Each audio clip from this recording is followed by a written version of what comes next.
What's wrong, brother? Probably. Hey, can you hear me? Yeah, I can see. Erasing wrong? Say again? Erasing wrong? I can't hear you. I'm sorry. Oh, can you hear me now? Yeah, now I can. Erasing wrong? I don't know if I understand what you're saying, Logan. Erasing wrong? Oh, are you asking me if anything's wrong? Yeah. No, nothing's wrong. No, I'm just working on this book. Hey, Christian, I'm glad that you're doing biblical stuff and all that, but this is a drama stream, so you might want to get out of here, okay? Well, I did want to talk about people, too, you know. I want to get you gone, is all I'm trying to say. Did I add anything earlier? A lot. You added equally to Lupin, I would say, in that interaction. Weird. Out of nowhere, Steven showed up. That's weird. He showed up after Skylar physically threatened me, saying that he wanted to fight me and all that, and I tried confronting him on the fact that he said that I lied on 5 separate occasions about him, and I asked him to name the occasions because if he's going to make a claim, of course I'm going to ask him to back it up. And he couldn't produce any evidence for it, so I said it sounds like you're just getting angry for the sake of getting angry, and then he wanted to escalate to physical confrontation, and then Father Charles booted him out, and then Steven's contribution to the conversation was coming in and saying, I just wanted to say I loved how Aiden chickened out in that interaction with Skylar. It's like, hold the phone, wait, what? Well, anyways, I've got a video to share, Mr. Logan. Yeah. Oh, me too. Okay, you were going to say something, Deviant. Faithful deviant to outcast Jesus. I always get them mixed up, Christian. I don't know why, but I always call faithful deviant and deviant faithful. What is going on right now with these streams? I don't know. It's weird. There doesn't have to be rhyme or reason. Pretty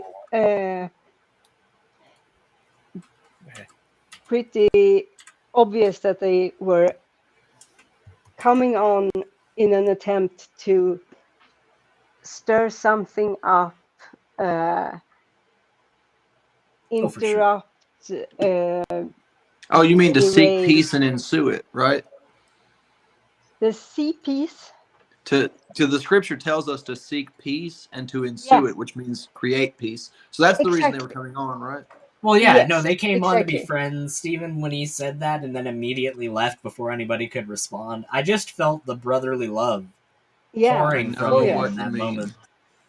Yeah. And on top of that, he did apologize in the comments. He said, Aiden, I'm sorry. I didn't realize your feelings had gotten hurt earlier, which just rang so sincere as an apology. Very sincere. About as sincere as Lupin sounded when he said he was glad I had my heat. Yeah, seriously. That was just...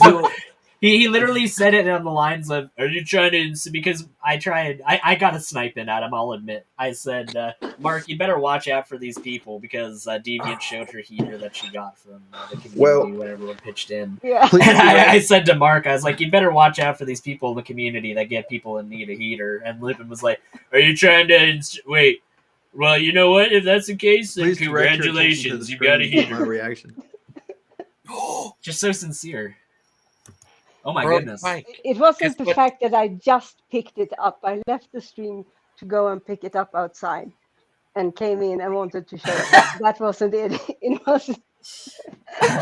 I'm still following you, Christian. I know who you are. Oh, snap. Did Christian have to leave? Oh, no, it broke up. It broke up, sorry. You got a good old Christian Pike internet. You gotta love it. Oh, yeah, this is what I was doing because of the stuff you were saying. Yeah, no, you're pulling an Achilles. Yeah, so if that's a good reaction, really. You got a stalker. That's good. Follow me as I follow Christ, but not to the grocery store. There's got to be boundaries somewhere. But I wanted to just show. It was funny, Christian.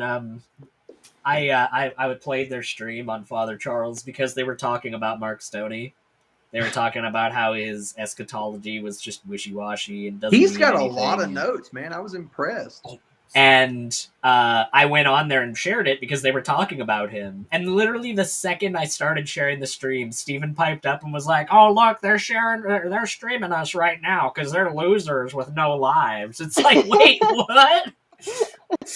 So you know instantly what we're doing. And what we're saying, because you have our stream pulled up. And you're talking about somebody that's on that stream. But if we cover that, that's because we're losers with no lives.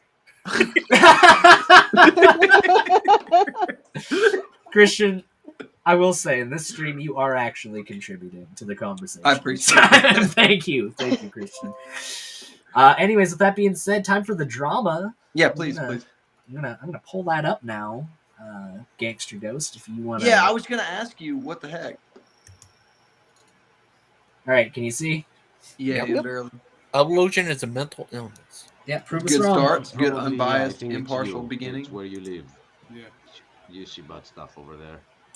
I don't know where Mark lives, but I'm pretty sure the Kingdom of Christ would not allow the whole alphabet issue going on worldwide.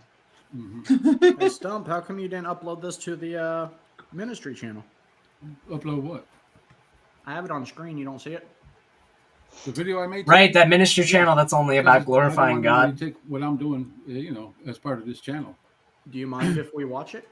No, go ahead. It's just what they did last time there, and that Christian Pike won't stop. And what they did last time, this clip is Didn't I, literally like, months old. reach out No, to this Alan clip is Green literally and months old, derision, and he's just said that this he had, just happened. something in the earth, or something. He was being a ASS as usual, and I hadn't spoken about that man or anything. No, this is just to clarify, Christian. This is the altar call controversy. Yes, good. Video. This is the video that Stump, of course, when he makes this video, and he doesn't show the next stream exactly after this one, where we talk about how you called me in private and you talked about how you didn't appreciate the whole altar call stuff. And what did I do again, Christian? Did I just throw that back in your face? Spoke like gentlemen to each other and found resolution.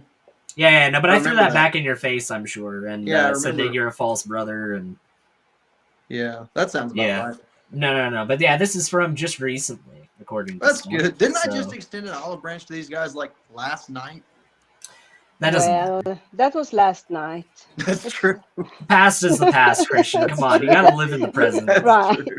Living in the past, man. Anyways, let's play this. Please proceed with your video. A long time, so he's still attacking. He's still acting like a wannabe Christian, a Christian fake instead of Christian Pike. So I posted that about them, and all the rest of them joining hands, hand to hand over there, and coming against God and His Word. I mean, the best thing you can do when you go over there is an exorcism. That's what I can think of. That's really funny. What? Would have his work cut That's out really for him. funny. Let's give this a watch, guys. That's the fact that I overtalked Stump one time when he came on under the false auspices of talking to Logan, even though he could have just as easily reached Logan on the phone. And I overtalked him because I wanted him to feel what it was like for somebody to totally disregard what somebody had to say and what they had to think. Just to actually give him a lesson in what that feels like. That was demonic possession, whereas them focusing on the past. I wonder if they're like working on a book right now or anything. I don't think they are, Christian. You should ask Stump in the Earth what Christian eschatology he's working on right now, because I'm sure that behind that green screen he's got is just libraries worth of notes. Yeah, libraries. I wonder if they're rebuilding a house in Valdosta to pay their bills and they're working on a book and what are they doing, right? Well, is it just me? Like, they're edifying the Lord right now, Christian. You need to understand they're edifying the Lord on their ministry channel. That's all about edifying the Lord. I gotta be honest. Well, but why do you think that, though, Christian? They're playing an old clip out of context and saying that it was recent, even though it wasn't, and are rehashing drama they said on multiple occasions they weren't ever going to talk about. How is that not edifying the Lord, Christian? You know what, Aiden? Please carry on with your video. Go ahead. No. No, Christian, listen to me right now. All right, this part's hilarious. You not only have caused me distress by doing this, but you've, more importantly than anything else, you've shortchanged yourself, sir. You've done nothing but play charlatan to your own downfall. How does that feel, Christian? You asked me earlier. Yeah, how does it feel? It doesn't feel very good, does it? Are you gonna have an that's a altar call callback? after this? You know who else does a lot of callbacks and does a lot of callback humor, Christian? You know who does that? Brother Chuck, can you have Can you an turn altar up the call or volume, something? Aiden? Sure. Or I'm feeling down. pretty under conviction right now. Yes, I'll find the music. I'll find the music for the altar call. Oh, Yeah, we're gonna need a All right, it's up to Max. I'm gonna need somebody to pray me through because I'm getting sick of it. If we were a Dungeons and Dragons style party, Claude would be the bard. Just look at the man. That's still true, by the way. Bard. I still hold to that. Hayden would be like, What would you be? What would you be, Christian? You'd be the cleric. I'd be a cleric. I mean, no. I'd be the glass cannon. I think I seem all formidable, but You'd if be you like just a come whole at me cleric. from the right angle, I fall apart. You'd be a straight up cleric. You're probably right. What would you be, Christian? I feel like just a really I feel like you'd be a sorcerer because like you could have been a wizard, you could have joined wizarding school, but then you're just too good for that ultimately. So you decided to go your own way and do your own thing. And now you're like going like you're doing in real life. You're going to like This is small mocking little God, wizarding by the way. colleges and being like, "Woogly woogly, this is my way of doing things," and they're like, "Oh yes, surely Christian the Wise can tell us what I we like must that do part. in our lives." Yes, I understand what you're really doing behind the scenes. Here we go. Here we go. Thank you, Claude. To those of you who Hayden has reached out to on a personal level, to those of you who felt something hit home, please make your checks out to Highways of Home Ministry. Come on, Aiden, you have to provide the words and appeal to everybody. All I got right, all zero right, checks all that right. day, by I'm the way. sorry. I was If so. you've been blessed, then be a blessing to us. Let me speak. Let me speak, brother Christian. The people united will never be divided. The people united will never be divided. The people united will never be divided. Hold on, wait. Let me pause here. So he's got Psalm 1:1, which says, "Blessed is the man that That walketh walketh not in the counsel of the ungodly, nor standeth in the way of sinners, nor sitteth in the seat of the scornful." Wait. In the time since they went on Father Charles' channel to now, which isn't now, but a while ago, they actually cut out the parts of the stream and made this video. Well, Stump That's was right. focused on making this video while Steven and Achilles and Lupin all came in simultaneously. Yeah. I was wondering where Stump was, and then Missing Mod said that he just uploaded a video on his channel. He's busy making this hit piece. Okay, So let's keep watching this godly I must hit be piece. pretty important. Oh, goodness. The most important, probably. I must be. All right, I'm sorry. I was If so. you've been blessed, then be a blessing to us. Let me speak. Let me speak, brother Christian. All right. If I'm gonna speak, then you're gonna be witness to my words. So please bear witness to what I'm about to say, brother. Yeah. Ladies and gentlemen, I can't hear the music. Claude, you muted. I need the music. I need that. Thank you. Oh, you think it's some kind Thank of you. sick joke cutting the music off? Seriously, like that was the backbone of my whole presentation This is the weirdest. here. Ladies and gentlemen, Honest. I know that recently Chuck Wiley Ministries has been under a lot of attacks. You know, if you know, Christian, let me finish. All right? If Too many Aiden. go different ways than the enemy.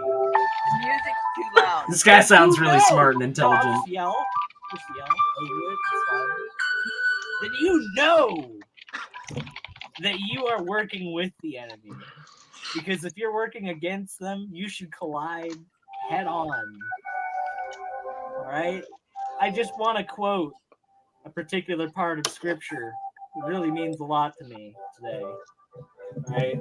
I'd like to quote Matthew 6:15, which says, "And thus he departed from the city of Ganesh and moved forward unto the other lands." That part of scripture, it just really speaks to my heart. And I think it's really relevant to what I'm saying right now. So, with that being said, please. So, actually, that was a bit of... I was trying to be clever in that moment, because if you actually look at Matthew 6:15, the actual, which I wanted them to do, and which they might do on this stream, it'll be beautiful if they do. But the actual verse of Matthew 6:15 is, "But if you do not forgive others their trespasses, neither will your Father forgive your trespasses." So that's why I quoted Matthew 6:15. Look at you. I don't Is think this that like super long? probably going to be. I imagine so. All right, go ahead. I thought I was being clever when I quoted 615 and did a different verse so that they went and looked into it and then actually said what actually directly applied to them. That is quite clever. Please pray for us in these troubled times. And please go against our enemy who is viciously foaming at the mouth to try and destroy us. Thank you, Claude, for the music. I'll resign the rest of my time. I'm sorry.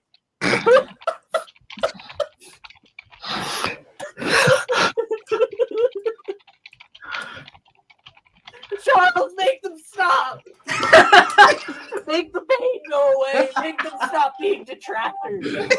The reading is from 2 Kings. People Oh united God. will never be divided. People united will never be divided. People united will never be divided. That's so clever.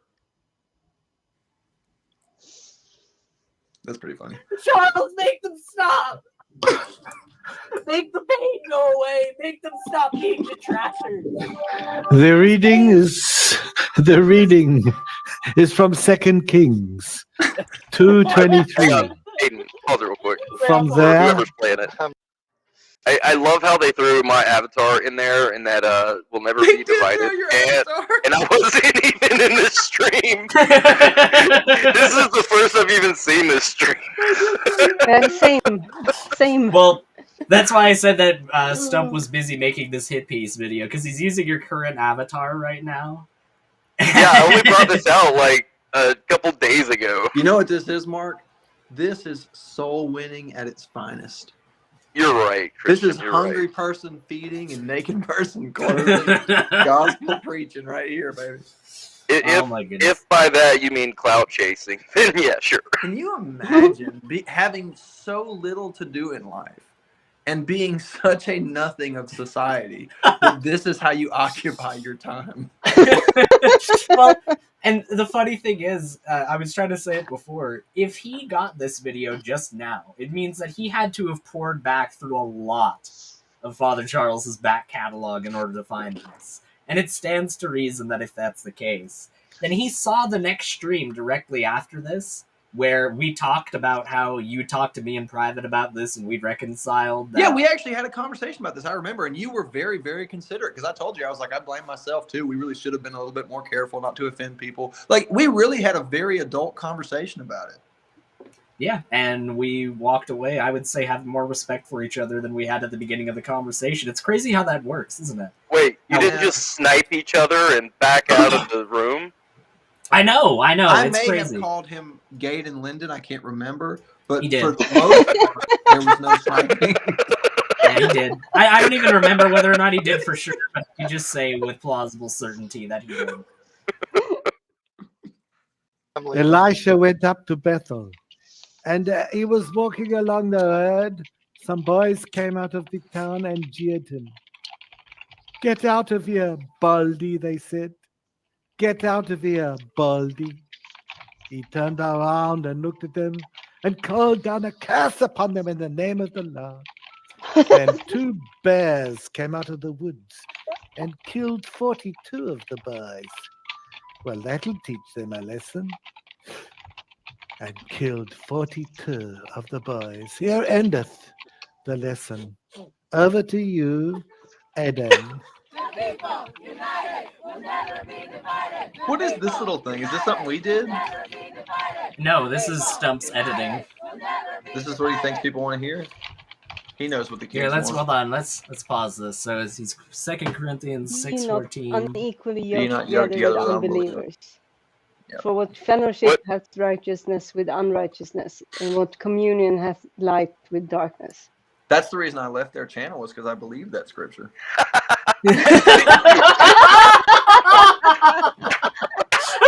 Oh my goodness. I'm here all week. Oh my gosh. Wow. Yeah, that's a snipe, Mark, in case you were wondering. Wow, I can't even say anything after that. Let's just keep going.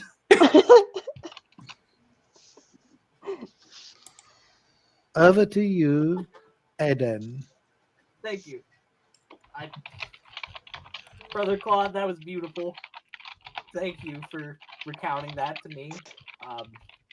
I just want to say, Chuck, that people are being critical of us right now, okay? They're making videos that are against the things that we say, and I just want these spiritual attacks to come to an end.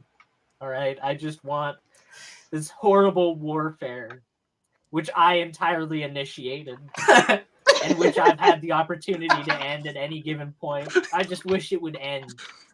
And I wish that it would end with me being right, rather than me coming to any sort of reconciliation. Why reconcile with the enemy when I can be right? Is what I'm saying tonight. Truly, so let us move forward with that idea that even if we alienate people, and even if a large portion of people are critical of what we're doing because it's inherently hypocritical, at least we can say that we definitively know that we're right. Thank you for giving me this platform to say this. I'll yield the balance of my time to Christian, who agrees with everything that I just said, by the way. Yes, I would like to sell all assets and liquidate the organization. The people united will never be divided. The people united. I don't get what this editing technique is. So weird. This is weird. Oh my goodness. Oh, now we they got got a big, longer and we longer. got a big text block here. Oh no! Why do the heathen rage? Oh, and the people imagine a vain Yeah. thing. Good The question. kings of the earth set themselves, and the rulers take counsel together against the Lord and against his anointed, saying, Are they weird thinking that me and Aiden are the kings of the earth? We are the rulers and they are the anointed.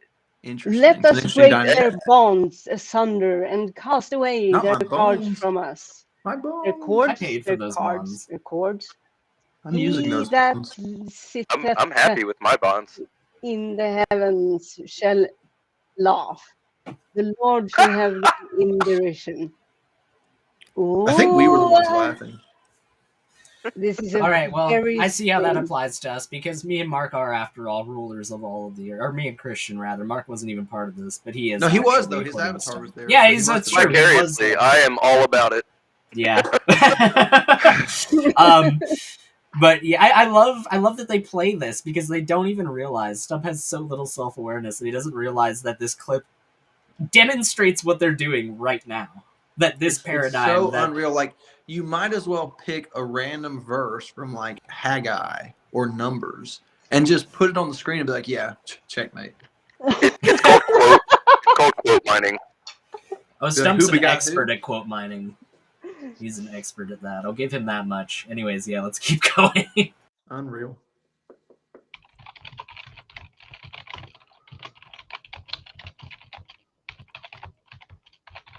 Somebody's typing like a son of a gun. Yeah. I thought that was you. No. What would you say to someone who's unsure about using Shopify? My business has grown significantly since getting on Shopify, and I know that as Come on, we skip continue the ad. There you go. I was There you listening to go. that. Yeah, I was Christian curious. wanted to. Dump, I have to say, that was really good, man. Note You're the muted, spelling brother. of dawn. What a win. Note the spelling of Dawnism. Oh, I don't know if it's Dawnism as in Yeah. Darwinism. Note the well, he's gonna say. I guarantee you, if it does come up in the stream, he's gonna say something about the origin and separation of races, or whatever the title Darwin uses, and totally discount the context of what he's using races for. I mean, I thought he was using Brett Keene's wife. It looked like Dawnism. Not I mean, to be Darwin. to be fair, Seldom have I ever seen. Darwinism could be racist. What kind of Darwinism. foolishness? Darwinism is racist. What kind of stupid? This is like the epitome of an echo chamber. What they have going on over here. Darwinism is math. Prove me wrong. I mean, Stump just played some garbage video that has. I mean, it's laughable. Yeah, it had me laughing, but it has no merit. It has no weight. And here comes Poland. That was Fantastic, brother. Man, oh yeah. I mean, what was the point of the video? I don't know. We apparently, even though we were directly mocking their ministry, they're claiming that we were mocking God there, because those things are legitimately synonymous in their mind. I know that people have kept thinking that I'm being hyperbolic or I'm undermining them, but I'm being serious. They think that their ministry is like the penultimate representation of God's kingdom on earth, and everything else is just an abstraction. I know that sounds crazy, but that's what Wait. They don't. They just said in their own words that they do not believe that God's kingdom is on earth right now. Oh, sorry, you're right. My bad. That might have been in the previous stream when they were making fun of my Revelation video. Go ahead, Christian. I was just gonna say, the viewers you're getting are never passing 20. I just wanted to. You know, it's funny you say that, because I went and I checked the streams, and we have like 4 or 5 people watching, and they have literally 1 person over on their main stream. And it's probably you. It's probably you, the one viewer. It was probably 99. Oh man! All right. Back to my anger. Did you see? No, they want more. Give them more. They want to attack me and stuff. I'll attack right back. That's all. I was leaving them alone. That was it. I had no mention.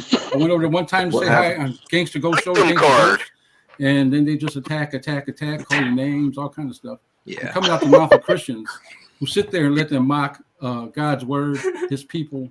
And they sit there, 3 or 4 of them sit there and just let it go on and laugh along, you know. This is really funny. I don't know. It's quite funny. You know, Stump's history as it was hilarious. Shut up, Steven. Stump's history as a police officer. Hold on. Really, Stump's history as a police officer really precludes him from playing the victim. That's why it's so disingenuous to see him acting like this. I was going to tell him that if he ever visits California, they'll give him the king's treatment. They'll treat him like a king. Rodney King, because that's what Stump and them do. They just beat people in the street.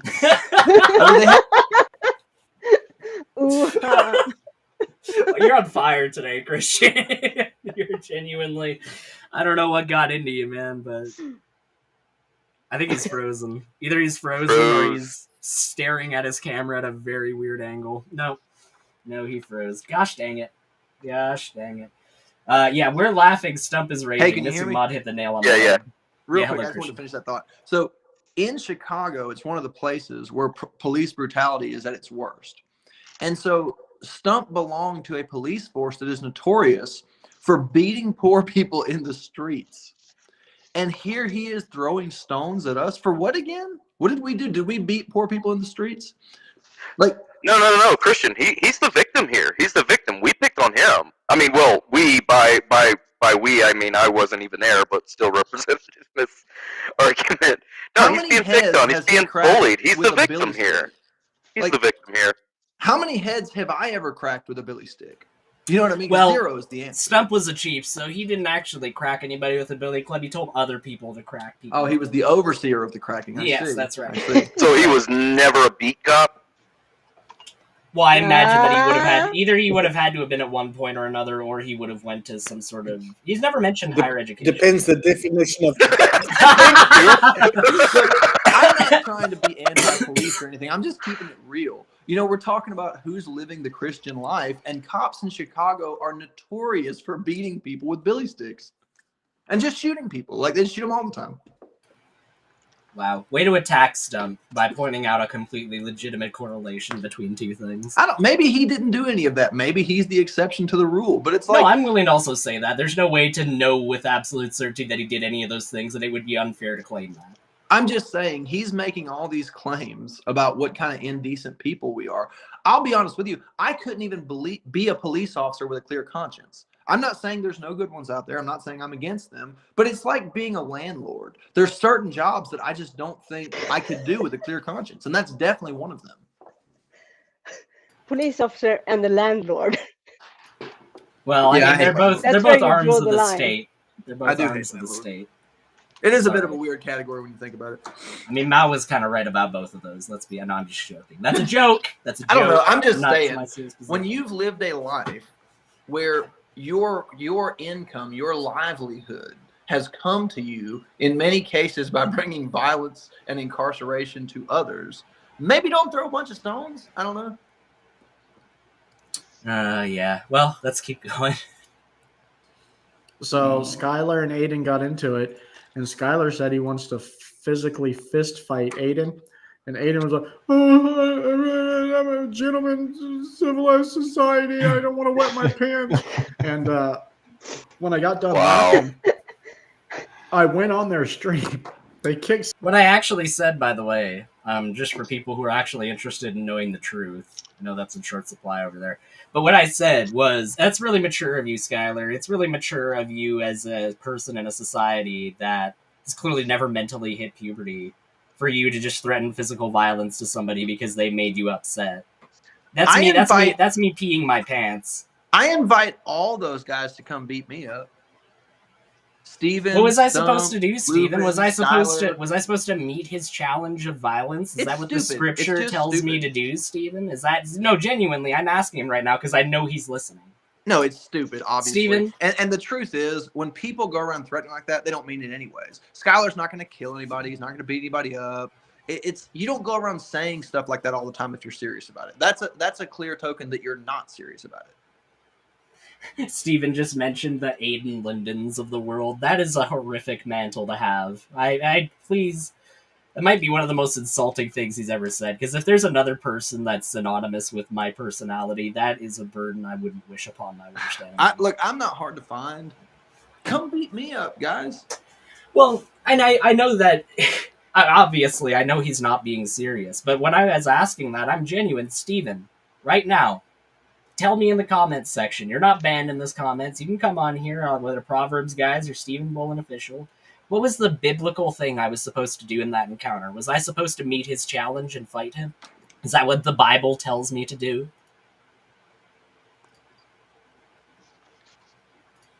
Skylar off. So I went on their stream. They let me on. They were like, oh, Steven's here. We're all going to talk. Great. And then as soon as they stopped, I said, I just wanted to come by to say that I thought it was hilarious the way Aiden chickened out to Skylar. It made my day. It was friggin' funny. And then I left.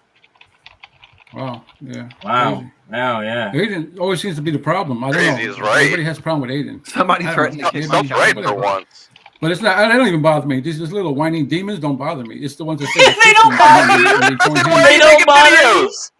Oh my goodness. Why are you making videos? Why are you pretending to be a victim? And oh, poor innocent Stump was just sitting there minding his own business, and this horde of atheists came and just accosted him, so he had to do his duty and create this nonsensical video where it actually portrays him as the idiot.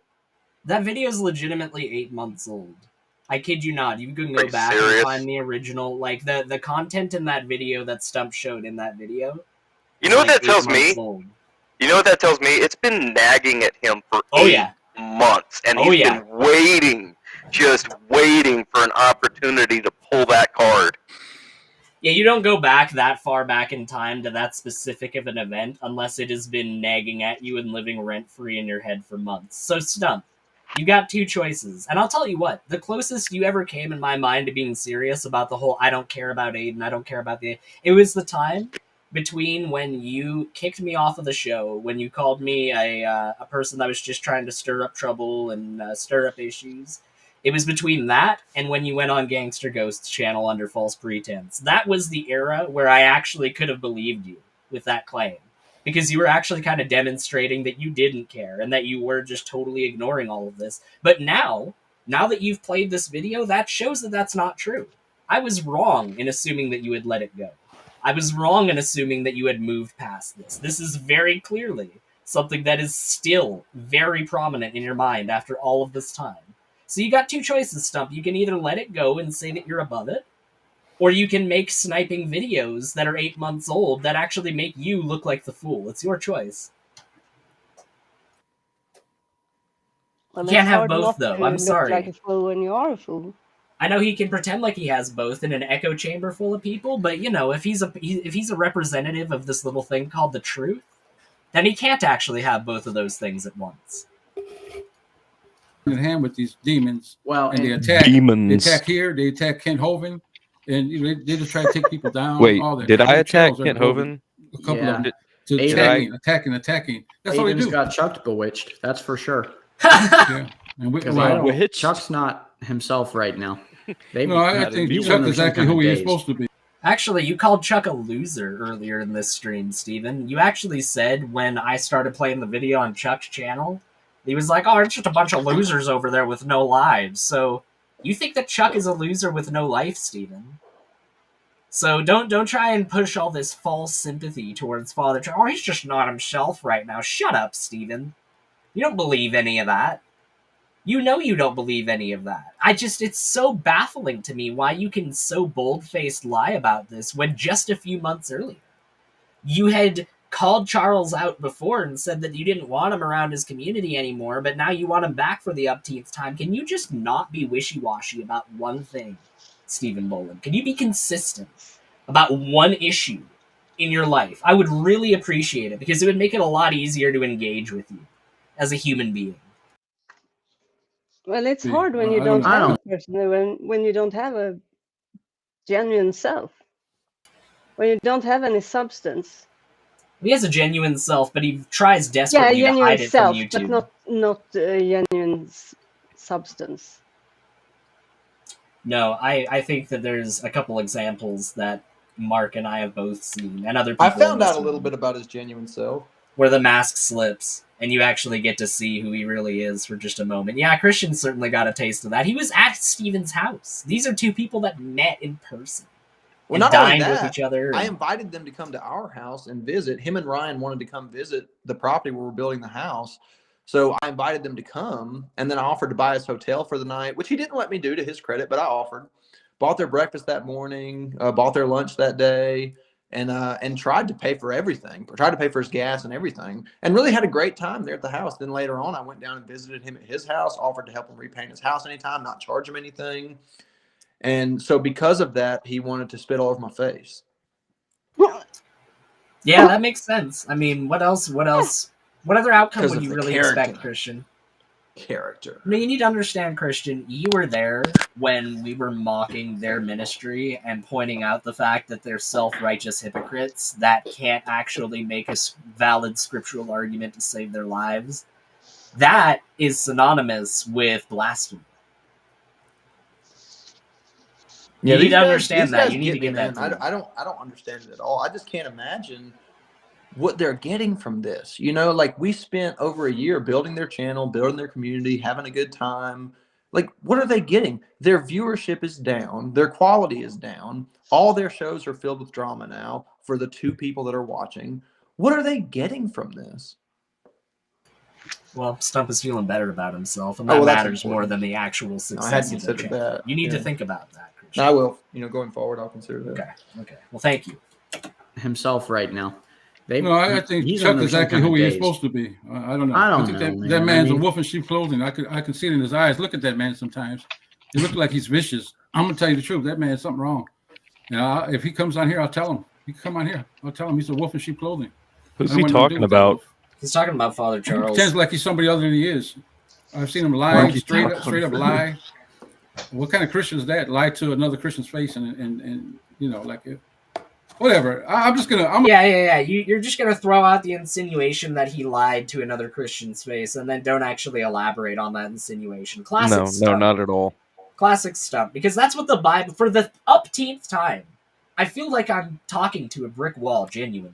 But for the upteenth time, Stump, does Scripture tell you when you make an accusation towards somebody that you have to bring forward evidence for that accusation, and that they have to be present for that accusation? Yes or no? Or is it just sometimes, whenever I want it to be? You know, he can come on, but I'm just going to talk about it when he's not here. You know, because that's what the Bible tells me to do, you charlatan. I'm gonna stay at my channel. If they want to fight, I'll give them something. I'll go back and look at their stuff and show how they attack Christians and stuff, and how the other Christians sit there and I welcome it. smile in their face I while they do welcome that. it. Oh no! They call that Yeah. saving people. Let them save them that way, but they don't attack me and my brothers and sisters. Leave us alone. Just stay over there and do your thing. Leave Brittany If they wanna alone. attack, I'll Leave I'll- Brittany I'll- alone. You know, holding off, leaving them alone. See, they want this sort of paradigm where they can just snipe at us and make these sorts of videos about us, but we're just supposed to shut up. You need And to leave that's- Brittany alone. It's actually evocative of what Stump says to atheists when he talks about doing Bible studies. He literally says, atheists, they're not supposed to be in the believer Bible study. They can talk in the comments, or they can talk after the fact, but they just need to sit and listen when we're talking about the Bible. They don't need to be in there and actually, throwing out any distractions or anything like that. So his entire way of thinking is predicated on this. You just need to shut up and listen to me, because he was an authority figure in his life, and he wants to translate that authority that he held in the secular world to the religious world. Is that what the Bible tells you to do, Stump? Does the Bible tell you that because you enjoy the position of authority in a secular position, that you're supposed to endlessly strive for that in a religious setting? Or does the Bible tell you that you're subservient?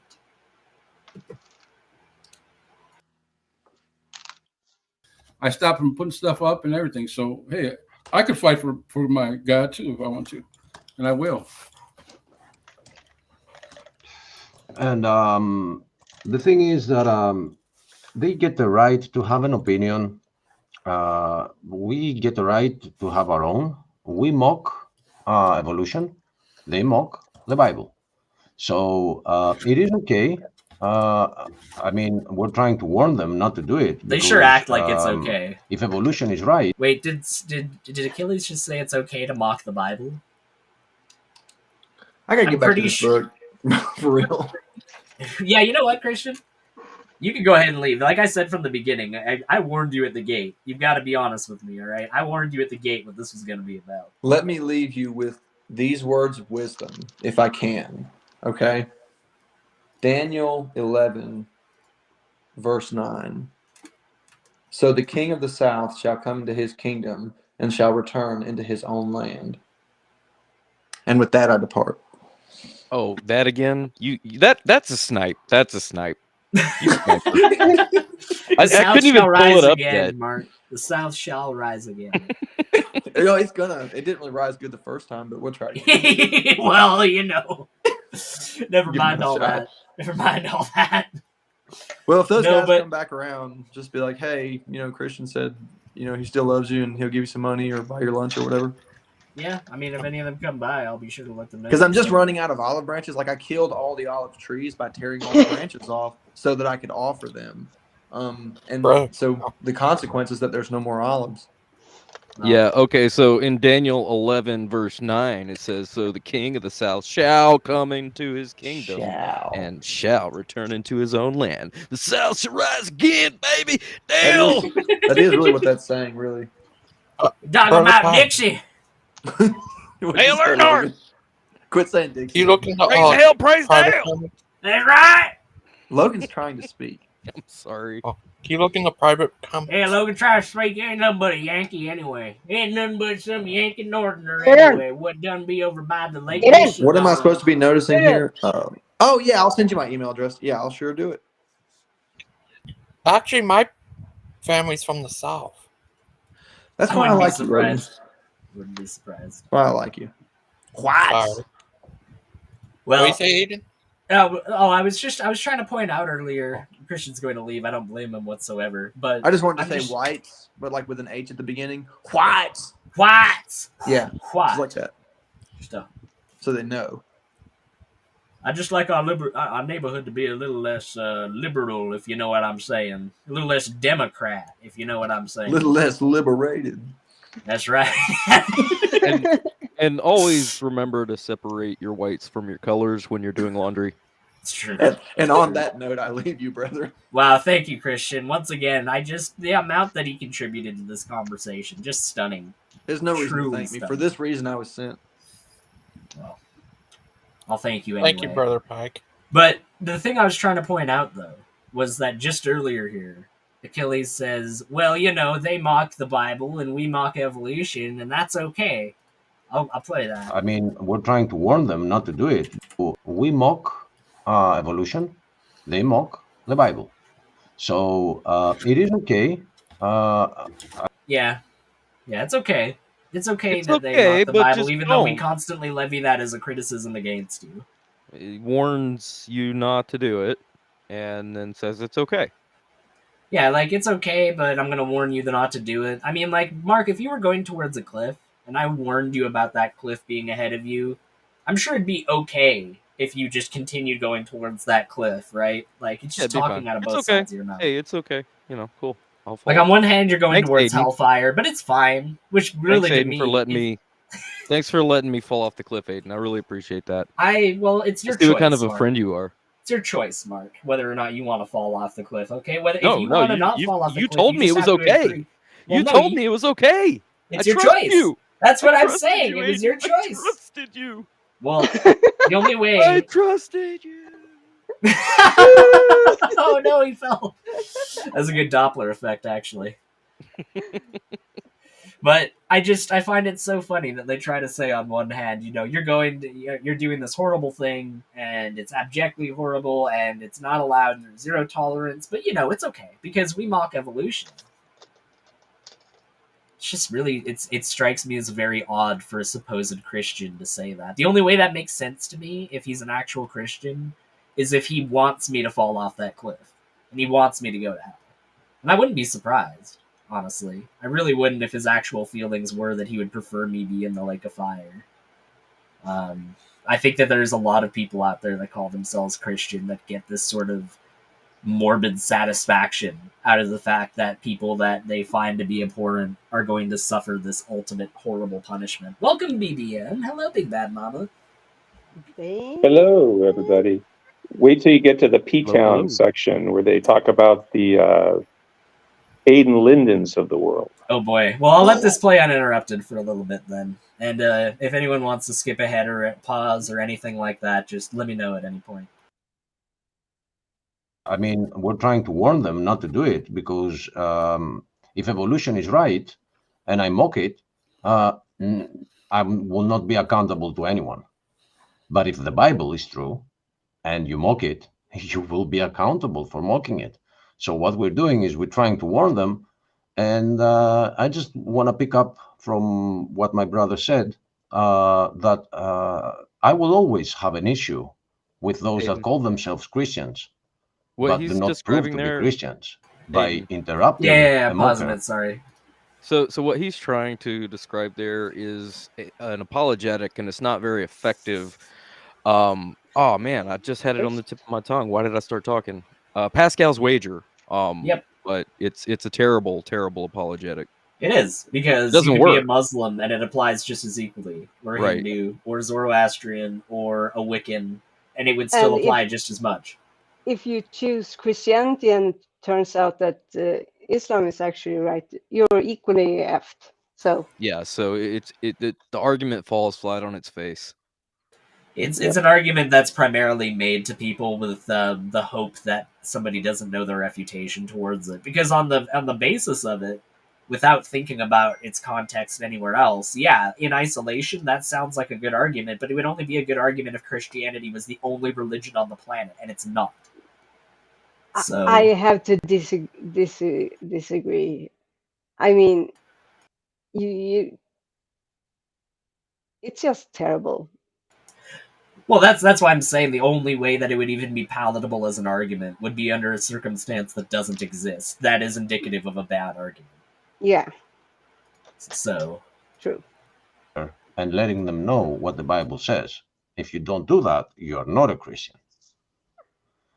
We are having a lot of discussions backstage and front stage on doctrines. We disagree, but our purpose is never to push false doctrine out there. So that's why we have to disagree. If Stump has something that is wrong, I will insist and bring verses to prove him wrong for the viewers, because that's the common denominator for us. And if I claim that the Earth is a fundamentally different thing than it actually is, then nobody will give me any pushback whatsoever, because they do not want to have an argument. So this whole argument is actually horrible, and I know it. But I am in an echo chamber right now, so that does not matter. Yes, no The false response- doctrine, but the S is. Yes, of course. Of course. They literally had a scripture up earlier, didn't they? About something along the lines of, well, if two people are friends, then they have to agree on the same thing. I forget what the specific scripture was, but it was basically like, if two people walk together, do they not agree on everything, basically? And it's just, that goes against that very scripture. And Well, Lupin knows so much, but as he says here, he doesn't know whether the Earth is flat or round. And what did he say to He me knows, earlier? he knows so much about everything else. well, he said that you were very intelligent, Mark, but at the same time, the only way that I'm going to be able to talk with you about this is if I've got like 4 or 5 other people to jump you at the same time. Yeah, and essentially everybody in the room was disqualified from having an opinion. Yeah.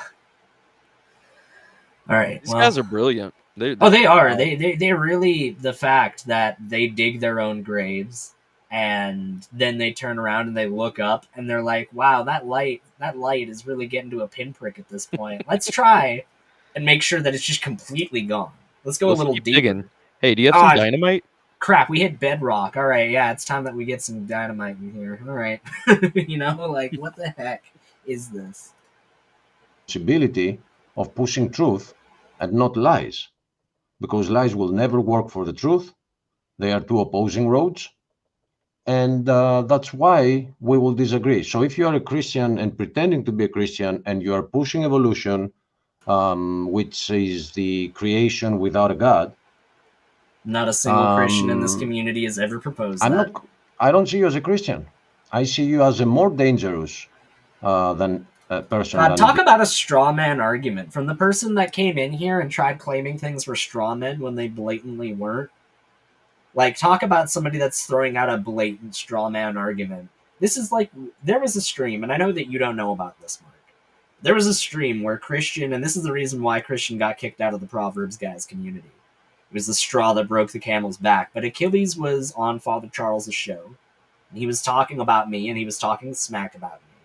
And he was talking smack about other people in the community, like, oh goodness, I think it was Big Bad Mama as well, and Claude.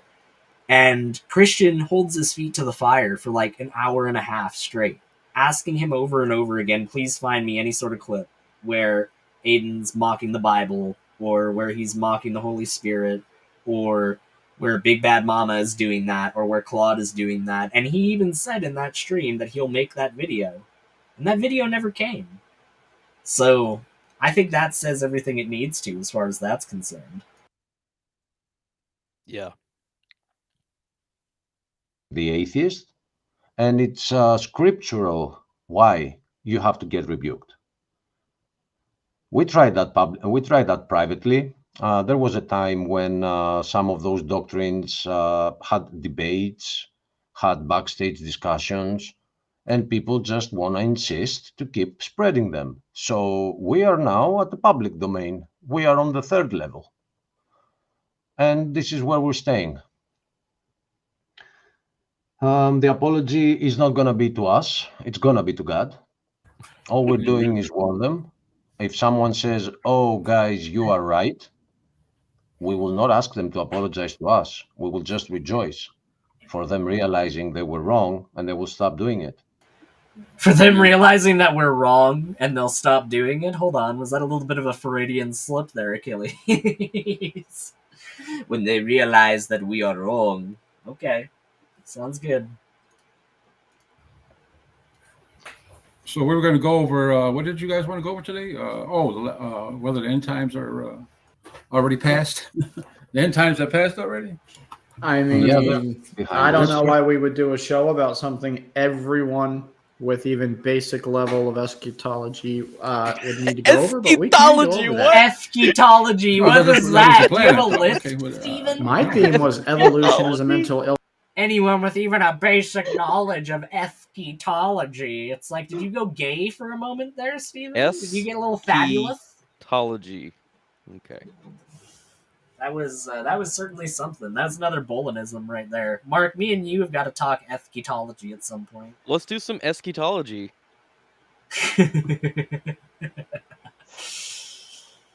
illness and Darwinism is racist. But it wasn't to have atheists come on. It was just really so we could trash talk that mental illness. Yeah, well, I mean, it's not like the show is called Wait. I don't know if it's sad or not, but it's The okay show to is literally trash called talk Prove Us- mental illnesses. That's a thing now. Well, not only that, but the show Haven't is we literally moved called past that Prove Me as a Wrong society? in order to try and get more views, obviously. They want people to come here that are atheist or Christian with that title. It's a provocative title. And here we hear from Steven, well, I actually don't want any atheists to be in here. I just want this to be another echo chamber where we just talk about how stupid and stinky those people are.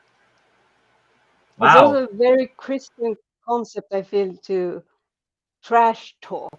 This is what we do in the ministry. We trash talk. Well, yeah, I mean- ministering is all about trash talk. You got to be. Yes. Let's disparage people with mental illness. That sounds fun. Yeah, that's also a good Christian way of acting, and yeah, for sure. Well, yeah, I mean, like, even just the title, Evolution is a Mental Illness, just really speaks to me as somebody that grasps the horrors of actually having a mental illness are. Yeah. You really know what the implications of Claude that are. just pointed out.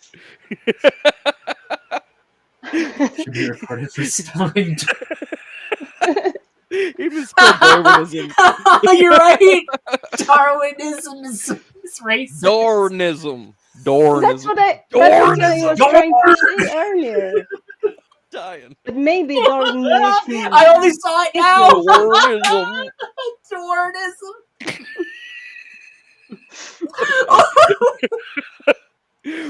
Darwinism. Yes, that's Keen's wife. Claude, I think Claude tried pointing that out to me earlier, and I totally missed it. But yeah, he's talking about my wife. Darwinism was racist. I'm gonna tell you. She goes into that diner, and if there's anybody of any sort of dark complexion, she's just gonna be turning them right around out the door. That's all I'm trying to say. Dorn! Give me the noodles, woman! I said the double thick ones this time. They just came out recently from China. Racist. Got 2 times the amount of MSG in the situation. That's what I want. Oh my goodness. What a train wreck of a group of people. Holy crap. And nobody's noticed. Nobody on this. I know, you know what? I'm one to talk, okay? I'm one to talk because I didn't notice either. But I'm not the one that made the video. Dornism is racist. Dornism? Really, Steven? Why is that so funny? Oh my goodness. I'm crying. I'm in a deviant moment. Marcus, I was about to say we need to get Mark some help. I'm good. Has anybody seen that very short video that someone put up of Owen talking about Jews? Talk about racist. Oh, I'm sure we'll cover that. We'll cover that. That's terrible. Well, Owen thinks that the flat Earth is a Jewish hoax. Does he really? Yeah, it's in his slides. It's in his slides. What? Oh my god! It's a Jewish hoax. You know, all that Torah and all that stuff, that's not a Jewish hoax, but when we're talking about the flat Earth, I mean, I'm not going to say anything specifically, but, It's yeah, definitely you know in what his. I'm talking It's about. definitely in one of his seminar series. I don't know. If Right. he's still, I don't think he's shown that slide in quite a long time. I wonder It was why. Yeah. I wonder why. But I'm the one with Aryan brother. All right, Oh my you're right. That was a long time ago. Oh my goodness. Anyways, everybody shut up. Let's listen to the truth. Yeah, shut up. Let's listen to how I'll be Dornism quiet. is racist. It's sad or funny. It's hard to tell sometimes. I don't even think it's that funny anymore. The fact that people believe that they came from stardust. Like, to me, it's past, like, you know how Joe Biden got past the point of his dementia being funny to where now it's just sad? That's how I feel with people who believe in the stardust origins of species. Amen. The Stardust Origins of Species. What word salad is this What? he's concocted? That is literally a key. I could legitimately hear Brett Keane saying that string of, I just, hear all these atheists talking about how they're just stardust origin of species. Let's give credit where credit is due. Those were definitely all words. That is true. Those were all words. You are right. I just can't believe. I mean, at first I thought it was kind of funny, and then I just realized stardust origin of species is just garbage situation. Okay, sounds good, man. Keely's, what say you? You get that, straw man, Steven. I say that I have.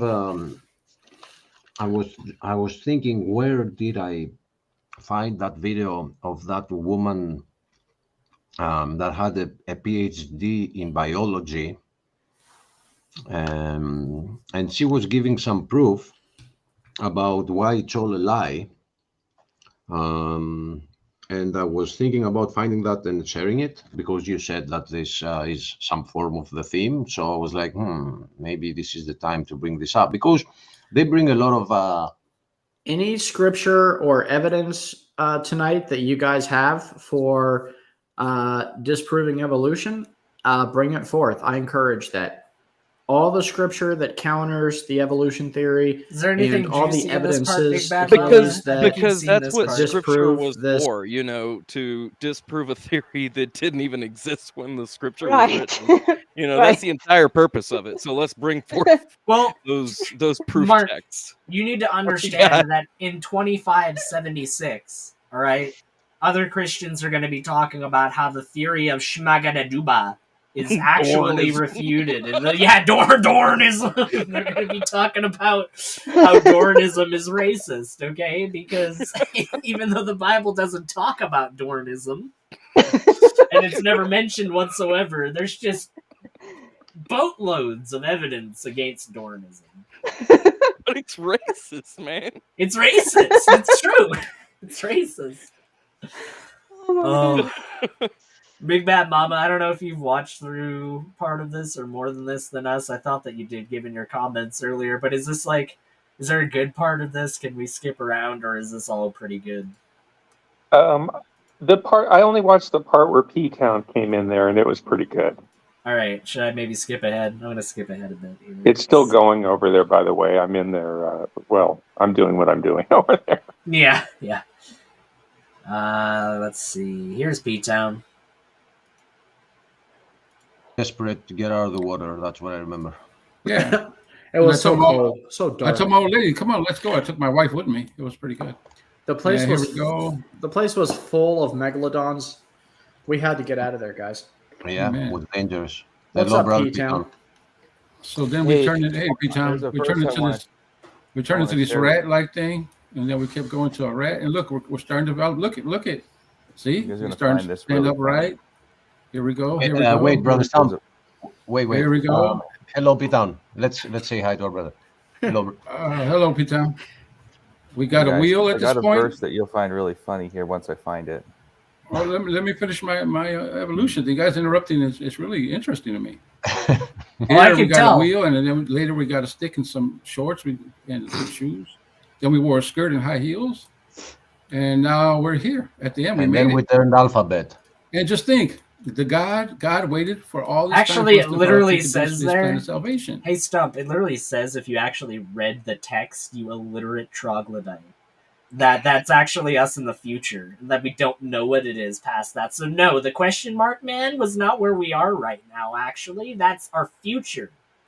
But I can really tell that you're really interested in this, and you're really giving it a fair shake, like an intellectually honest person would give. It just the comprehensibility you have of this is just fantastic. And not only that, but this is exactly what scientists have in their models as well. This is actually, you'll find this in all sorts of peer-reviewed papers and scientific. Oh wait, no, you won't actually. You'll actually find something profoundly more complicated than this.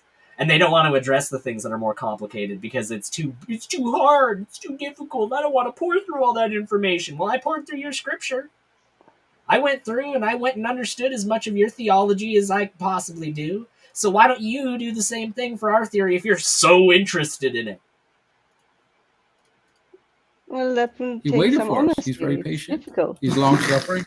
Very long suffering. He waited for us, and here we are. Now we have His plan of salvation. Oh man. Amen.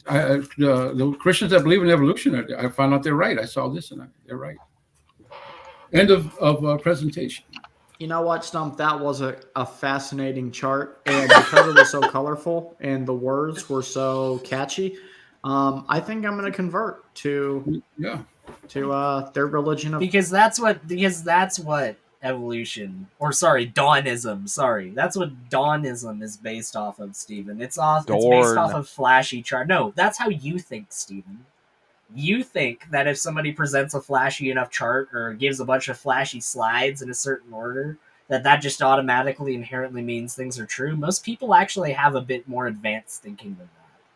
They actually tend to actually look into whether or not something is valid or not. I know that you don't exercise as stringent of intellectual vigor in your discovery, quote unquote, of the truth, but that doesn't mean that everyone else does that. So please don't speak for other Christians that are actually genuine in their questioning of evolution and have demonstrated that they've done enough research towards it to ask legitimate questions.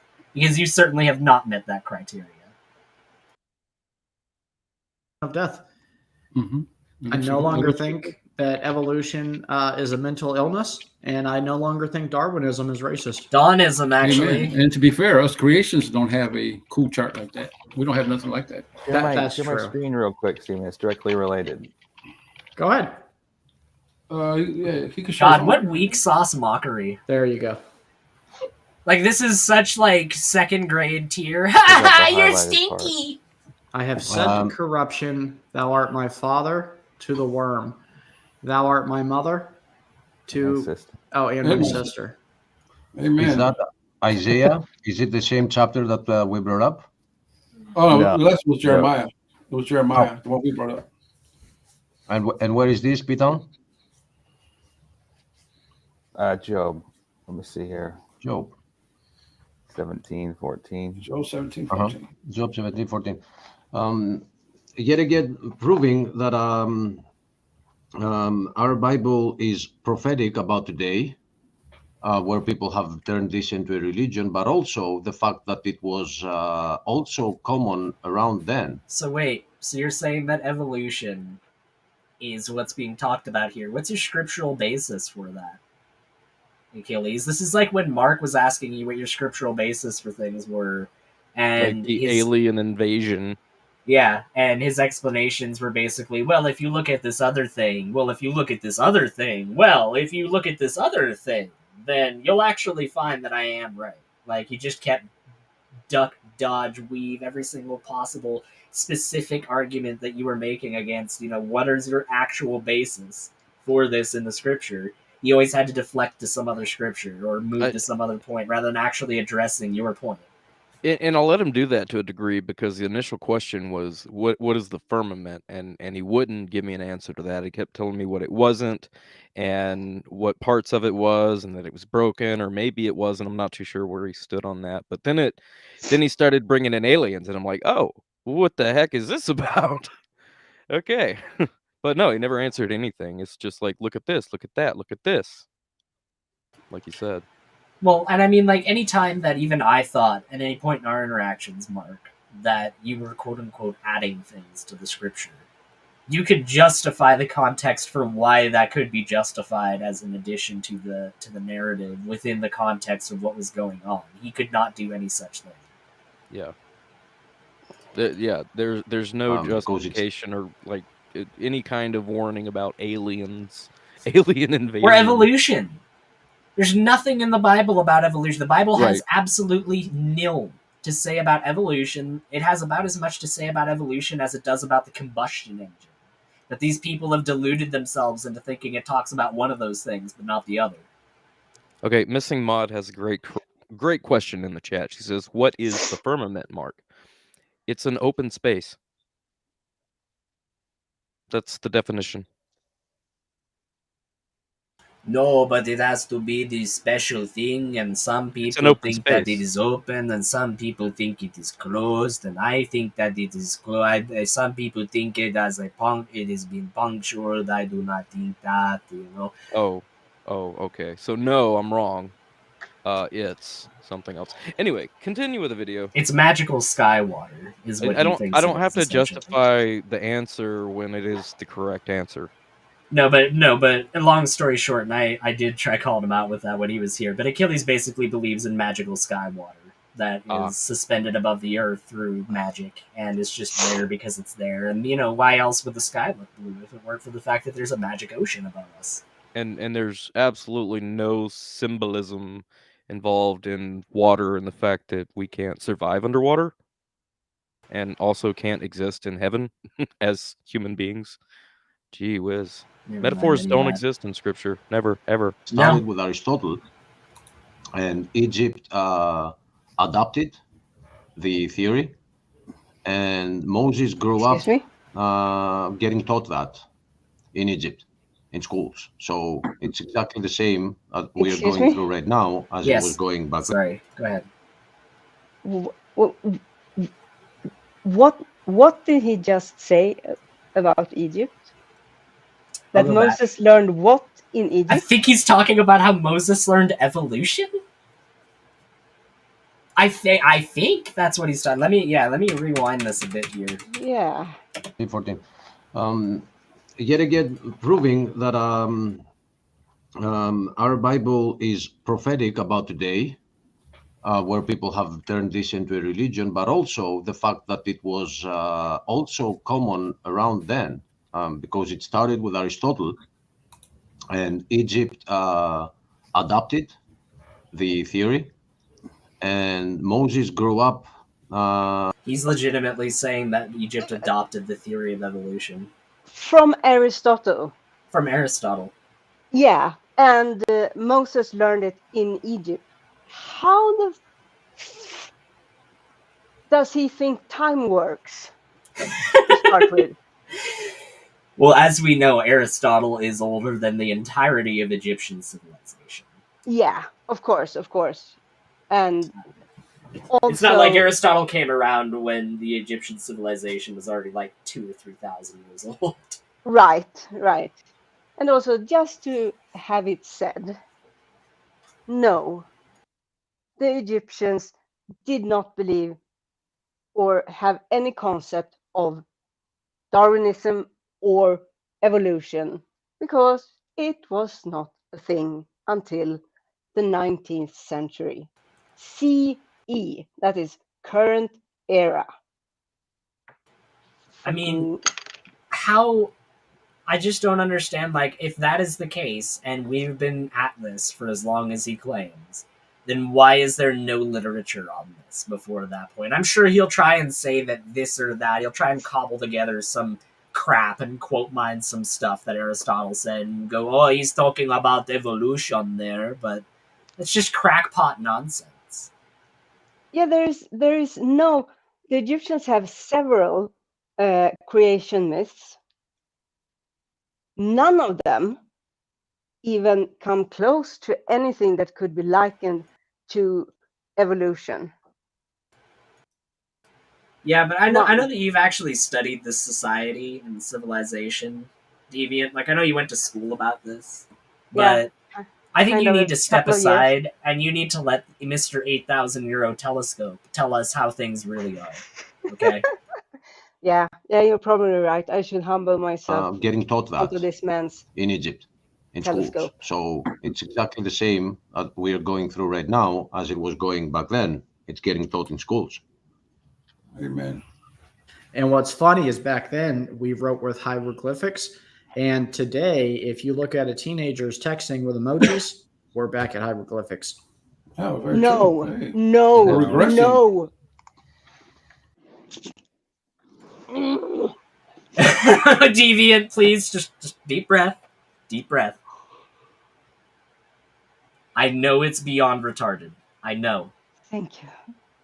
I know. But we just need to approach this with a steady hand. All right. Okay. Now let's listen about why hieroglyphics are just like emojis. We live in a domed terrarium. Well, you know, we're going to talk about the magnetic ice. You know, ice can become magnetic under certain circumstances, Mark. Therefore, there was an ice canopy. I mean, that's the only way that we can explain it. My brain is crying. It's devolving, I know, or Deviant, we're me too. evolving mutations that are, I don't know, on the level of damaging now. I don't. How did they describe that? Like, at what Wow, point you really does know one what you're of talking their about. mutations become a bad thing versus a good thing? It just depends on how it works out for you. Most mutations are bad. Almost every single mutation that happens in genes are either benign, which means they do nothing, or they are harmful to that organism. So the fact that you are trying to say here that mutations are just inherently good demonstrates the fundamental ignorance that you have about this topic. That'd be like me saying, well, Catholics eat the blood and body of Jesus Christ, so that makes them cannibals, right? No, actually, if you look into the actual context of what's being described, and if you approach it from an intellectually honest angle, you'll find that maybe they're not actually partaking in cannibalism. It's just so silly on the face of it. Like luck of the draw. I don't know. Yeah. Luck of the I guess draw. so. And And when we got lucky. It's droll. We made it to the end. you got lucky. You know, every species just draws straws. Ryan Luck has of the got droll. lucky. The troll. Oh yeah, he has got lucky. That I is was a. wa- Oh, go ahead. No, you go ahead. You were what? I was saying I was watching a video. You know who Behe, Lennox, and Meyer are? These guys are like microbiologists and biologists and all that. And they were talking about the ridiculousness of evolution and Irreducible complexity. yes, that's Behe. Behe. Yeah, Behe, which is a really good argument. And it was real interesting. How long is this? Pretty long. It's an hour and 24 minutes. But I recommend. I can put the link if anybody wants to watch it. I mean, these guys explained it real clearly how ridiculous the whole thing is. Where's the share button at? Share. I'm gonna drop it in the. Anyway, I'm gonna go. I just want to pop in and share that. It doesn't. I didn't have a chance to explain it, but anyway. So I'm sure the other channel will mock. No, we thought it was going as self-explanatory, but if you Right, have commentary, I wasn't. I didn't intend. I was just putting that disclosure out there in case the other guys just want to mock. Like, anyway. P-Town is stupid. if you want to talk about it, please. No, I think it's pretty self-explanatory. I guess I wanted to preface it with my interpretation in the past when I've read that is that Job isn't literally saying that he is. It's more of a sarcastic hypothetical, like, have I done That this? opinion is stupid, Anyway. and you're stupid. He's May I? You guys saw right through it anyway. I didn't have to explain it, but May I That's ask? so dumb. Go ahead. I'm Aiden Linden. All I do is mock because people. the book of Job is not always Job talking; it's his friends. Not always Job. Do you remember which one is saying Job. that on It's chapter actually 17? Job. I'm pretty sure that would be Job. It sounds like Joe. Yeah. So maybe he was responding to his friends. It's a complicated situation there. If somebody misses who speaks, Yeah, but even his friends had wisdom too. They weren't. I know Ken Hogan will say they're all wrong. It's wrong. They have wrong. But if you read it, not all what they say is wrong. I mean, they tell about the. Oh Yeah, my but God! they are He's, saying- he's mocking Kent constellations that are in Hovind. the sky and all that. So yeah, but they were calling Ken Hovind him mocking alert. responsible Ken for what Hovind is mocking happening to alert. him and things yeah, like not that. that part. But I'm just saying they have some knowledge in their words. It's Okay, not yeah. all false stuff. Yeah. Okay, I'm writing down the verses that I find where evolution appears, and Wow, that's I'm gonna be read interesting that. to I'm hear. gonna go back and check Mark, out are the you whole excited to chapter. hear And about the before, Bible talk about evolution? I love the book of Job, and P-Town does. P-Town. To go back and forth. Yeah, P-Town. Did you go on and battle all those atheists yourself the other day? Gangster Ghost channel. Yeah, I went in there and did. He my battled them. Dude, I heard that you rocked it. Dude, you rocked it, bruh. So, I don't know. Was that the one where you're trying to warn Mark Stoney? Oh man, that was really good. The time that P-Town came in here and I totally tore apart his entire worldview and why it's indicative of him being a deeply sad and pathetic human being, and his response was, "Yeah, but you go into hell, though." Yeah, you did really good. And isn't that the same guy that had the Freudian slip where he admitted that all of Kent's followers are delusional? No, that's Dan. I think that was Dan that did that. Oh, okay. Claude would know, I'm sure. I'm sure he has the clip. That It was pretty great, good. too. Yeah, we'll keep going. About hanging out with the Yes. devils.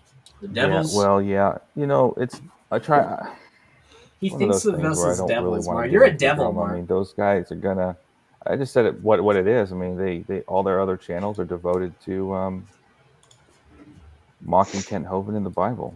That's what they're gonna do, and Yeah, and giving people heaters when they need them, and helping people with their dog when they get sick and they need potentially surgery, and helping them out financially with that, and talking about our personal lives and our days and relating things to each other. But no, it's just all about that.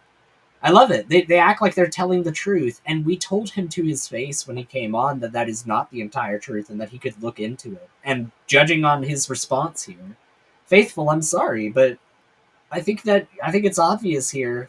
I know that she's not in the room, but she was talking earlier about giving P-Town the benefit of the doubt. He's not interested in looking into the community and looking into any of the actual good that we do. He just sees the bad things and focuses on those and thinks that that's representative of us as a whole. And that's not true, sir. You are a liar. Because that's the exact same character that he's shown to be in every single other not interactions but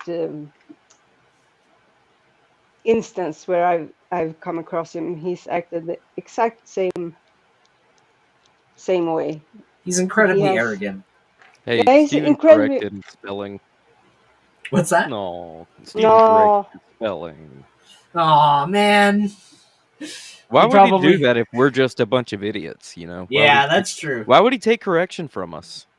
You shouldn't be taking You had it correction right. from us. You I mean- should have faith in your initial assumption there, Steven, that you were right when you hit submit or confirm or whatever it was. I have Stephen in writing saying that God does not give lessons to believers from the non-anointed. So yeah, why didn't he keep that? The non-anointed told you that it was wrong. I was gonna say we're just a bunch of demons and unbelievers and devils and all of that.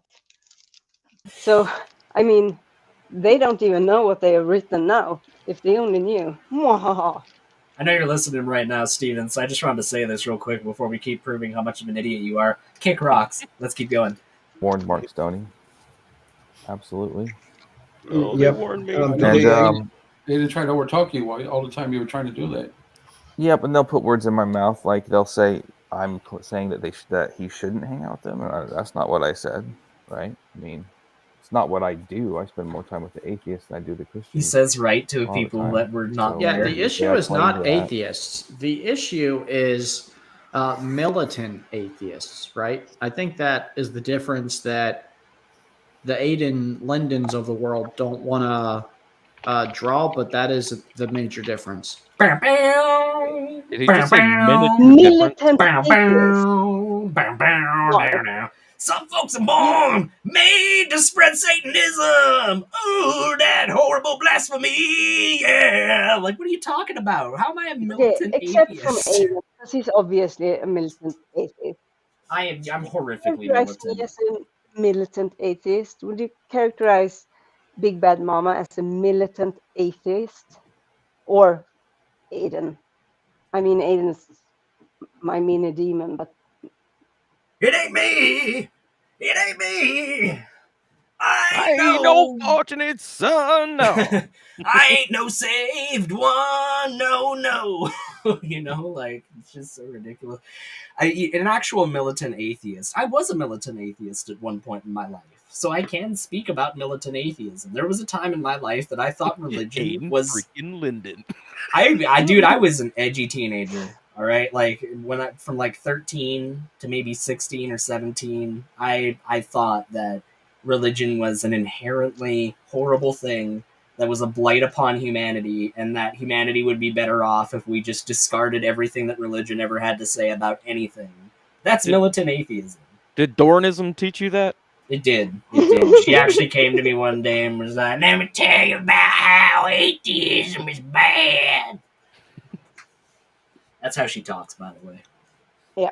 No, but yeah, like, I know what militant atheism is, and the fact that they're going to label me a militant atheist when I've shown so much respect and deference for scripture before, and have taken the time to study and understand scripture to what I consider a pretty decent level, at least certainly more than the average person on the street would know about scripture, then I don't think that's a fair criticism to make. That I'm just this militant atheist that thinks that Christianity is horrible and that we should just tear it down. That's not who I am. That's not been who I have been for a long time, well before you knew me. What is a militant atheist anyway? Like, Well, like I guns and said, stuff? a militant atheist is essentially somebody that not only disagrees with religion, but wants to actively tear down religion as an institution. That wants to Like- get rid of religion and With guns? No, I don't think it's even a violent thing necessarily. I just Aw. think that they want to try and. I know. I'm sorry.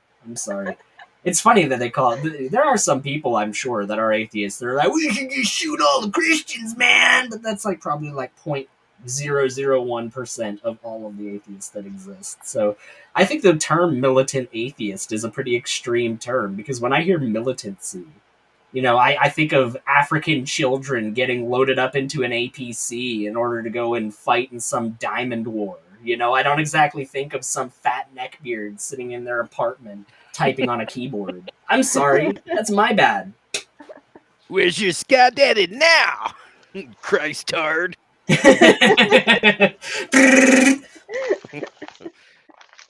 I laugh at those. It's funny. Yeah. And you know, well, I mean, you guys have seen me. I'll rebuke brother Christian Pike, you know. But still, he's my brother, you know. Yeah, you don't resent him or anything. And then Father Could you Charles, hear I the expressed disdain my in his wonderment voice to when him he in said private. Christian's name? Oh yeah, What's your he opinion resents on him that? very deeply. What's your opinion on Chuck, man? Is Chuck under a strong delusion? Is Chuck a wolf in sheep's clothing? Like, what's your take on him? Hey, you know what's an alternative? Maybe Chuck is right. Yep. Did you present that in his alternative? No, of course he didn't. I mean, but you're somebody that's interested in getting to the bottom of the truth. Oh my gosh. Tweedledee and Tweedledummer. It's hard to say. Is Father Charles I don't absolutely wanna say horrible? Is he only things that I kind don't of know, horrible? but I'm a just little bit trying to on guard. ask, you know? Because there's times when, you know, if your platform is to provide the atheists a place to mock the Bible and other Christians and kind of go along with it and beat the same drum, I'm hesitant there. But at the same time, you know, I can argue the other side. Chuck and Christian Pike, their view is different than mine. I go in and I stir the pot. I'm a little more abrasive. You know, part of being a good minister for Christ is being likable and Yeah, and you know what, P-Town? You say that you're abrasive, but you left before you came back to that show. They kind of forgot to mention this part. But he literally rage quit earlier in the show before he came back and left on more amicable terms because of the fact that I was calling him out and being abrasive towards him. Because I'm going to match what you do as far as those sorts of things. If I know that you're coming here to stir the pot, like you just confirmed, then yeah, I'm not going to have as much tolerance or patience for you as I do with somebody that I think is legitimately here to have a discussion. Like, I know not everybody agrees with this, but Dustin, I have 100 times more patience for him than I ever will for P-Town, because I am convinced Oh, that yes. Dustin is somebody that actually is trying to seek after knowledge and is actually trying to build something of an understanding about things. These people have more than indicated to me that they're not interested in that. So why would I do anything but that? You know, but hey, it's okay for me to be abrasive and for me to stir the pot, but if you do that, then I'm going to rage quit the stream and say that you're going to hell. Without reproach and not being mean, but where do you draw the line, right? Where, because, you know, and not being offensive. Well, at the same time, you know, Christ was offensive to the people at the time. So was he offensive just to be the point offensive, or was we he all have offensive to different, prove a point? we're all part Well, of the is same body. P-Town We all have Christ? different roles to play. Obviously. Yeah. I have, you know, I heard, I don't know, I heard some here, just as an example, I heard some the other day, Christian Pike flat out, in essence, sounded like preaching that there's no Trinity. And now the mystery of the Trinity is Christian isn't a a paradox Trinitarian. in of itself. I don't think anyone can fully figure it out, but to literally say that there's no Trinity, now see, my guard goes up and I'm a little weary, along with him consistently mocking me and other Christians and lying. I don't appreciate those things. These things are not, Again, with the lying biblical. without And I'll actually call them out. citing anything. So, but at the same time, I have an open heart because I care about them too. Yeah, you have such an open heart. P-Town, can I ask you a question? Yeah. I watched that video feel where the you were out there openness and of you his warned Mark Stoney or whatever you. I don't, You I watch don't every know, one of words the in your mouth, streams, whatever, Stump, I know. rebuked or warned or whatever it was. Whatever you did, that's what you did. But how did you feel when you came back on the show and Christian Pike, who professed to be a minister, had on their Pete Clown on his name? I mean, I don't think that's appropriate, first of all, for a minister of God to have that. Oh, How here did you goes feel Stump. when you show up and he got that on Vicariously there playing the mocking you? victim Like, for Well, P-Town. it's not a surprise. Hey, P-Town, here's my victim card. You want to take it? Right? No, that's Use literally this. he's literally just passing him ammunition up the line so that he can use it. Oh my goodness. Wow. That was so blatantly just like, hey, I'm gonna set up a reason for you to be offended. Do you wanna take it? He wasn't actually offended at the time, or at least he actually told Christian when he said that it was just a joke. He's like, oh, it's fine. I'm not worried about it. So let's hear about how he wasn't worried about it. It's a consistent theme of his, and like I said, it's just a fact, right? I mean, he does that with them, and yeah, I mean, how did I feel about it? It wasn't surprising to me, so I didn't feel much of it. I mean, okay. I don't want to accuse him of being on the wrong team, but I'm worried about him. Can I say Absolutely. something? And this will probably be controversial Please with the don't. other panelists. Please don't. I really do believe that Chuck is a child of God. I believe he's sincere. But he's I a loser, believe though, right? He loves Jesus Christ. He's the worst lying priest he's ever met. And I know Yeah, that he has you a are zeal for literally God. the worst, I biggest also liar I believe have ever that met Chuck in my life. has bad discernment, and I think that he is very, very influenceable. Doesn't that just disqualify everything What's up, he just Lupe? said What's up, positive brother? about Chuck? Oh, absolutely. I mean, Chuck is great, but also he's really easily manipulatable, and his discernment is garbage. And but he's a man of God. He's a great man, but he's trash.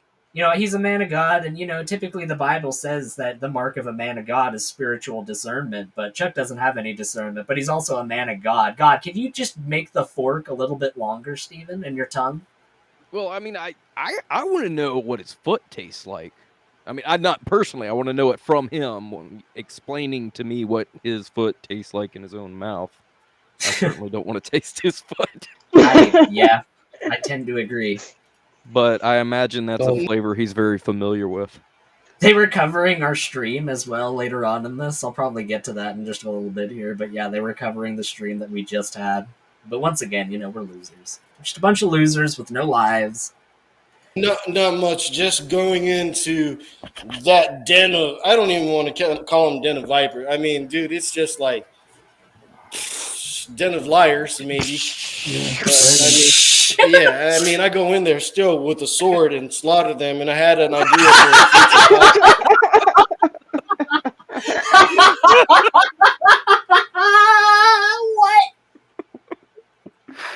You come in with the sword and you slaughter us, hey? Isn't that... Hey, Gangster Ghost. Hey, Gangster Ghost. You remember how he said that he was coming on your channel to be your friend? Yeah. How Luke was saying that. Here, let me just go back a little bit and show you the real reason why he thinks he's coming on this channel. I mean, I go in there still with a sword and slaughter them, and I had an... Yeah, that's the real reason why he thinks he's going in there, because he wants to get one over on us. He got me good. That's the reason why he said that he wanted to go on Atheist Junior stream when none of that and the stream had anything to do with any of this crap. It's not because he wants to be your friend, Logan. It's because he wants to stir the pot and he wants to get people upset. And I'm not even telling you right now to not have him on because of that. I just want you to know his actual intentions. And they're not what he says they are. Brother Pike wants to join, but I don't have enough room for him.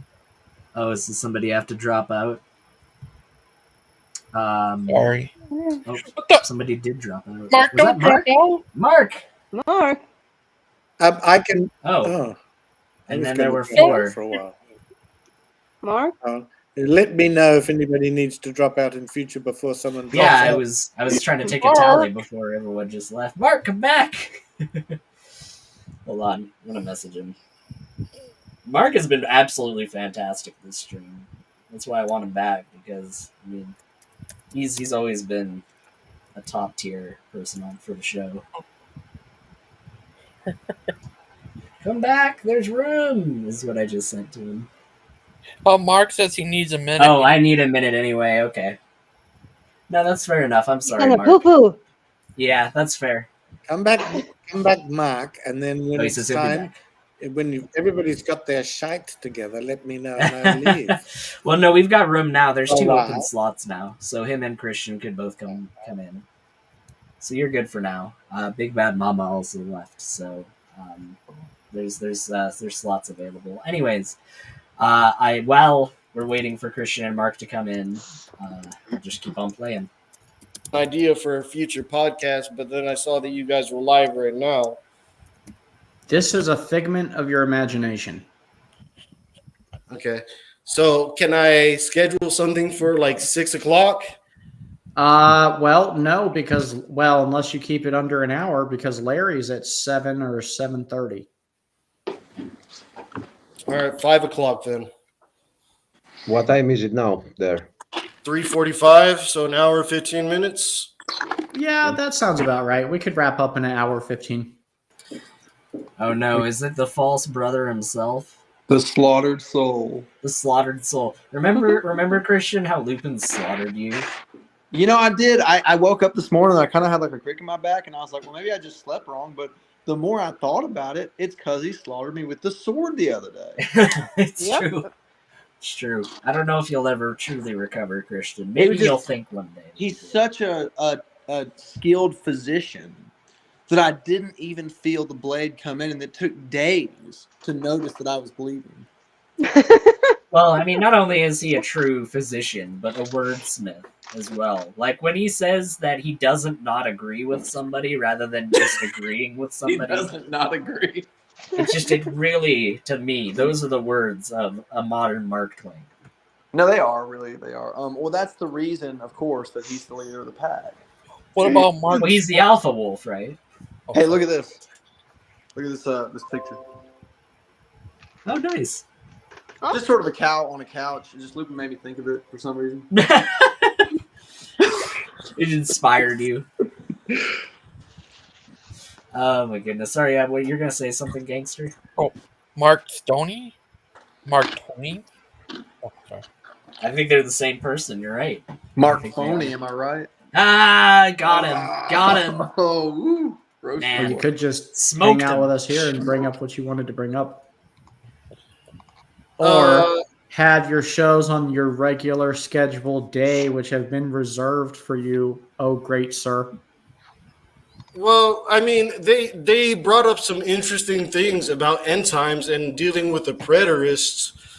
And me being the only Christian there, it's very difficult to defend. The only Christian there. Why? Oh man, He slaughtered me again. We did yet again. Let me live. No, he actually, Mark was trying to engage with Lupin earlier about end times. Sounds like it was very engaging. And he had a video that he had made about this particular topic that he was showing to Lupin. And about 2 or 3 minutes into the video, he cut it off and he said, you know, I'm not necessarily prepared for this, but you could come on my show with some of us, and then you can kind of talk with it over there on our show. It's like, why can't you just talk about it here, though, Lupin? Like, you're the one that was originally talking about end times. Real quick, Well, Mark. he couldn't because Mark isn't here right now. I know, but I'm talking to him. He's in the comments. He asked me a question. I never answer any of his questions on this topic, so I want to answer one.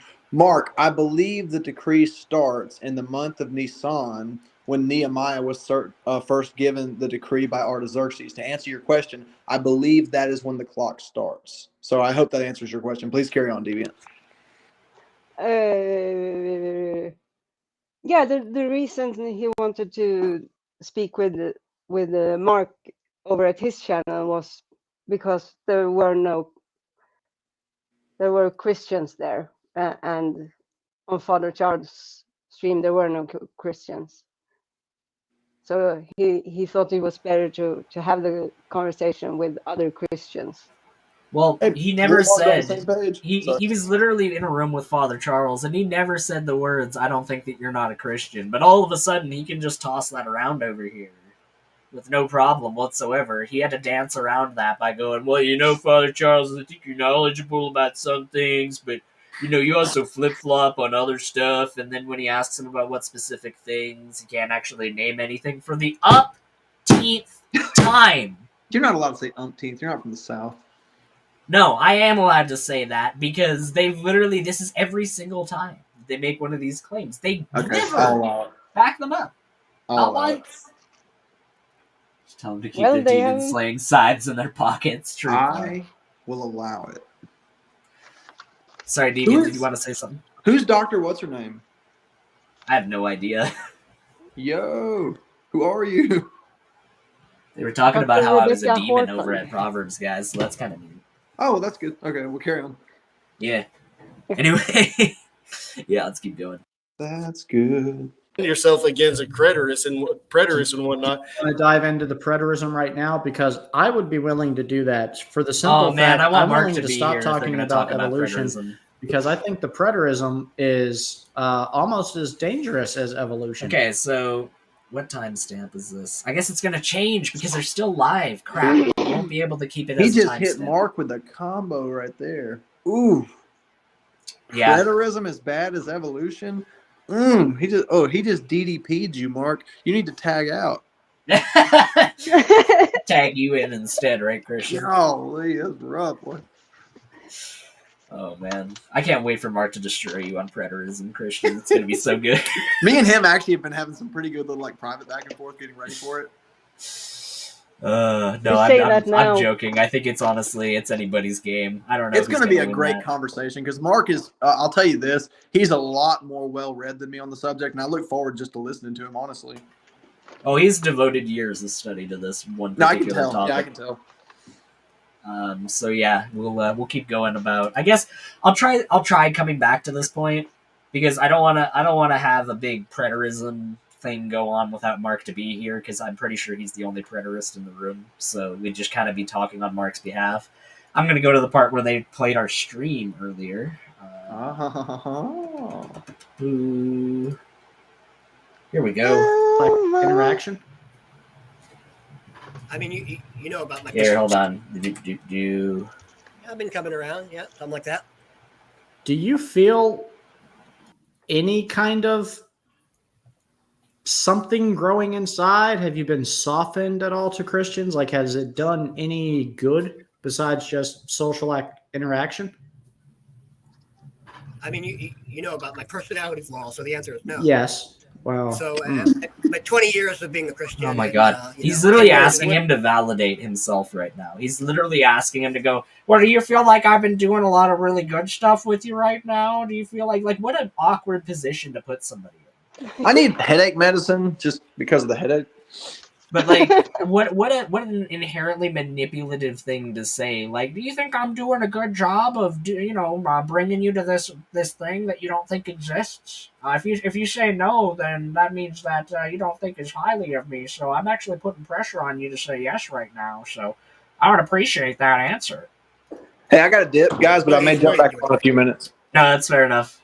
Peace. Hey, talk to you later. Wait. That was a great question, Stephen. That was a great question. And I missed what he actually said at the beginning. Can you please repeat it, Rex? Because I'm quite interested in this. In addition to repeating it, Rex, you'll probably also have to explain the disorder if you don't mind. Otherwise, just gloss over it. No, it's fine. I don't mind. I'm very open about it. I was born a psychopath. I don't feel emotions. I'm incapable of feeling human emotion. And so, as much as Christian. Okay, Rex. Yeah, Hey, go ahead. Rex. You know what? I can understand that. I know that this is a proof that people are like that. The Bible says that there are people that have cauterized their emotions. They have cauterized the capability to feel anything. So you're right. It's actually That wrong. is a It's not. Rex did not cauterize his emotions. Right? No. He was born with a mental disability. Right? Yeah, He and was literally if you're born with born the incapability of feeling empathy for people. right, and you actually see this on brain scans on psychopaths. Yeah, their brain is actually chemically different than a person who is not does not have psychopathic symptoms. So no, it's not like he made a choice one day that he was going to cauterize his emotions. So this is really actually kind of getting on my nerves because he's talking down to him like, oh, well, you made the choice to do that. That's what the Bible says, so you're right. That's not what he said, hip hop. He never said that he caused it. human quality, okay? So I will give you credit for saying that, and because it's true, it's probably true, okay? But the question goes much deeper than that because the Bible always also says that Christ is the solution for that problem. So I want to hear what you have to say about that.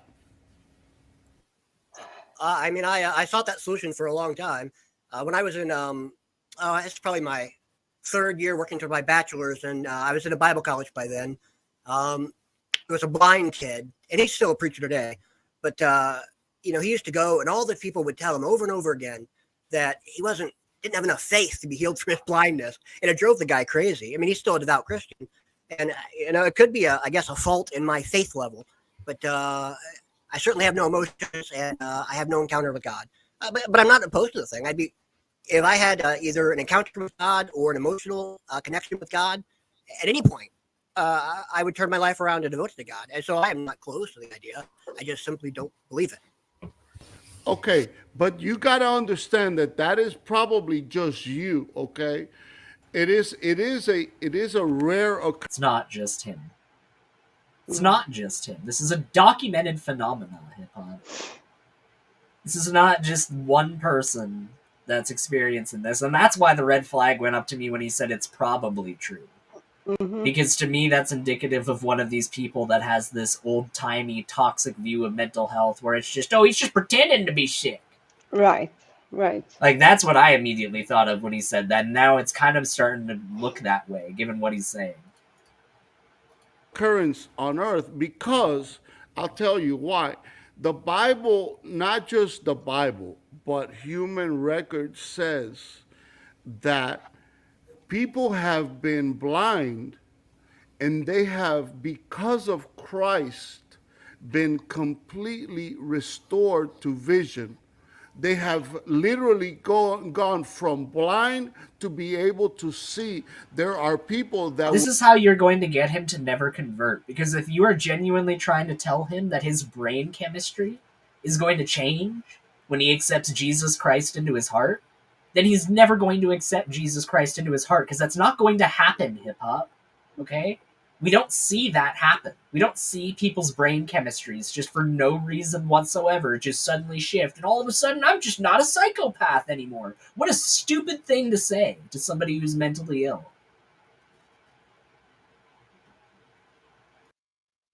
It's Have they already ignorant glossed at its over highest Say level. that this the actually eschatology happened to. stuff?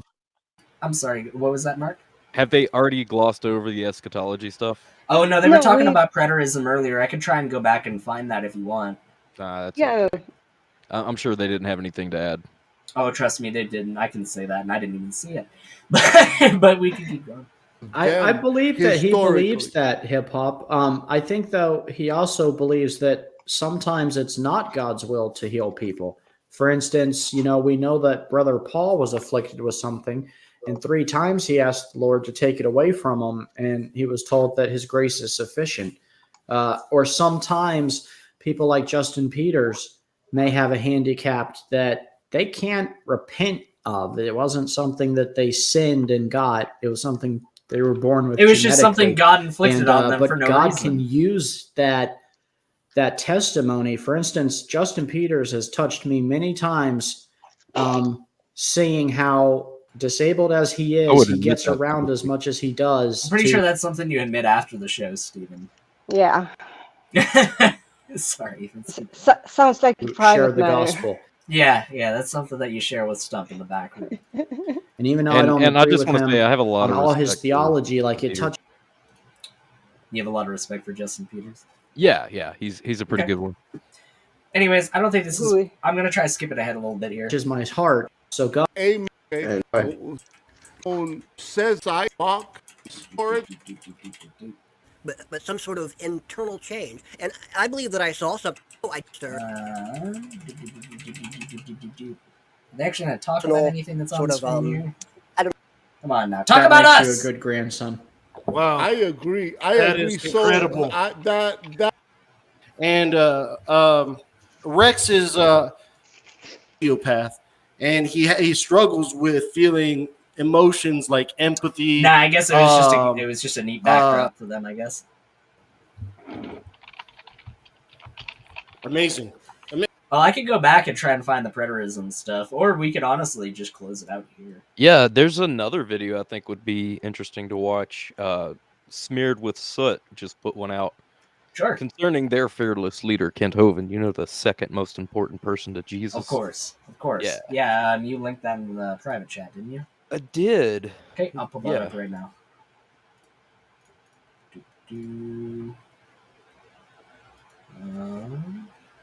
Can you see That's it? it. Yep. He did a really good job with this. I can tell he put a lot of research and work into it. Oh, I don't think this is my screen that's being shared here. I think this is somebody else's. Deviant After has this, it. Claude like to share this Sorry, video I about forgot Ken. I was muted. It's me. Yeah. After this video, here's this video Claude like to share. Sure, yeah. If you want to put this on the full screen and hit play, we can check this out. Okay. Is it film? No, it's still paused on our screen. Here, do you want me to do it? Oh. Is it going? No, it's still paused. I could do it. Here. Just give me one No. Wait. Okay. No, sorry, I'm not trying to. Okay. I'm not trying to on you or anything. No, there is something. Let me do it. Let me do it. Let me do it. Because I have two. Why don't you just keep that mic meter on, Mark? Mark, you sound like Skylar. Let me do it. Wow, he sounds like the real Skylar. No, I'm just kidding. It's a joke. So, it's a joke. can you see it? Look what I can do. Yes, I can see it. Okay. I don't think It's pretty quiet at first. Oh, yeah. Yeah, it's really. December the 5th, 2023. Tonight, Exodus chapter 20, verse 16. Thou shalt not bear false witness. Don't lie about other people, okay? Mark Stoney used to work here, you know. He got kicked out of the military for being, loony, and he is loony. We sent him from, he's gone. Okay, been gone a couple of years. He just did one video. Kent Hovind is a child molester. And if you look at it, it's because his 6-year-old daughter was over at our house, and they lived right here in cabin 5. And I broke my back and I've had whiplash twice. Somebody was massaging my back for me, and she came in and said, "Can I do your feet?" I said, "Well, sure." So the 6-year-old girl rubbing my feet, for my broken foot, I have pain all the time, but I never complain. Okay. And so he says that's I molested his daughter because she rubbed my feet. The guy is certifiably insane. One of the guys that left here got kicked out of the military because he was crazy.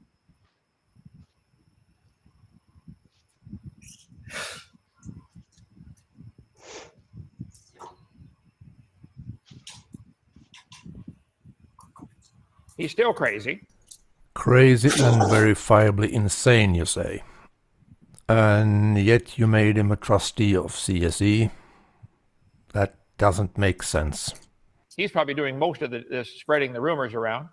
Here he is living alone with his 8 or 9-year-old daughter for all these years, and out in middle of Washington someplace, and accuses us of all kinds of things. I think he needs to be investigated very carefully. Yeah, you tried that, didn't you, Kent? And the guy I just mentioned earlier out in Washington, who's trying to spread all kinds of bad rumors, is trying to get this boy he never went missing. He was home with his mom the next day. Right. And he spent a year looking for him and raised money. And then he's telling that boy, if you'll modify your story to make Chris look guilty of something wrong, I'll give you $10,000 college scholarship. He's buying him to lie, in my humble, totally unbiased opinion. And how do you back that up? With nothing. Because you have nothing. That is just another of your violations of the 9th commandment. You are lying. Mark Stoney, the former white supremacist, being concerned about the welfare of a black child is laughable. Mark would actually be ecstatic if something did happen to the child, just so it would bring down my ministry. And you continue to do so. I could have swore I heard the word white supremacist. Now you went on to this other stuff, but just for a moment, can we focus on that? What is this about white supremacy? Are you saying that he was like a skinhead or something? What is that? Well, he had and didn't mask it very much, but he had leanings toward the white supremacy movement. The black people are inferior, the whites are superior. That's KKK kind of stuff. Okay. Oof, that's rough. Again, do you have anything to back that up with? No. Yeah, you just lie. Oh my goodness, that's rough. That is a classic. And I swear, if there's a tell that Brett Keane has that literally is basically, I know this is a lie, but they really did a good job at telling that lie, it's, that's rough. Listen for it, Mark. Seriously, if you ever listen to one of his interviews or anything like that again, dude, it's a classic Brett tell. Yep. Lie.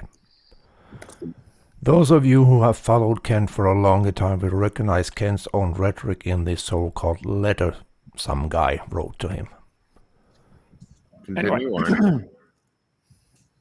This guy wrote me and said, Brother Hovind, Mark Stoney fought for our flag and country and what it stands for, but he doesn't seem to apply the standards in judging others. He and Cindy and others are acting as judge and jury over everyone they talk about. You, Brady, Freddie, and others. Brady's never been found guilty of being a pedophile in any court.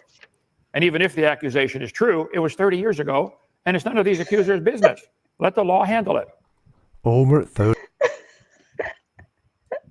Even if it's true. Exactly. Shut There's up. statute of limitations on judging somebody for molesting their family, Mark. I mean, come on. You know, Even if it's true, shut up. One day it's something that you're allowed to judge, and then it crosses the magical boundary line where you're not able to judge it anymore, Mark. Scripture's very clear about this. No, it's fine that he's around children. It's no problem. It was 30 years ago. Let it go. Shut up. It's none of your business. Your kids are fine. Kent's claiming that this is someone who wrote to him this letter.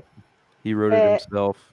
It kind of seems like that, considering he's using the exact same words that he himself has used. Well, I when mean, talking Brett about- himself there in doesn't the stand slide. by this video because Brett has removed this video since. This video is no longer available in any context except showing what an outright lie it is. So the fact that he doesn't even stand behind it just goes to show what an abject load of crap this really is. Yeah. And it says there right in the slide, I think Mark needs to get a taste of his own medicine, so I had this thought. And then he portrays it as a letter from somebody else. Mm-hmm. These accusers' business. Let the law handle it. Over 30 years ago. No, Kent have never used those words himself. Okay? It's not their business. I think Mark needs to get a taste of his own medicine, so I had this thought, and I thought this was cute. This is what they wrote. Mark Stoney was kicked out of the military for having mental issues. That's true. I had this His thought. mother, Lois This is what Stoney they in wrote. Birmingham, took his daughter away from him and even drove her car over Mark, ran him over. They did not prosecute her. She filed 3 domestic cases in 3 separate courts to keep him from having his daughter. It took a year of brilliant legal work from Brady Byram. Brady helped Mark get his daughter back, and now Mark has turned against Brady. You hypocrite. Anyway, to help Mark get his daughter back. Mark's dad was also against Mark getting his daughter back. His own mother accused him of having PTSD, being a psycho and a danger to himself and others with all his guns, okay? Mark's wife OD'd on heroin and died. Mark has been gone from DAL for about 2 years, I think. Wow. He's a single man. No. Pause that. Aiden, I need to tell you something. Wow. Aiden, after this, here's the thing I sent you from Big Bad Mama. Hey, Missing after Mod, this defend that. Can you share it on here after you guys done? Yeah. Defend the fact that Kent Hovind, apropos of nothing, brought up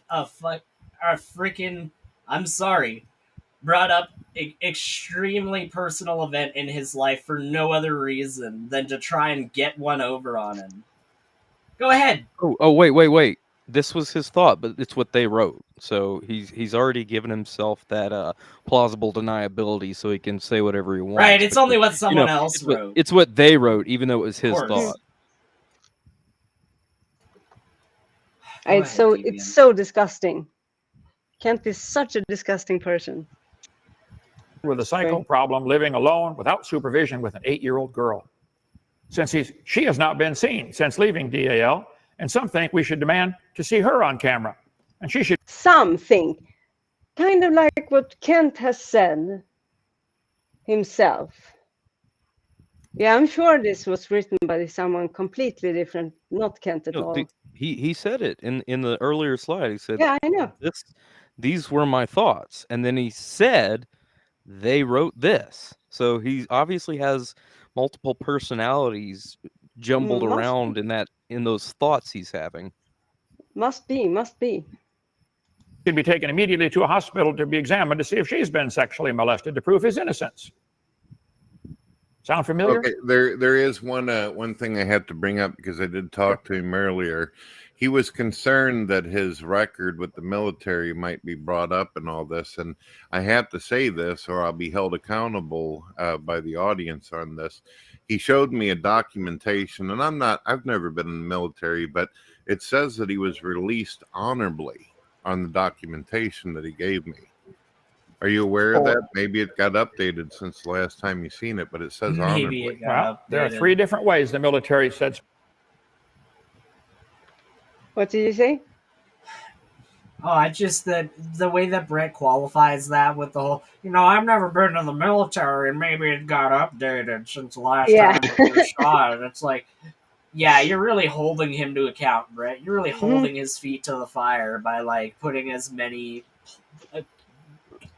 aspects of plausible deniability out as you possibly can. God, you're a top tier journalist, Brett. Top tier. People out. Honorable discharge, dishonorable discharge, and honorable but kicked out for medical or physical reasons. He was expelled from the military for his mental issues. Read the document. Might have been honorable. Hey, you're psycho, we can't keep you here. Goodbye. I don't know. You don't know. Then don't make false claims and stop acting like you do know. But he wasn't. There's several types of honorable discharge. Anyway, thou shalt not bear false witness. Don't lie about other people, okay? Yeah, Kent, don't. Mark Stoney used to work here, you know. He got kicked out of the military for being, loony, and he is loony. Thou shalt not bear false witness. Don't lie about other people, okay? I go to his house and I'm talking to him about this. I'm like, Dr. Oven, I just talked to this guy. Like, this isn't good. And anyway, Dr. Hogan always says, don't worry about it. I'll handle it. Not a big deal, blah, blah, blah. So I'm like, okay, well, would you like me to make a bed for him in the man cave? Dr. Hoven said, no, I'm going to put him in the house next door. Now, I want to make this very clear. Dr. Hoven keeps claiming that was Cindy's house. That was not Cindy's house. There was a different lady that owned that home at that time. So I don't know why Dr. Hoven is saying those things. I know, and I will tell you why he does that. Just hold on. So that's not true. So there was a different woman that owned that house. My husband and I were going to buy that house. This is a transition at this time when Chris Jones came, that my husband was in a cabin at camp. We got all of our belongings and put it inside this house because we were going to actually buy the house that was next door. It was not Cindy's house yet. We were going to buy it first. So I told Dr. Hoven, I said, Dr. Hoven, there's nothing in that house. There's no couch. There's no table. I took all of my belongings and moved it into our new home because we found a new home to buy instead. So I told Dr. Hoven, my bed is the only thing there that is left that I wasn't able to put in the back of the truck yet to take to our new house that we got. Well, there's only one mattress on the floor. The boy was sleeping on a couch, but he got scared. He came in and said, Chris, can I stay with you? And Chris said, let's call your mother. So he called the mother right away and said, look, Zaire's scared. What should I do? She said, well, that's fine. He can stay in the same. It's a queen-size bed on the floor, both fully dressed, stayed on the bed. Paul came in the next morning and said, Chris, it doesn't really look good. I was mad, Chris. I was mad at Chris because I got up and I said, Chris, what's he in your bed for? You got these charges. What the heck are you in bed with a kid for? Completely dressed. But it was also the only bed in the house. It's Yeah, not like he had but another bed to be in. anyway, I was just like, you couldn't convince me then that you should have done that. You see, the way people say things, he was in bed with a child. Yeah. There's a way to make it sound worse than it is, you know. I know, but Chris Right. has to remember, don't get close to that fire. But wait a minute, now, there's two things to consider here. Oh. That's Chris's decision and the kid's decision. Chris brought Zaire here with prearranged permission from Paul Hansen, myself, and his mother. But he came home and he was telling me about the trip that from Donna Swan Land. I didn't know what he was talking about. I said, Paul, what happened with Chris? He said, Brother Hoven, I was there the whole time. Cindy owned a house about a half a mile from here. Now, I want to make this very clear. Dr. Hoven keeps claiming that was Cindy's house. That was not Cindy's house. There was a different lady that owned that home at that time. So I don't know why Dr. Hoven is saying those things. It had nothing in it but a mattress on the floor and I don't know, a table or something, not unfurnished house. Chris and Paul and this boy Zaire stayed the night there. In the middle of the night, Zaire he came to get baptized and had a wonderful time at Dinosaur Adventureland. So Paul is sleeping in his little camper outside. The doors are open. Nothing's hidden or closed. Nothing are hidden or Eat your secret. own words, Maud. So when Zaire got scared and came in and said, Chris, can I stay with you? Chris said, let me call your mom. Mom, he knows the family well. Mom, is it okay if Zaire sleeps with me? Oh, yes, please do. He gets scared easy. So they both laid down, fully clothed, opposite sides of a queen-size mattress. Paul comes in the next morning. There they are, still on opposite sides of the mattress, sleeping in their clothes, door wide open. End of story. Well, nothing happened. Paul testified nothing happened. Chris testified nothing happened. Zaire said nothing happened. Really, all I remember is dozing off. Then he woke me up to get in the bed, and I got in the bed and went straight to sleep. Boom. And I woke up feeling weird. Like I woke up and he said, come on. And we had to go to like where this little group was doing Bible study or whatever. And I woke up and I had felt like my legs just gave up. And then like 15 minutes later, that's when like my legs just come back. Chris Okay, didn't break Paul, any laws by going can I down there. ask you another Chris question? I disagree with it wasn't that. against the law of Chris. Well, With I've a had minor people child? investigated. There was no.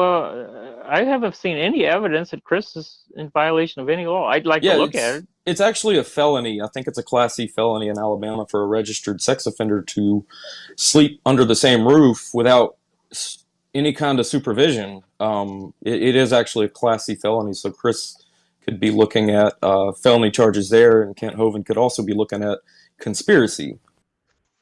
Hey, brother, Kent Hovind here. I just got a call from Steve Bolin claiming that Zaire is pressing charges against Chris. This whole drama is never going to quit, brother. Just completely ignore them. They don't get it. Bunch of morons. Well, would you like me to make a bed for him in the man cave? Dr. Hovind said no. I'm going to put him in the house next door. So, there you have it. The reason for why Kent is lying about and trying to defame Mark Stoney. Stoney was a driving force behind the search for the kid. The kid wasn't missing, they just didn't know how and where to find him. Kent knew that if they find the kid, things will be brought up to light, and he sure didn't want that. If everything were fine and dandy, he shouldn't have no problem with giving them contact information and settle it once and for all. Instead, he resisted and went on the offense. Kent knew that if Jones was busted, the visit to DAL will be brought up. And when it is brought up, the authorities will turn their eyes at Kent.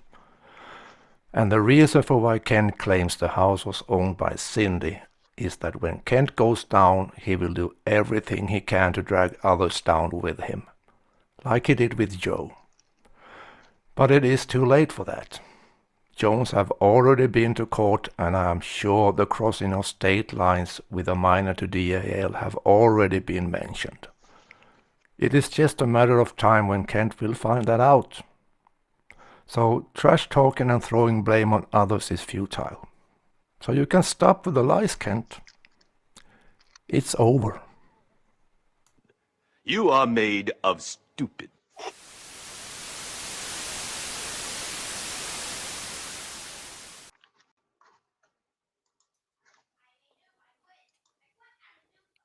Well said. Well said.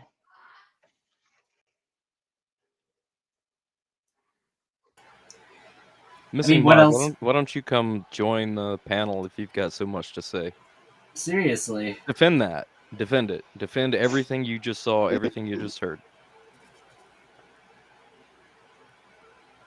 Just come on the panel. I mean, we're not here to witch hunt you or whatever. I know that you were talking about us like we were a cult earlier. You were talking about, maybe Mark should watch this in private so the rest of the cult won't influence him. Do you really think Mark is just this impressionable little child?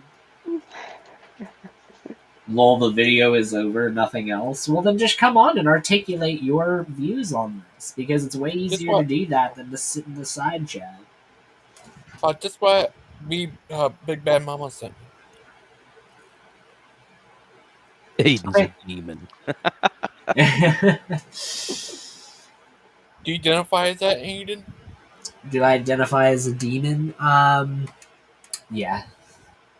Okay. I personally, every single time that they bring up this whole demon and demonic presence and everything, I just laugh, because if I am, according to you, possessed by a demon, then I should have no purview to do anything good whatsoever.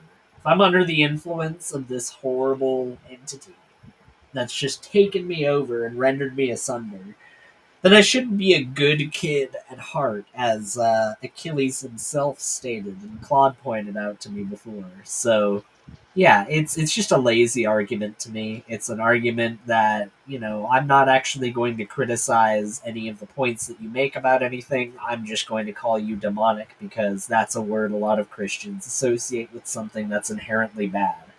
And it's just lazy armchair theology. So, is that what you identify as? Yes. Long story short, TLDR, yes, I do. Steven identifies as a lion. It seems like it, given how much he is. Either that, or he's this heroic figure that he has presented before us. You know, like I've never understood. I've never understood why he always needs to present himself as like this epic hero, like the modern Achilles. Steven Basically. identifies as an identity crisis. Yeah. Yeah. I suppose on a certain level. Sorry, Mark Reed. I know you're also in the chat. We are talking about Kent, but there's other things that at play with all of this stuff as well. Unfortunately, with this community. Todd wanted to play this one thing. I'll be right to you guys. Go right ahead. Big Bad Mama, welcome to the room. Aiden, that was Dr. Rebecca Horton calling you a demon over at the Proverbs Guys site. Yeah, no, I saw that. And Now, Aiden, I wouldn't want to be in her sights. She's a dangerous woman. You know, she's the one who filed the complaint against Kent Hovind for misappropriating ministry funds and not I've got nothing to withholding hide. taxes. I've got nothing Okay, to hide. just saying. He I got know 9 years. She's got a job Got of digging 9 into years. people's pasts, and I will say I am very fortunate in the fact that I did all of my dirty work before I got on the internet. I was You smart see enough the to be in, like, look on the time. Hovind face right there? That's the look you should have on your face when confronted with Dr. Horton. Sheer terror. That's the evil people generally, but they're God's people, and God's going to use them. I think the Jews are evil people generally. But the Jews are evil people generally. The Jews are evil people generally, but they're God's people, and God's going to use them. I think the Jews Where's are. our token Jew? Where's Skylar? Is that on YouTube? Yeah, I've seen that before. How did that pass? It's just a very recent one. Someone's put up. I Oh forget no, the name this of the was channel. back in the Steve Lynn days. That's why you have all the psychedelic lighting behind him. Oh. This was probably taken at Steve Lynn's house. Someone has put it up called DAL's Next Tech Guy. Has put this up just a few days ago. If you look closely, yeah. Someone who's called themselves DAL's Next Text Oh Guy. my goodness! I thought Is that the name of their channel? Yes, that's yeah, awesome. This is an old clip. I've seen is. it before. Oh, This that's isn't anything new, It's when but it's modified. Yeah. it's funny that it says DAL Next Tech Guy, and I know who did this. I know who produced this video. I'm just saying, you should keep your eye out, Ken. All right, this is a really promising prospect for your next tech guy. I don't know. I think somebody's out to get him. Well, he's trying to take over the ministry, Mark. You don't understand. They're going to take over the ministry. Sandra, quick! That's right. Yeah. Buy up the rest of the property so they can't take it from me. You know, Sandra tried That citing actually the happened, by the 18th Amendment the other day and said that she had the right to vote. And I said, you know, you're trying to take over the ministry and you got to get out of here. So that's the end of our marriage. Oh, Missing Mod said Skylar is pretty. Aw. Yeah, that's very Especially nice. when he's threatening to kill somebody. Yeah, it was really nice of him earlier, but you need to understand. Oh Big wait, Bad Mama, I there's was a word actually behind the chicken in that Restream logo. She said he's pretty evil. You didn't actually see that? Oh, that's good. That's good. What do you think of that, Claude? Well, I think it's just in both videos we've just seen are indicative of the true Hovind. And he's indefensible. And quite frankly, I've got no time for anyone who tries to defend that. And that's why I've been a bit rugged, you know, towards people like P-Town or Dan or whatever. I just can't. I know what they're up to, and it's trying to defend them and sow discord and blame other people, and I just won't wear it. So I'm glad to have seen both these videos today, and also the videos on the Proverbs Guy channel. just says it all, Well, really. Claude, stop being a loser that obsesses over Proverbs, guy, okay? Just because they're talking about us doesn't mean that you're able to talk about them, okay? You need to remember that. Because Look, if you're you gonna do, have then to you're a go loser. ask. Well, you're- apparently you're I'd gonna have to skipped go over ask Hovet, but Steven now if he's got any spare victim cards to hand out. Oh, you know what the best one was recently? When Claude went on their show recently, I think this was within the last month or so, he tried pointing out what happened with Lupin on Gangster Ghost show, and Steven has the gall to say, well, wait, you're going to try to say that, you're... It was basically something along the lines of, well, you're able to take videos of mine without my permission and play them on your channel, but you're going to get upset about somebody going on someone else's channel and playing videos? He literally pulled a Greta Thunberg. He was like, how dare you, Claude? How dare you? It's like this false righteous indignation that he tries to flaunt. Oh my goodness. And he knew that that wasn't what Claude was talking about. No, it was false equivalency. So he's never going to be intellectually honest about any of this. The first interaction that he had with us today was him intentionally just trying to provoke me specifically, but everyone else as a result, because I tend to kind of spread those bad vibes around, as the kids would say. Here's I another usually- Mark in the comments. I usually refrain from joining cults. Well, Mark Reed, according to Missing Mod, this is a cult, so you probably should never come on the show again. Could we invite Mark on? I'll ask if he wants to come on, and if he does, I can just view for a while. Mark, do you want to come on? Can someone ask? Yeah, him? Big Bad Mama just asked in the side chat. Let's see. We'll see. I'm sure he'll respond very soon. Yeah, it was a Mark debate the other day. Mark versus Mark. They're the Marky Marks. It was very confusing. Yeah. The Clash of Titans. Clash of the Marks. It was. Marksmen. I got a video of Marky Mark Stoney. If only Mark Wahlberg were there. One can Marky dream Mark. or have nightmares. I don't know which. Oh no. I bet I made Big Bad Mommy. Big Bad Mommy, oh no. You know what? I think you should make a video called Small Good Papa. That's what you should make. Little Good Daddy. Oh, hey, it was so funny what you said about Brad the other day. That was so funny. Wait, what? I Which can one? imagine him in the Chinese restaurant. Just passionately arguing at the Chinese buffet for them to take his food stamps. Yeah, that's a pretty good one. You tell me I'm not able to redeem the situation. Why am I never coming back here again? Oh, I have your Missing video. Mod. Why? I think it'd be why do you hilarious think if we you will banned Missing Mod. Gangster Ghost to ban you? First of all, we don't get him Ban her. to do anything. Ban her. Ban her. I don't want you to be banned. No, I'm joking. I think The Mark others is are as just well. a-holes, I'm so not. don't get I'm not. Mark is not joking. I cannot speak for Mark in this situation. Marky Mark.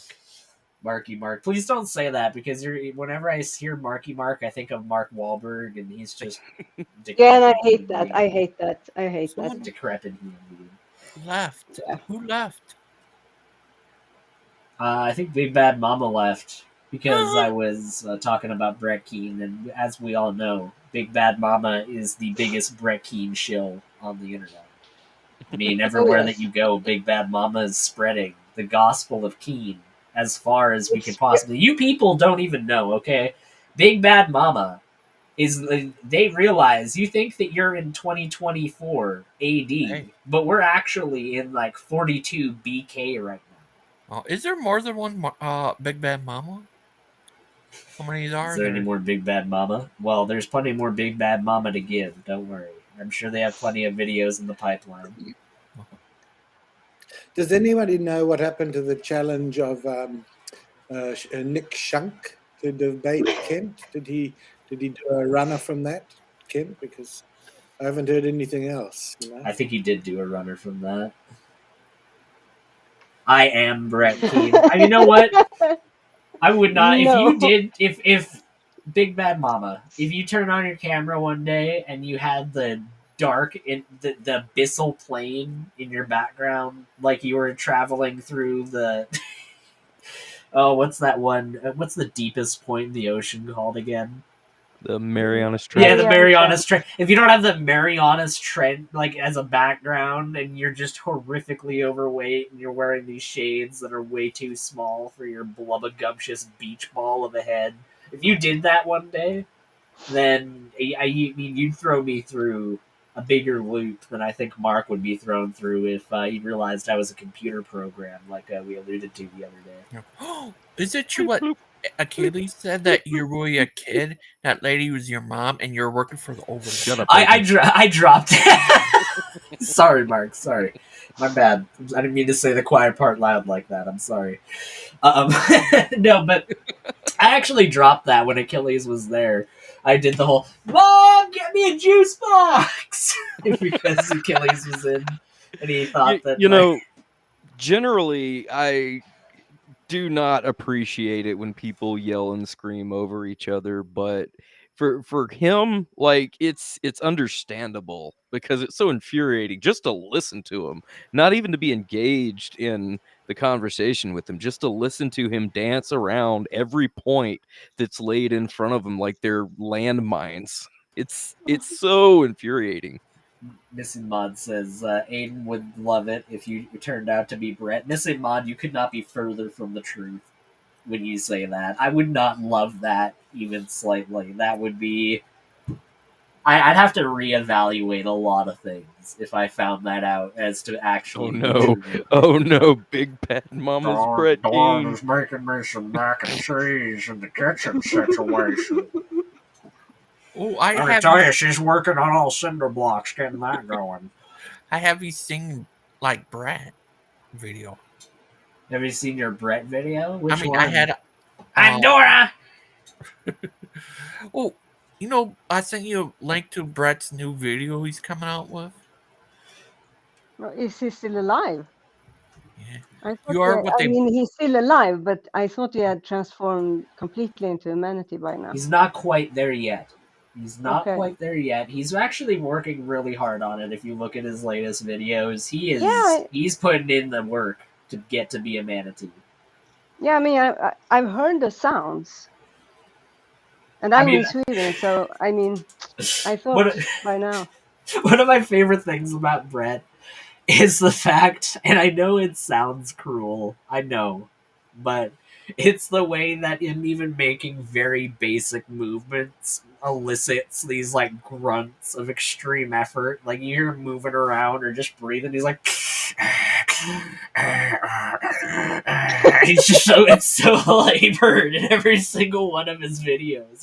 He'll start it sometimes with a ladies and gentlemen, it's Brett Keane. It sounds like he literally just rolled out of bed and just started making a video as soon as he rolled out of bed.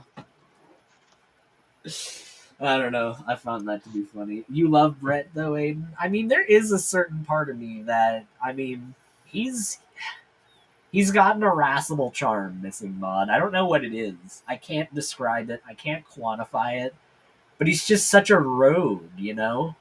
He's out there making crazy crackpot videos that nobody's gonna watch.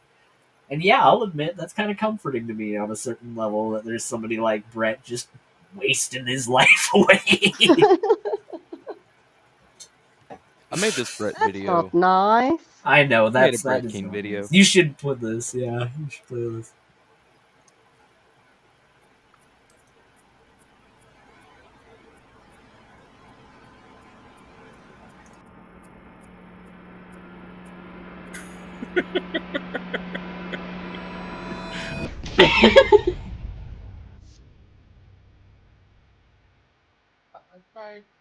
Be frank with everyone and free everyone alive. It's really quiet. Yeah, I'm gonna fix that. Aiden, that the guy looks betsy.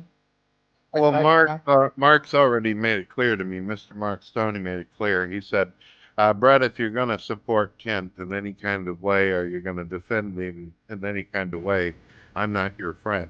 So he made it clear to me he's not cool with me at all, because I'm not willing to burn Kent Hovind at the stake. He actually called me a pedo at Adler, the same thing that he called Kent. So now I'm thrown into that drama. So that's one of the reasons I got irritated, Ghost. I realized that sooner or later that I was going to have to make a decision. What am I going to do the right thing or the wrong thing? I love how this sounds like the prologue to an epic movie.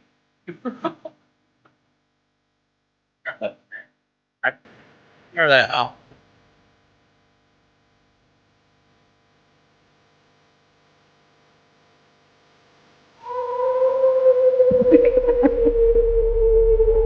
That's why.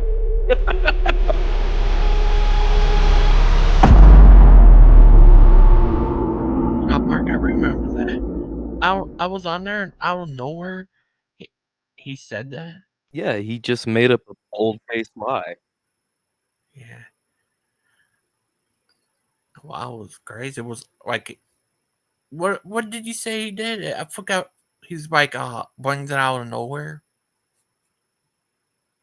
What's that? Yeah, he brung that out of nowhere. Yeah, just He just says pulls I'm a it out of cradle somewhere. enabler situation. He just twists words to fit his narrative, just like Kent does. That was about 3 years ago. That's when I was saying you're 15. So much for not bearing false witness. Listen, Mark Reed, stop trying to hold them accountable to the Bible because you don't understand, Mark, okay? You're not a believer, so you can't hold them to account using the book that tells them to be held to account by those standards. Why? Because you're not on the good guy team, you're on the bad guy team. Right. Mark reads a book. Mark reads a book. Mark, That's why we love That'll you, be Logan. the day. That'll be the day.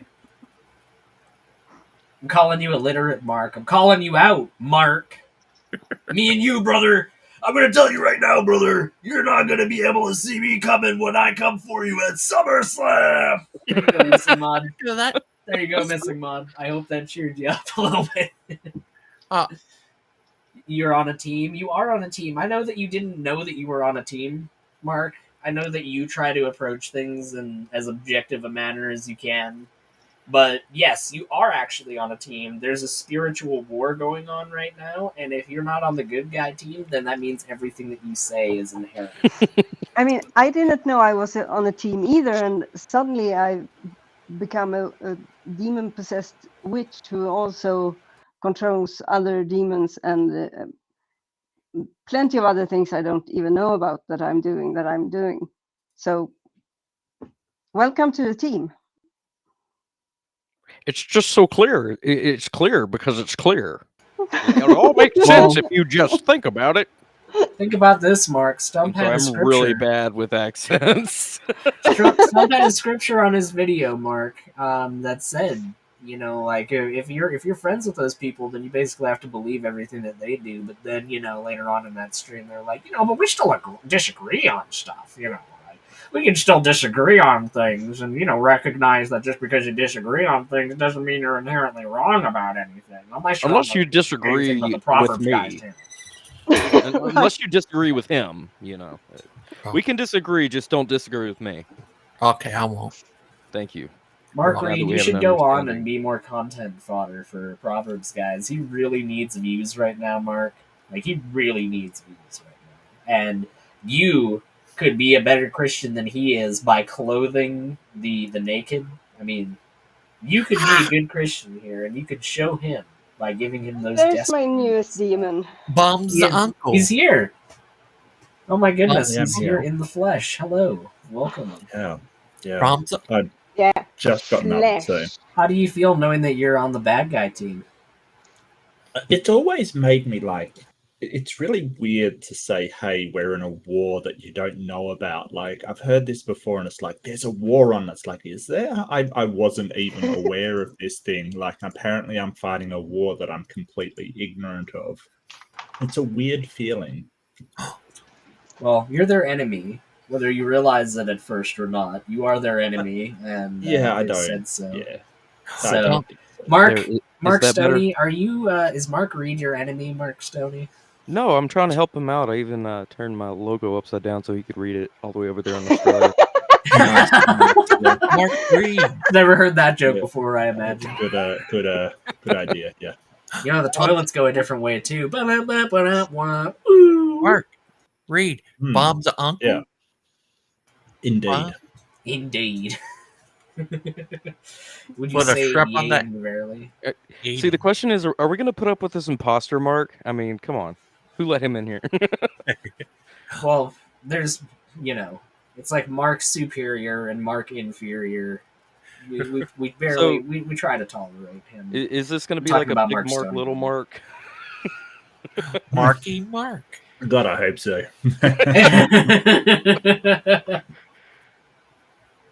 Like, you want to be the big spoon or the little spoon? Right. What are you after?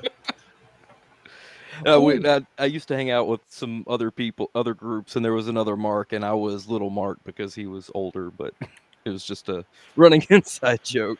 I'm probably older than got you. the big Mark. spoon and the little spoon. I'm probably older than you, mate. How old are you, Mark? I'm 37. Right, so I've got 10 years on you. All right. You're 27? No. So Other close. way.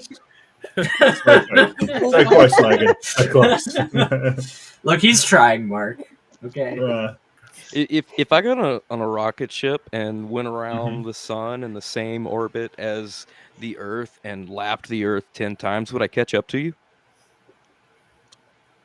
Would you catch up in to age? the Earth? Yeah. So I 1 never- year is the Earth going. It's a ridiculous question. Just entertain it. Okay. Okay, so I'm think of it like a NASCAR race, and I put you 10 laps down. You're on the Earth. I'm on the spaceship. Do I catch up to your age?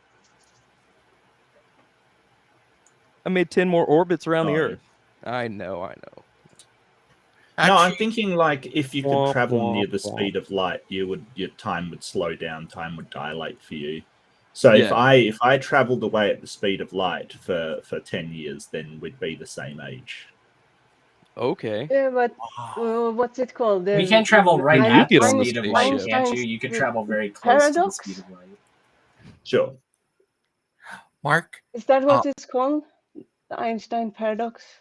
Yeah. No, yeah, the it's twin. just time dilation under the theory of relativity. Yeah, right. Yeah. Oh, Mark. I found out here's a way around the speed of light where you get a spaceship, like have it like use gravity or something to hold on to space and time and push space and time. It's space and time moving, not the spaceship.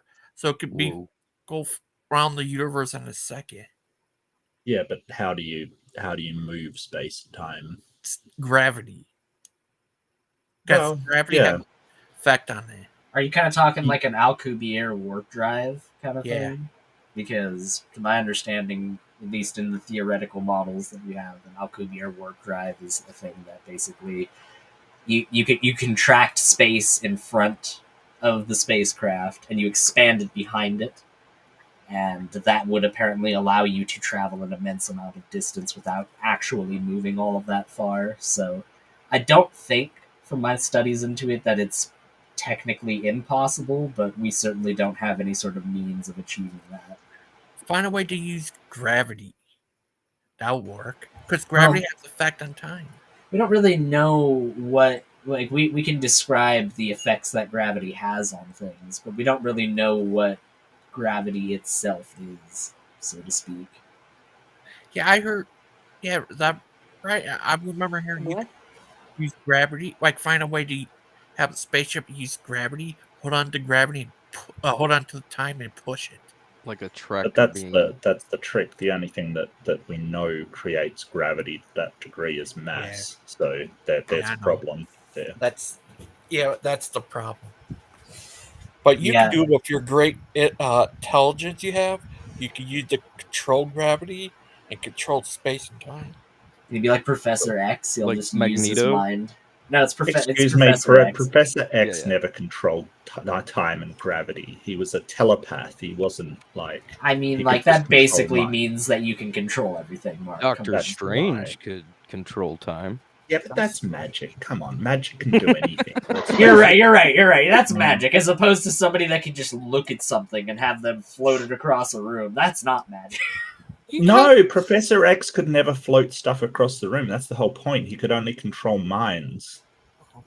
Magneto was the one that could control Correct. Still physical not magic, objects. though. Still not magic. Well, he could manipulate metal, but there were like telekinetics in the X-Men universe, like who could like float stuff. But Professor X wasn't a telekinetic; he was a telepath.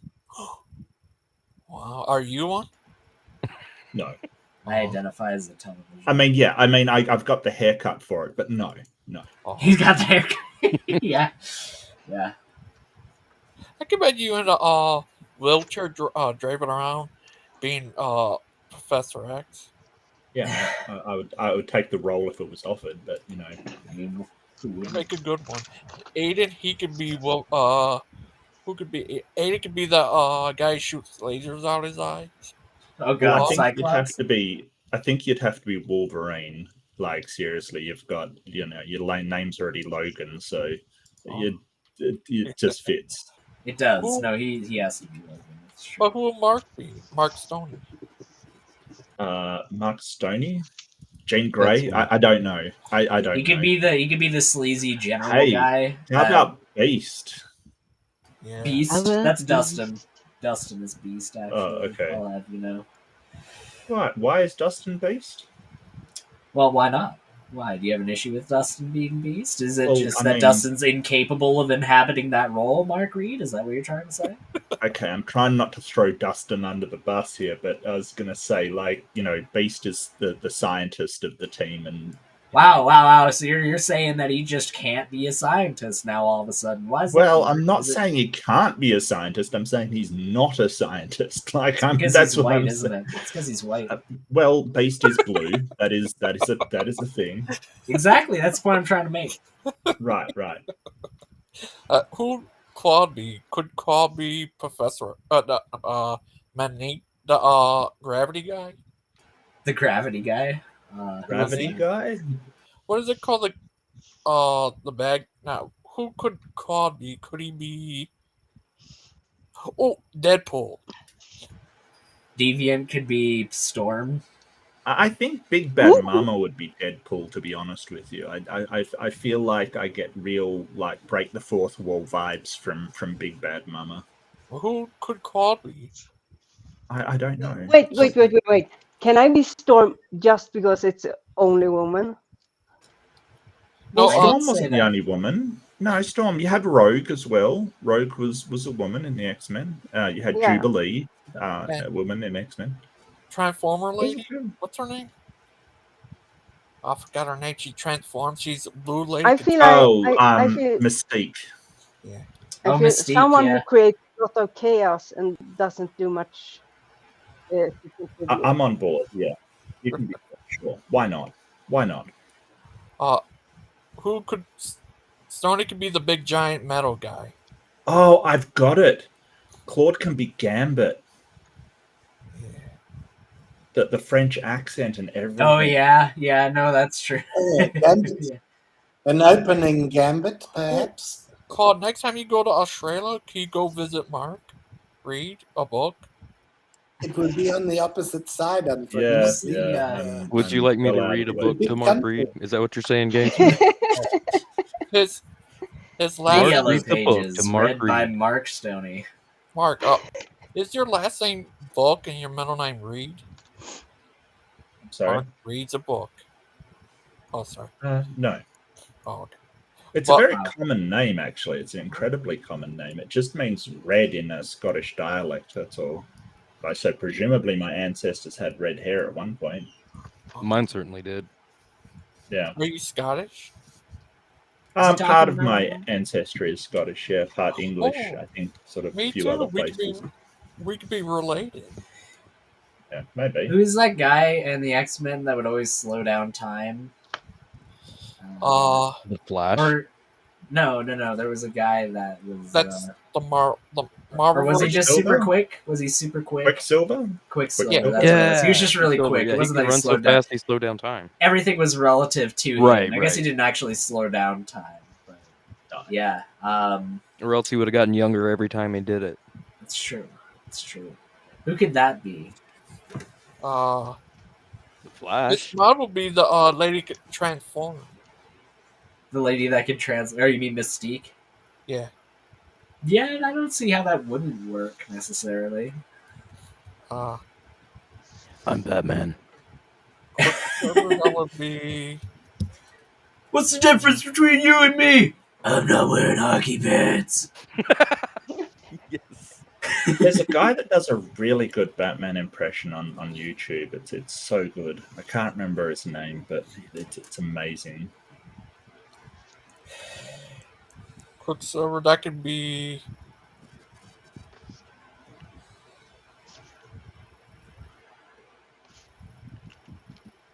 Brother Pike. Brother Pike could be Quicksilver. He's pretty quick with his. He's pretty quick on his feet in conversation. Yeah. So that's actually Yeah, fitting. that's true. Yeah, that fits quite well. Oh, really? Oh So boy. I was asking ChatGPT a question like I asked Mark Reed earlier about traveling around the Earth's orbit 10 times. If you go at the speed of light, it will take just under a day to make it around the Earth's orbit 10 times. And you wouldn't lose your age. You'd just be going really fast. It'd take a day to go around the Earth 10 times at light speed. I thought that at light speed you could go around the Earth like 7.5 times a second. No. Well, it takes a while for the light formula, to reach us. yeah, is Sun. C equals 2 pi r. That would be the formula that it gave. So you would calculate the distance, multiply by 10, divide by the speed of light, and of course C being 299,792, 458 meters per second. To lap the Earth 10 times along its orbit at the speed of light, it would take approximately 31,353.84 seconds, which is about 0.000994 years, or slightly less than 1 day. Well, I'm pretty sure I just pulled something up that says that you could lap the Earth at the speed of light in 0.13 seconds, just one Mark. time. Mark, if you go that around Do the math. Earth like that, would you slow down your age? Like you want to age as much? Well, it does kind of answer that a little bit too. It says, due to the effects of the time dilation and Einstein's theory of relativity, the time you would experience your proper time would be significantly less. At the speed of light, time dilation becomes extreme, theoretically reaching a point where time stops entirely from the perspective of the time traveler. However, it's important to note that according to current physical laws, it's impossible for any object with a mass to actually reach the speed of light. Oh, you're talking Yeah, about so- from the perspective of So the person here's how experiencing time it. dilation works. Okay, so what doesn't happen is that you slow down. You experience exactly the same time, right? So time to you is just going as normal. So you're just aging as normal.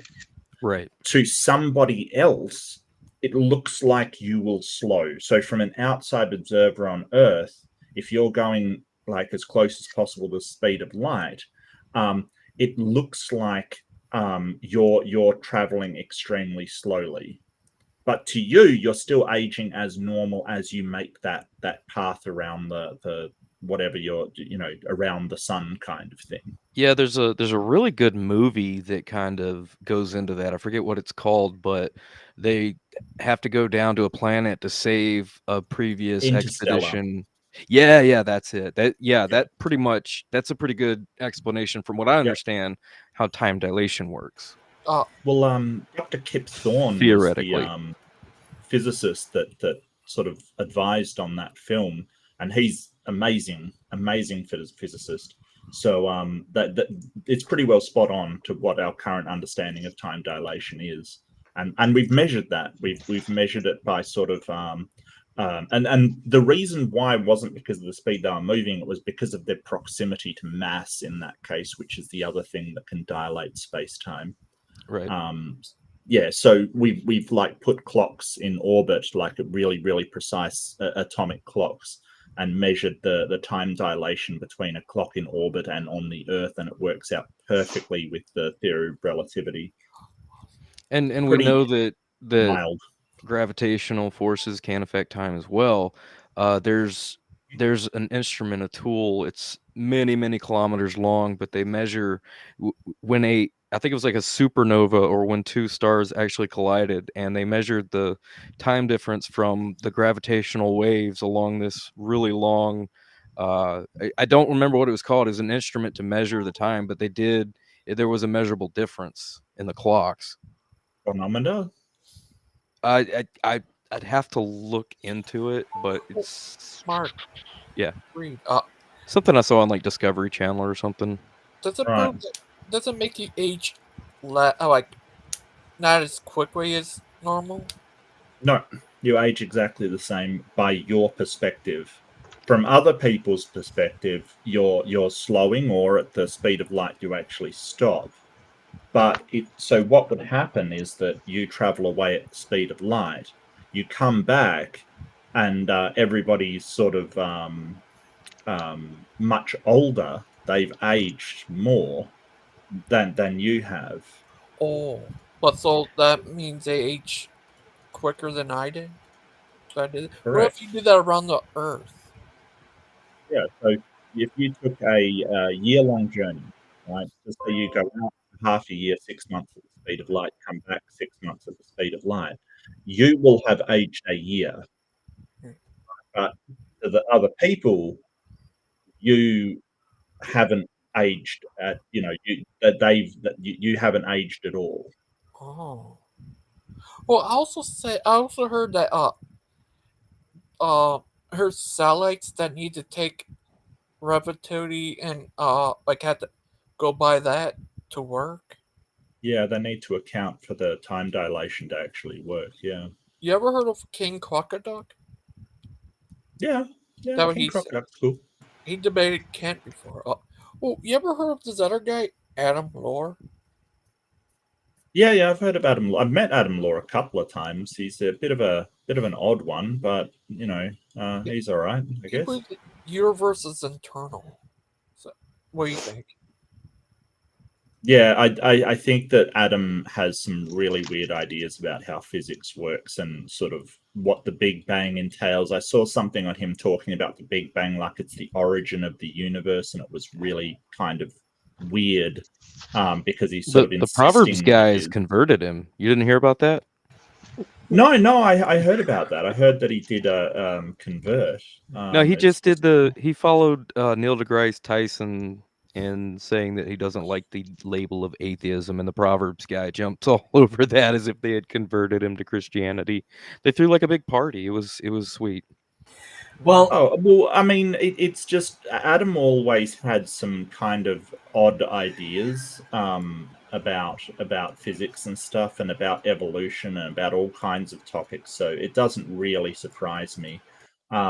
But that's okay. It's if he wants to do that, it's perfectly fine. I got no problem with it. No, I was more poking fun at the Proverbs guy for taking his abandoning the atheist title just to adopt a We converted him, guys! Woo! Yeah.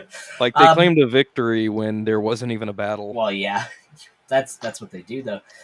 Mark, I was wondering, have you ever heard of the notion that due to the expansion of the universe accelerating, that even if we were to find a way to have access to faster than light technology, that it probably isn't feasible that humanity will ever see or inhabit or settle anything beyond the local group of galaxies? Possibly. I don't know. I mean, a lot of people try to say what is possible and not possible at some point in the future. I have no idea. The notion saddens me, honestly. Just this notion that there's so much of the universe we'll never be able to see or touch or experience. Yeah, but I wouldn't, You shouldn't touch the universe without consent, Aiden. I'm sorry. I'm sorry, but, DB. but a Go lot ahead, of Mark. people said that we'd never be able to fly, like it was an impossible thing to do, kind of thing, right? We'd never be able to get a craft off the ground because it was physically impossible. A lot of people said that. They weren't right. A lot of people put restrictions on crossing the ocean. The ocean to the west would never be crossed, kind of thing, and that was wrong as well. And A lot of people will tell humanity in general what they're not capable of and be 100% wrong. So I would never sort of say, hey, we'll never do this, because a lot of people throughout history have said we'll never do a lot of things, and here we are. So No, fair enough. I'm more. Sorry, Gangster Ghost. Go ahead. No, go ahead. It's your show. Sorry. I also heard they said we could never break the sound barrier. Correct. Yeah. And is it true what Dustin said that it was a math? They proved it by math. I don't know about that. I don't think so. Oh. I think it was more to do with anytime they tried to push the sound barrier, the plane exploded or collapsed or had bits fall off of it. It's just an aerodynamics problem. Well, I think the problem I was referring to is a bit more interesting in that aspect, simply because it has more to do with the fundamental aspect of the universe that we can't control at all, which is how fast it expands and how much more it expands over time. Yeah, but sort of there's sort of ways around that, right? So if you sort of subscribe to wormhole stuff, then that circumvents the problem of the speed of light, because you're not actually traveling faster than the speed of light. You're just traveling through a fold in space-time. Right. So it's not that you're exceeding the speed of light, which seems to be a hard limit. Yeah, no, I was more talking about it's such a rapid rate, and maybe we could talk about it more in depth later on or some other time, but from what I've read, it's such a rapid rate that even if we were to find faster than light technology, that would exceed the speed of light. Because it's like when you blow up a balloon is the best way to describe the expansion of the universe. It's a very small expansion in a short scale, like our solar system. You don't see much expansion, but on a larger scale, it expands much more quickly relative to those smaller particular areas. So it's the fact that it expands that rapidly on such a large scale. We're talking like tens of parsecs at this point. Then I think that there is an argument to be made that we won't ever be able to exceed that, because it is such a huge rate of expansion. Yeah, I don't know about that. If you can travel, say 1,000 light years in one wormhole jump, can you reach? That's way faster than the speed of light. Well, and in all reality, I know that even if we are only restricted to the local group, that's still tens of galaxies at our disposal, each and every single one of them containing hundreds of billions of stars. So it's not like humanity is going to be cramped by any means. But well, no, yeah. It's just, to me, the prospect that there's so much more beyond that, and there is a potential that we'll never be able to see that, is a little disappointing. Well, I think that's probable, but I really wouldn't. I kind of say don't say what we can't do. Billions of years into the future, we cannot possibly imagine the scope of what humanity can do at that point. It's unimaginable to us. Like even just my age, if you told me at sort of, and I was saying this to my wife the other day, like we were going to the city, and I like to catch a bus into the city. I usually don't catch buses, but I'm catching a bus and like looking at this app on my phone, and it shows me, exactly where the bus is coming, kind of thing. And like I said to my wife, if you told me at 15 that I'd be able to like monitor the bus's location and tell when it's coming, and on a device that I keep in my pocket that I also use to make calls and can also access the internet and stuff, I would have called you out of your mind. Like I would have called you crazy. Like that's freaking impossible. Sci-fi. Exactly. Yeah. Like what are you high? Like that's not possible, right? Oh, Mark, Hey, I wanted to hang on, Logan, real quick. What I was talking about earlier, I looked it up. It's actually called the gravitational wave detector, and there's a couple of them that are pretty well known. The laser interferometer gravitational wave, Interferometer, gravitational wave observatory, and another one called Virgo. I'm sure it stands for pretty much the same thing. But it basically they measure when a cosmic event like a supernova or or colliding stars, there's massive gravitational waves that ripple through space and time, and they actually measure on this instrument I wonder the if deflection. is it LIGO? Yeah, LIGO. That's it. Okay, yeah. LIGO and Virgo, and they have measured that the distance between, it's a very, very long instrument, and they're set at right angles to each other. They've actually measured the space between the instruments to change as the gravitational waves progress through. Oh, Mark Reed, I think. Yeah, go ahead, Gangster. So no. I'm sorry, buddy. Go ahead. What if we found life in another world, but the entire world full of nothing but Mark Reeds? I think I would say take me to my people, because obviously that's where I came from. Hey, you in a dress, you with a beard, you with glasses, all kinds of different hues. Actually, I do wear glasses when I'm driving, so that's actually, hang on. I think he'd accept the God King status pretty quickly. I think I would actually. So, yeah. But I'm short-sighted, so I see fine at short distances, just not longs, which is why I need them for driving. So, yeah, I actually do wear glasses, so that reality already exists. Hey, Logan. Me too.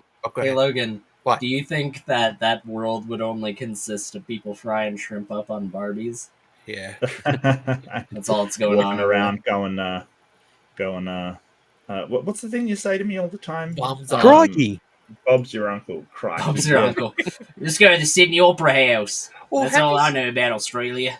Have you seen this old video where Dustin was up there pretending to be you with your accent, talking? I think so.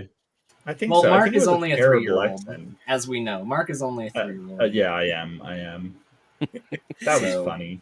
It was. I found that hilarious. Like, I'm really sorry for anybody that likes the Proverbs guy boys, but that was hilarious to me. Sometimes you just have to give someone enough rope, like you just let them go. Look, Dustin's our token Proverbs guy. Okay, I'm joking. I actually okay. do respect Dustin a fair amount on a fair amount of things. I definitely disagree with him on a fair amount of things, but Okay, I have found him to be very. He has a lot of integrity as a person. Here's what's been going around my head. I don't understand why the Proverbs guy and I'm going to talk about you, missing mod. They're all so negative, and people are trash and people are horrible, and lying is the only thing, and it's just like I don't understand this real negativity about people. It's really disheartening, and I find it depressing. Like I can't imagine thinking that way. I just can't. I know some people are horrible, but to think all people are horrible, it's just, it's kind of. It's an extreme form of pessimism, in my opinion. Hey, other Mark. Yeah. This room ain't big enough for the two of us. Okay. That's how he sees himself out. Oh, right. Hey, that's a decent way to do it, if I say, honestly. I love Mark Stoney. He's absolutely fantastic. Marky Mark. Are you the original Marky Mark? No, that would be Mark Wahlberg. I've never been a fan of Mark Wahlberg. I think there's been a couple of things he's been amazing in, right? What? Amazing. I've forgotten the name. It was a gangster movie. It was Gangs in New York. I forgot it had Jack Nicholson in it. Yes, that's the one. Jack Nicholson, and I think it had Matt Damon as well, from memory. Yeah. Departed. The Departed. Yes. He was really good in that, like really good, like just a detective with this attitude kind of thing. Like he was being an arsehole, basically. His character was supposed to be an arsehole. So essentially he was just playing himself and was fantastic in that movie.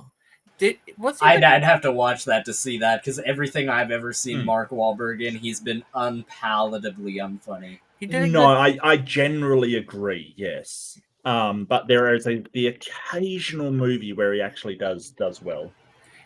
Do you I don't see know. him in Yeah, Sixth okay. Sense? He have a tiny part in that. Oh, I didn't see him in Sixth Sense. He was I a wasn't guy. a huge fan. Yeah, Sixth Sense. I don't know. That movie was a lot of M. Night Shyamalan's movies are kind of like they're good and bad at the same time. Like they give me real mixed feelings sometimes. He had a little part in it in the beginning. He's a guy who shoots Bruce Willis. Oh, okay. I think we Yeah, should that all makes take a sense. moment to appreciate the best M. Night Shyamalan movie, Avatar: The Last Airbender. Oh, Like, please. oh I my saw the goodness. series starting, and I'm like, really? Really? You want to go down this route? Like, are you sure you want to go down this route? But then my wife said, oh, it's actually going to be made by the same people that did the cartoon. And I'm like, okay, now I'm interested. Like, maybe they know what they're doing. But I just, yeah. Oh, but you think it's a great movie ultimately, though, right, Mark? I mean, come on. Oh, I mean, sure, it didn't actually pay any make it respect to through the source material. I couldn't make it through the first 10 minutes of that film. I haven't seen the entire film, and I tried to watch it. I tried, and I could not make it through because I love Avatar: The Last Airbender. The series is just wonderful, and the tone was wrong to start with. There was nothing right about it. He didn't get anything right. Do you like his movie, The Happening? The Happening? Yeah, that had Mark Wahlberg in it too. Oh, Mark yeah, also talked about The Departed in the side chat. Yeah, it's okay. It's all right. I mean, it's really really ordinary kind of film. I'd kind of been looking for horror films, right? Like, because horror films don't really scare me that much, and so I'm constantly looking for horror films that like scare me. Do you And prefer the then more I like cerebral horror rather than like the jump Um, scare oriented? Well, I'd often talked about there being really two types of horror films culturally, and that's the American style, which is more jump scares kind of thing, like things leap out at you kind of stuff, and those are like yawn. They don't scare me in the slightest.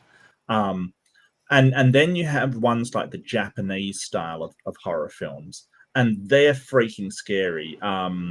So that's like Kurosawa and things like that. well, like The Ring and Grudge and stuff like that. Like Jun-On, The Grudge, the original Japanese, is actually really scary. But it's more the Japanese idea of horror is being trapped somewhere with no way out. Like The Ring, for instance, you basically got this curse. There's no way out of it. You're trapped by it, and it's the struggle to find a way out of a situation that you can't get out of. And then I ran across, my wife actually made me watch Hereditary, and that is the most frightening freaking movie I've ever seen in my life. That is a frightening movie, and it's not like either American or Japanese. It is something else. It's kind of everything's normal, but it's just wrong. Everything's wrong, and you don't know why. It is so frightening. It is horrific. I have scars from that film. If you haven't seen Hereditary and you like horror movies, oh my god, buckle yourself in. What do you Like, think buckle of yourself in. what do you think of the Blair Witch Project? That was okay, but it was okay. I think I think what you're talking about, as far as a Western horror movie is concerned, though, I do think it's certainly above the average as far as those sorts of, because it did define an entire subgenre of other Right. horror movies moving forward from it. And don't get me wrong, I'm certainly not a fan of 99.9% of found footage movies in that genre, but I do think Blair Witch is a good one to sit down. And I think it's because the fact that they had never had anything else in that market before that saturated it. They had to Right. everything from. And I think part of the Blair Witch scare was people going, "Oh, this is real footage," kind of thing. It actually happened, and even if you kind of knew it wasn't, there was that you put yourself in, "Oh, this is found footage," Well, up to a year beforehand, there was a whole bunch of advertisements on like websites or what appeared to be like missing posters or things like that, talking about people that had been abducted or taken by the Blair Witch. Sorry, you were trying to say something, though. Go ahead. What about Paranormal Activity?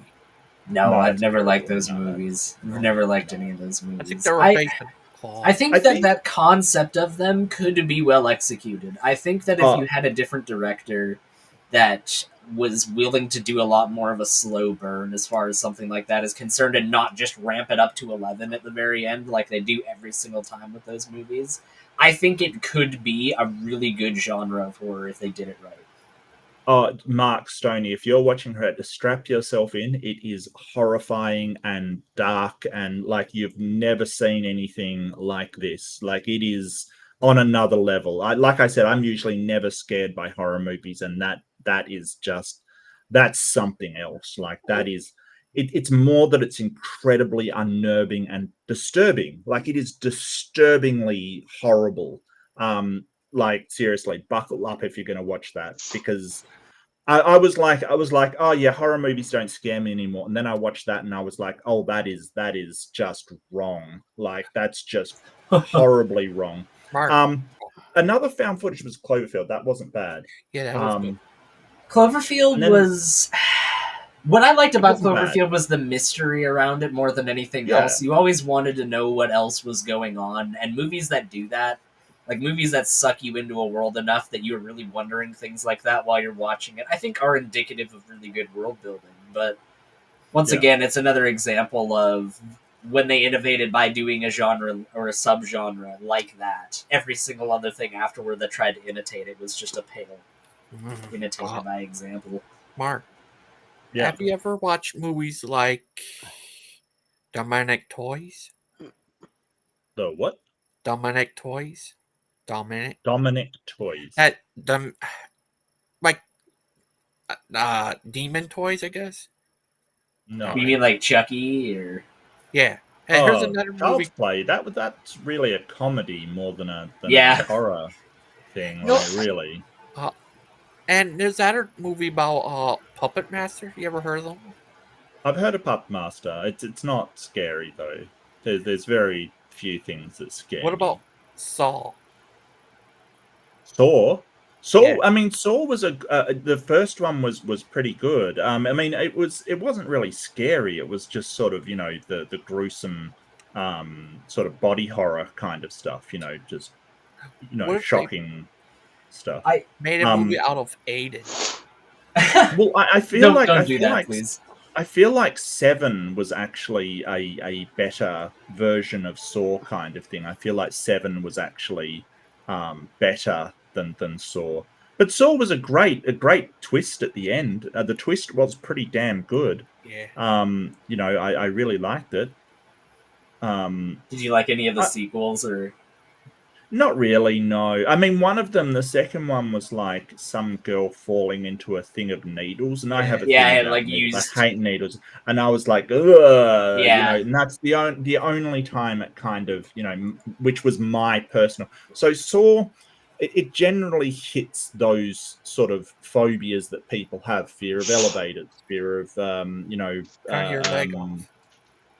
Right, fear of cutting, being amputee, fear of, having your mouth ripped out, all of these kind of fear of something going into your eye kind of thing, just all of these kind of fears. So I found it was, I didn't mind it. It just was a little bit cheap. And by the time they were doing like the third or fourth one, it was like, it's just not, they did the twist in the first one. It's not that great anymore. In your everyday life, do you ever hear someone say Bob's uncle? Gosh dang it, Logan. Oh, sorry. Yeah, I keep hearing this guy on the internet called Logan keep saying it to me over and over. It's true. Can I ask Mark a question real quick, Gangster Ghost? Go ahead. Have you ever read The Stand by Stephen King before? Yes. Now Yes, I that have. is a kind of horror that I really find uncomfortable on a very. It's what I find Why? uncomfortable about it is it's not the later parts of the book that I actually find disturbing. It's the time, and it's a good third of the book where Stephen King is describing society just coming apart at the seams. Yeah. And it's the slow, steady way that it generally it seems fast on a large time scale compared to the book, but when you're But it's- reading through it, it seems like things are just slowly kind of, this person gets sick and they cough and they transmit it to this person that gets it, like, and it goes from very subtle things to like that to describing, you know, this child that's rummaging around through all of these different houses trying to find food and dying because he falls into a well and no one's around to help him anymore because everybody's dead, and all of the houses that he went to go and find food were filled with corpses that the government had bulldozed into there in this last desperate act to try and contain it. Like that kind of way, that build up over chapters and chapters is just something that, because Captain Trips isn't but Go ahead. that's what Stephen King is good at. That's what he is really good at, is building that scene kind of thing, the imagery of sort of events happening. That's what Stephen King's good at. He's I do like Stephen King. But yeah, I think that the series didn't do it justice. Oh God, not at all. Because it had so much about when it was happening, like the outbreak was happening. And in the movie, it's just sort of, or the series that they've done, they did 2 series on the stand. One recently and one ages I saw ago. the recent one. Yeah, and it just sort of goes over it and it's done. And it's just like, well, that was a huge part of it. So I think there's Yeah. so many, like the zombie apocalypse genre is another great, and I think actually, if I had to deal with the zombie apocalypse or Captain Trips, I would deal with the zombie apocalypse because well, it depends. Like, because you know, zombies aren't just zombies. Like, you've got all kinds, and I think the one that did it for me that I went, oh, this is awesome, is the whatchamacallit, weeks later. Jeez, I can't remember the number. 28 days 24 later. days later. Yeah, that's what it is. Yeah. Oh, Can Mark. can I break in quickly? Yeah, of course. Go ahead. I have something for our dear Gangster Ghost Why? to show. Okay. No, I'm talking about 28 days later, 28 weeks later. Oh, is after my Lucky Charms. You're a leprechaun. Oh, thank you. It's for you. I have it here in paper format. I took that picture with my phone. It's not the best quality. I will be trying to take a better picture, and I will send the original to you. Oh, thank you. You got Yeah. a profile picture, It's Gangster an Ghost. emoji when you monetize, mate. When you have like monetization, you can have that as an emoji, you know. There you go. Oh. Mark Reed's thinking long term here. He's Long term. Hey, look, man, channels just take off suddenly. For That's some true. reason. I have no idea why. They just do. If anyone deserves it, it's Gangster Ghost. Oh, thank you. Yeah. Last time, that guy Wesley, he drawed me on an egg. Remember Wesley Curry? Yeah. Oh yeah, Wesley. I've kind of banned him from my channel, and not because I feel like he's horrible or anything. It's just I feel like he's got some real issues and he needs some real help. Like he's got some problems. So he drew me on an egg before. Sorry. He drew my character on an egg. Drew your character on an egg. Okay. Yeah, my character Well, guy. that's cool. And it's not Wesley Curry, actually, Mark Reed. It's Wesley Curry the third. The third, yeah. That's forgot about that third, yeah. So it's important. Logan. Yeah. Do you want me to as I said, this one, it's a super high resolution. But when you look at it, it doesn't really, it looks kind of botchy, I guess. But I can send the picture to you via Yeah, email. I'm using an AI to clean it up right now and see how it looks. Oh, thank you. Well, I'm Yeah, going because to try. I don't have. It's kind of annoying because I've been working on it during the streams, and it doesn't look that messed up in real life at all. It doesn't even look that messed up on my phone when I look at it, but when I look at it on screen, it looks kind of weird. Oh, thank you. You're welcome. Oh, thank you. I heard you and Aiden and Faithful talking. I was sneaking in the background. You didn't even know I was there. It's true. It's true. You can be quite stealthy. You're the rogue of our party. Mm-hmm. You're the rogue. I want to be the wizard. I've got to be the wizard. Be Well, you're the careful. wizard and Christian Pike is the sorcerer. Oh, really? Sorcerers suck. All right, wizards are so much better than sorcerers. I will die. I mean, on that's that. only because of the of the balancing. Okay, that's not our fault that Wizards of the Coast is inherently biased against. No, it's not. It's because of versatility, son. Versatility. Yeah, because they balanced it inherently in favor of one class against the other. I get it. It's No, fine. they didn't. No, it's fine. No, Yeah, it's no, it's sorcerers. fine. Sorcerers have their place. They're useful in combat and all that kind of jazz. Uh-huh. Look, they're just not as good as wizards. I'm not even a sorcerer, so I'm not even going to die on this hill anyway. Mark, I need to tell you something. You need to be careful of that, because I remember this one time, I think it was on Halloween, well, the day after, I wasn't sure. Well, before, I'm not sure, but I went on Steven channel this way back then when he allows everyone on there. He asked me to Good old bring days. bread and a drink, I guess, to be their, what's it called? Communion. And oh, okay. off. Is that a Catholic thing? Yeah, I don't know. it's kind of weird No. that they were. The Well, ward it's a off. Catholic and an Orthodox thing. No, is it's he used Catholic? in. I mean, I grew up in the Lutheran church. Well, Lutheranism is a lot more closer to Roman Catholicism or Eastern Orthodoxy than I would say like Baptists, like Southern Baptists are. Yeah. Well, anyway, They have communion. Yeah, did they tell you Baptists it have was for communion communion ahead of time, Logan, or did they just sort of spring that on you once you brought your loaf and your drink? They asked me to bring when they asked me to do that. It's the ward off evil spirits, I think they said, and he also said that they pray for people to be safe from wizards putting spells on them. Yeah. Really? So don't be a wizard. They're evil. And Luther spoke very highly, actually, Deviant, of the Orthodox Church during his time. He said that the Greeks were some of the only Christ-following people on Earth at his time. So he spoke very highly of Orthodoxy. I mean, Luther.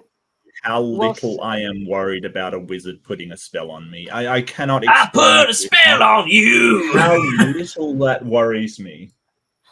Exactly, as Mark Stoney says, Lutheran is definitely Protestant. Martin Luther was the one who kicked off the Protestant movement. Right. But you would say, though, that Lutheranism isn't all Protestantism. Yeah. What did you say? Lutheranism is?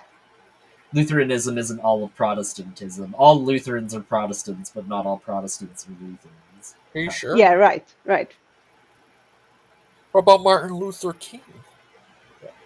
He's a couple of hundred years younger. Oh. I don't know what. He was a Baptist. Was he a Baptist? Yeah. Okay, it would have been kind of funny if he was a Lutheran. I don't know Yeah, the why. Reformation. Besides just the Reformation. Yeah. He's talking about during the Protestant Reformation. It's kind of seen as happening in a vacuum. That this was just something that just kind of came out of nowhere. But the Protestant Reformation came off of the back of things like the Cathars and the Hussites, and I feel sorry for the Cathars. they were really, they were objectively an extremely persecuted people. And yeah, did they hold extremist views for their time? Sure, but some of those extremist views were things like, hey, maybe women shouldn't be the property of their man. Yeah. You know, Yeah. maybe this whole Yeah. giving indulgences to the church isn't something that we need to do. I'm sure that's Mhm. not a reason at all why the Catholics shut them down and killed them by the million. Anyways, it's actually interesting that you say that because there's a different heresy called Paulicianism, and Paulicianism was primarily in the Eastern Roman Empire around Armenia, but also in areas of Eastern Anatolia, and it's thought that during the persecution of the Paulicians under Michael III, that those are the people that actually went over to southern France as a result of that, and actually were the forerunners, so to speak, of the Cathar movement. But sorry, go ahead, Gangster Ghost. But all that's fine, but are you still scared of wizards putting spells on people? No, I'm not actually scared of that at all. I could actually say that I'm legitimately more afraid of being struck by lightning than I am of somebody putting a curse or spell on me. Yeah, that's what Steven was doing. It was weird. They were scared that people are having spells put on them by wizards. Well, I mean, that's if they want to be concerned about that, then that's fine. But they also wonder why we call it superstition. It's that's exactly I what told it is. Father Charles about that, and he said it was after the show, and Father Charles said Steven's weird. He certainly is, as the kids say, weird. I'll certainly say that much. But yeah, the Hussites were. If you actually look into their movement and who Jan Hus was, he actually stood on a notion that is even accepted by the Catholic Church today, which was, hey, everybody should be getting the full communion, the full sacraments of the bread and the wine. It shouldn't just be the clergy, because a lot of people don't realize that up until the 1400s, for a very long time, the Catholic Church only gave the bread and the wine to clergy. The only people that got that were the clergy and members of the church, and everybody else, the lay people, only got the bread. And Jan That's Hus, the way in Catholic churches still today. is it still? No, I don't think so, Yeah. because I went to a Catholic Yes, school yes, and yes. they did communion with the bread and the wine for everybody. I visited, went on a Catholic mass here in Sweden, like say 20 years ago, maybe. Maybe they've It changed was since. I'm not sure. That was a no, different. but I have to say there are some significant differences I've noticed with like Catholic and Orthodox and all churches, what they believe in and how they do things in the US compared to here. When I say here, I mean Europe, not just Sweden. Well, there certainly are meaningful differences, to be sure. Otherwise, they wouldn't be different sects. No. I mean, like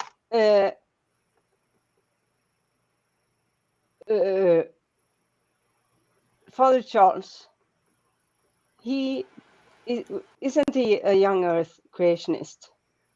I don't know. I'm not sure about Well, I that. I asked him think he's once. old Earth. I think he's I old think Earth. so. Well, I asked him once, and he didn't want to answer, and I don't, know, Right. so I don't know for sure, but I I think suspect. it was because of he wanted to invest in DAL. So Well, that is true. There was a point where he was going to do that, but I do Well, that's think a bad investment if ever I've heard one. Well, that was a lot before he heard everything there was to hear about Kent Hovind. But Yeah. yeah, he was at one point in his early relationship. I've with got a Kent question. Hovind. That's what you guys were talking about. I've got a question. Why do you think people still trust him so much? Like after everything that's happened, I don't get the sort of people still will like Missing Mod. She'll still sort of absolutely sing his praises. I don't understand. Because he's Kent Hovind. I didn't want to overtalk. I didn't want to overtalk anybody, but I don't get it. There must be something about me. I don't get it. Like, to me, It's- he No, I just don't It makes get them it feel either. screams better. con man. He screams con man to me. Like, absolutely. I don't get it. Right, but the operation of a con man is convincing a subset of people that he isn't that way. Like, that's the entire operation of why a con man is able to succeed. And we could say anything that we want about Kent Hovind, but at the end of the day, he is proven to be at least a somewhat successful con man in how many people he has convinced and how many people he has kept convinced after all this time. I mean, People believe Kent because he is an expert at crossing the well, Mark says. And yeah, I think I don't get it. I don't, like, some people I look at and I go, yeah, okay, I could believe how you could be taken in by that. But Joel? him, he just, sorry? Oh, sorry, Joel Osteen? Joel Osteen? Yeah, possibly. Yeah, someone like that. Yeah, okay. Some other people, I kind of get it, but Kent Hovind, I like, he lies when it is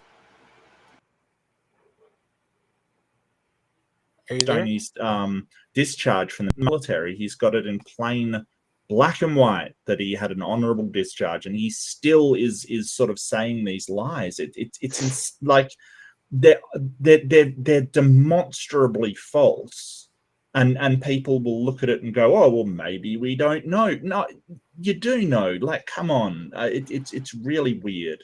I don't understand it.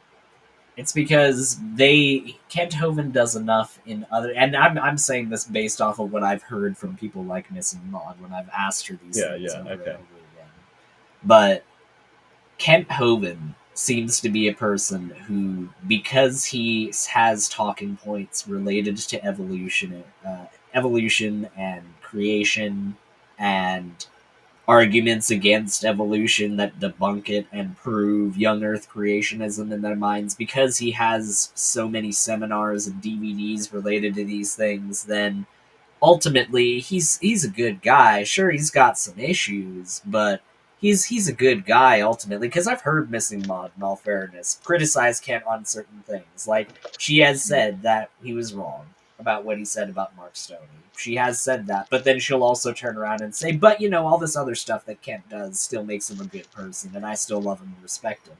And you're right, I agree with you in being baffled by that, because if he's wrong about Mark Stoney, and he's wrong about all these other people, and he's been shown to be making up lies about these things, then how can you trust him about the scripture? Well, it's kind of, I think about some of the atheists that have done really wrong things, and we are the first to drag them over the coals when they do something wrong, like Richard Carrier kind of thing. He might be right in his assumptions. I'm not a mythicist. I don't think he's correct, but the guy's an ass. Like, he really is a complete prick that I wouldn't trust. Personally, I would not trust him because of the issues that he had. So, I really think that, when you're looking at I still don't know why people idolize him. I really do not. It's ludicrous to me. That I don't know. Maybe it's me. I have no idea. I think it's because of Aiden. It's always because of Aiden, right? Always Aiden, yeah. Gangster Ghost, what do I gotta do, man? What do I gotta do to prove to you that I'm only like the third or fourth worst person on the planet? Okay, I'm not the worst. There's certainly people, I mean, like, look at Mark Stoney. Come on now. You mean to tell me that Mark Stoney, the guy that served his country and was honorably discharged and... Didn't serve my country. Well, yeah, I don't believe in that country. I'm a sovereign citizen. That's right. I may be a 501c3, which is a government entity, but at the same time, I don't trust a lick of what the federal government's got to say. I pay all my taxes, just none of them apply to me. Thank you. Mark, do you live in Europe? Mark, No. do you live in Europe? He lives in Australia, doesn't he? Oh, is that I'm in Europe? Australian. Oh, is that in Europe? No. Not last time I checked. No, it's about as far away from Europe as you The could British possibly certainly get would have while wished still that it being on the was planet. in Europe. They certainly would have wished that it was near Europe for what they did with Australia, but no, unfortunately, it is not close to Europe. But No, I don't think so. I think they wanted to get all the people in Australia as far away from it Yeah, as possible. no, you're quite right. frankly. You're I right. think that, you know, if it was just down the It's a road, they would have prison gone, no, colony that's for a way too close reason. to these miscreants. No, you're right. They have loads of other colonies that were plenty closer. You are Oh, right. I was just right. messing around. Oh, Mark, is there anything like on The Simpsons they had before? You ever seen that show? That episode about Australia? Yeah. Was there anything like No, not really. You guys don't drink giant barrels of Fosters? No. You don't In fact, we don't drink Fosters at all. They export that crap. Yeah, I've got to say, I Yeah. tried it once when I was in England, and I understand why you exclusively export it. That's you don't it's kick rough. someone in the butt with a big shoe? They have that VB Victoria bitter, in mate. fact, Australia banned corporal punishment really early, and the death penalty is absolutely banned. Like, that no state does death penalty at all. So, in fact, Australia's got a better track record when it comes to corporal punishment than America does. So. Oh. What about what is the other part where does the water turn around different? Yep. yes, it does. Yeah, Good that's old a Coriolis Coriolis effect. Coriolis, yeah, that's the one. Oh. But have you ever been to Europe? Yep, I've been to England a couple of times. Mostly hung out at Merseyside and did a bit of sort of down towards Wales. Been to London. I've been to Japan. I've been to Amsterdam. Amsterdam was all right, but it's the villages in Netherlands that I really loved. So I've travelled a bit in Europe. Yeah. You ever go anywhere near Devon in England or Cornwall? Yeah. No, didn't get down to Cornwall. No.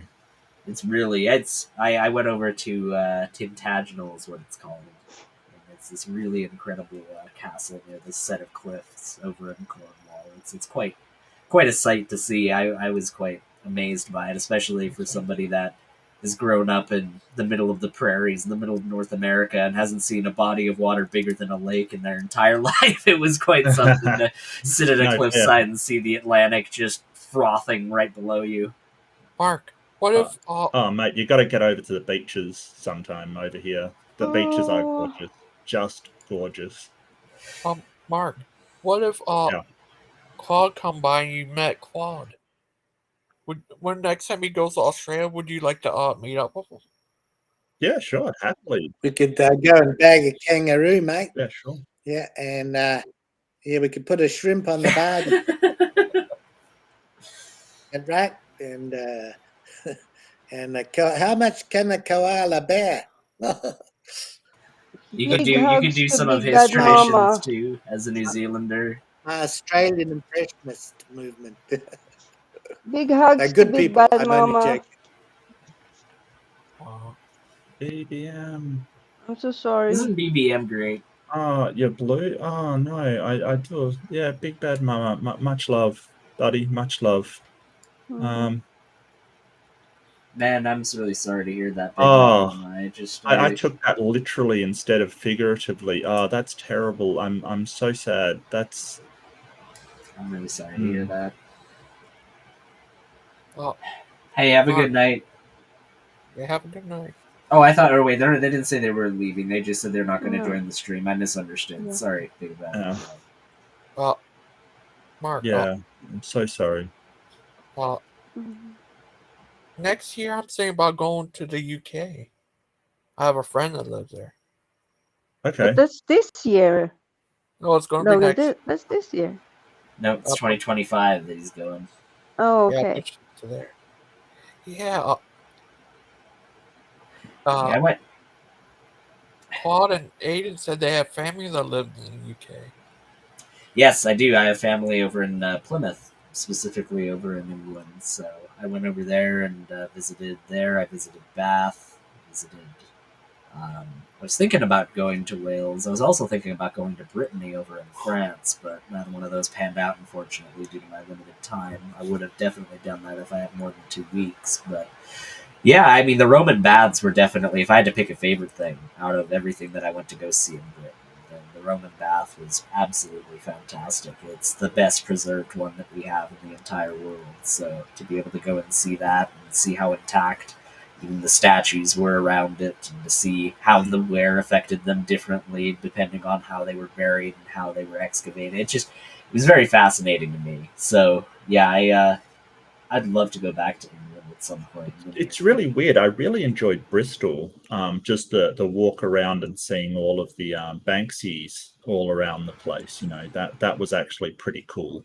I just liked the city. I liked the feel of it. I didn't like London very much. I felt like London could have, you know, there's kind of, you visit cities and there's sort of most cities, their strips are the same with the boutique stores and stuff like that. I really like the more unique parts of cities. You know what I mean? Like the canals in Amsterdam, for instance, or the you know, the Shinto temples in Japan and stuff like that. The real things that make them different. Like people that just go to a city to, you know, shop is just, it's so weird. It's so odd. I don't understand it. You can do that anywhere. Yeah. Is London, is that where the bridges are falling down? That's right. That is where the bridges are, in fact, falling down. They're not falling down right now. They actually had Operation London Bridge is falling down, which is for when the Queen Well, died. London Bridge is no longer in London. Did Aiden took it? Oh, are you talking about the fact that it's... sold? Yeah, Well, someone sold London Bridge to some idiot in Texas, and he thought he was buying Tower Bridge, which is the famous one with the towers on it. Yep. But in fact, he bought London Bridge, which was just a ordinary bridge. Was it Lupin who bought it? It must probably. He is rich. It was probably Hovland, and it's in Dinosaur Adventureland, as you know, a ride kind of thing. You know. Did you ever go to the Victoria and Albert Museum in London? No, I didn't like London that much. I didn't either. I mean, like besides going to the museums, which are comparatively less crowded. Surprise, surprise. Than just being on the street. The best part about London is we went there and there was a pride parade on that day, and you know, it was awesome. People dancing in the street and stuff. It was fantastic. It was great. Yeah, I will say though, when you're like waiting for the tube, or you're on the street or something, I've never felt more suffocated in another place in my entire life. Just the amount of people. Really. Well, not only the amount of people, and just the amount of people that are just in an absolute hurry. Like, just, I need to get past you right now. Get out of my way. It's just, you can't even keep track of it at a certain level. There's so many. Yeah, get out of my way. It's like Christian Pike over here. Get out of my way. Decide that in they're recovery going to... from Lupin's Howdy. He identifies as Lupin now. Yeah, my name is in recovery from Lupin's slaughter. Oh, is this according to Lupin? There was a slaughter, or well, he slaughtered us. I don't know if you heard about it. It was the blood ran to the horse's bridle. Don't haven't heard about it. Am I included in this slaughtering, or is that? I definitely drank. Like for sure. Okay. Have you talked to Lupin? Well, I mean, just when I was begging for my life. Yeah. I mean, you've got to at a certain I don't point. know if you mean that figuratively or literally. I mean, Lupin seems like kind of guy that may lose it, you know, so I don't know. He's being held at gunpoint right now, Mark. Can you please not escalate? I almost lost it, and by it, I mean my life. Wow, what a godly thing to talk about on Gangster Ghost channel, Christian. You know, I just really hat off to you, buddy. Way to really just way to clothe the naked and to feed the starving, you know. Mark, it's good to see you. How are you? If Aiden would just get off this nonsense, me and you could talk about something serious. Yeah. Talk about... we're just chilling, to be honest with you. We talked about movies before and stuff like that. We're just chilling, talking about all kinds of stuff. Y'all ever watch Donnie Darko 72 times? I've seen it Donnie you have. Darko. I don't think 72. I've watched it a few times because it takes more than one sitting to understand that film. It is More a than tough 71. one. Yeah. No, maybe. Lupin has his own Netflix show. What? Yeah, he does. There's Is it a called show Leader of on the Pack? Netflix called Lupin, so Oh. Gangster Ghost has since. I figured it was since like Leader of the ascribed- Pack, the Lupin story. Well, I mean, it's a story. It's basically like Alexander the Great. If you look at his history, it's basically nothing but victory after victory. There's not a single Are defeat. you calling Lupin an alpha male? Is that what you're doing? He's the leader of the pack, Mark. Okay, he's Okay. the All right. righteous howler. When you hear that, The righteous howler. Okay. Oh man, He didn't strike me as the leader of the pack. Well, but here's hey, the what thing. do I know? They have the dream team over there. They have the raw verbs guy. They have the righteous howler. They have Trump in the earth. It's actually lump in the turd, but that's fine. Well, they've got a number of people with variations, you know, and on occasion they even get other people, like on really, really rare occasions. Were you on there, For a really, really, really short time. like once in a really blue moon. Christian's somebody just else will asking pop you to in. talk smack about them right now, Mark. So if you don't Okay. mind, Don't can do you it, just, Mark. like, Don't talk a give bunch in to of peer smack? pressure. Okay. No. I'm telling him to get into peer pressure. I That's what I'm never get into peer pressure. I don't. You don't want to get slaughtered. No, look, I find them hilarious. I think they're hilarious, which probably would annoy them the most of all. That I find them hilarious, but that's the reality of the situation. I don't try to make them look bad. I don't try to make fun of them. I just post exactly what they say to me as they say it, and the rest it just does itself. I've got nothing to do with it. Well, they just kind of break out into encourage them a song. little. You know, like if I was to go over there right now, they'd be like, "Shot through the heart, you're to blame. You give God a bad name." It's Anyway, true. Well, things you're like not that. actually a real It'd Christian, be things actually, like according that. to them. I think that's the biggest look. thing that actually gets. I mean, I know I'm speaking for you here, Christian, but I think I've seen your relationship with them long enough to make this determination. I think the biggest thing that really gets Christians going about Proverbs guys is the fact that he genuinely trusted them, and then they just did him over for no good reason whatsoever, just because the pride of Stump was hurt, and he was just thrown out of that group because they decided that that'd be better than holding somebody to account for objectively doing something wrong. Well, objectively, but I mean that in the context of this book that they apparently believe in. But hey, And why you got to get serious on this? I'm sorry. You know what? You're a stinky head, Christian. All right, I can't help Stinky the poo-poo fact. head. I didn't say stinky poo poo. Actually, Deviant. No, you took it kind of further, Deviant. Really. Stinky poo poo I'm head. trying Really? to teach you. We're trying to be adults here. Good God. Yeah, and I'm trying to teach you to be a good little demon. Well, I'm apparently trying I to don't be really an need any adult. help in that regard. I keep hearing about what an expert I am. It's true. Christian Pike, you can't say that you weren't warned. It's true. Christian, have you had the vipers chomp at your ankle yet? Has that happened to you? He said, Mark is right. You know, Aiden told me, and I think Mark told me, maybe somebody else. They were like, no, it's going to happen for sure. And I was like, no, it won't. But it did. Did Mark Reed tell you?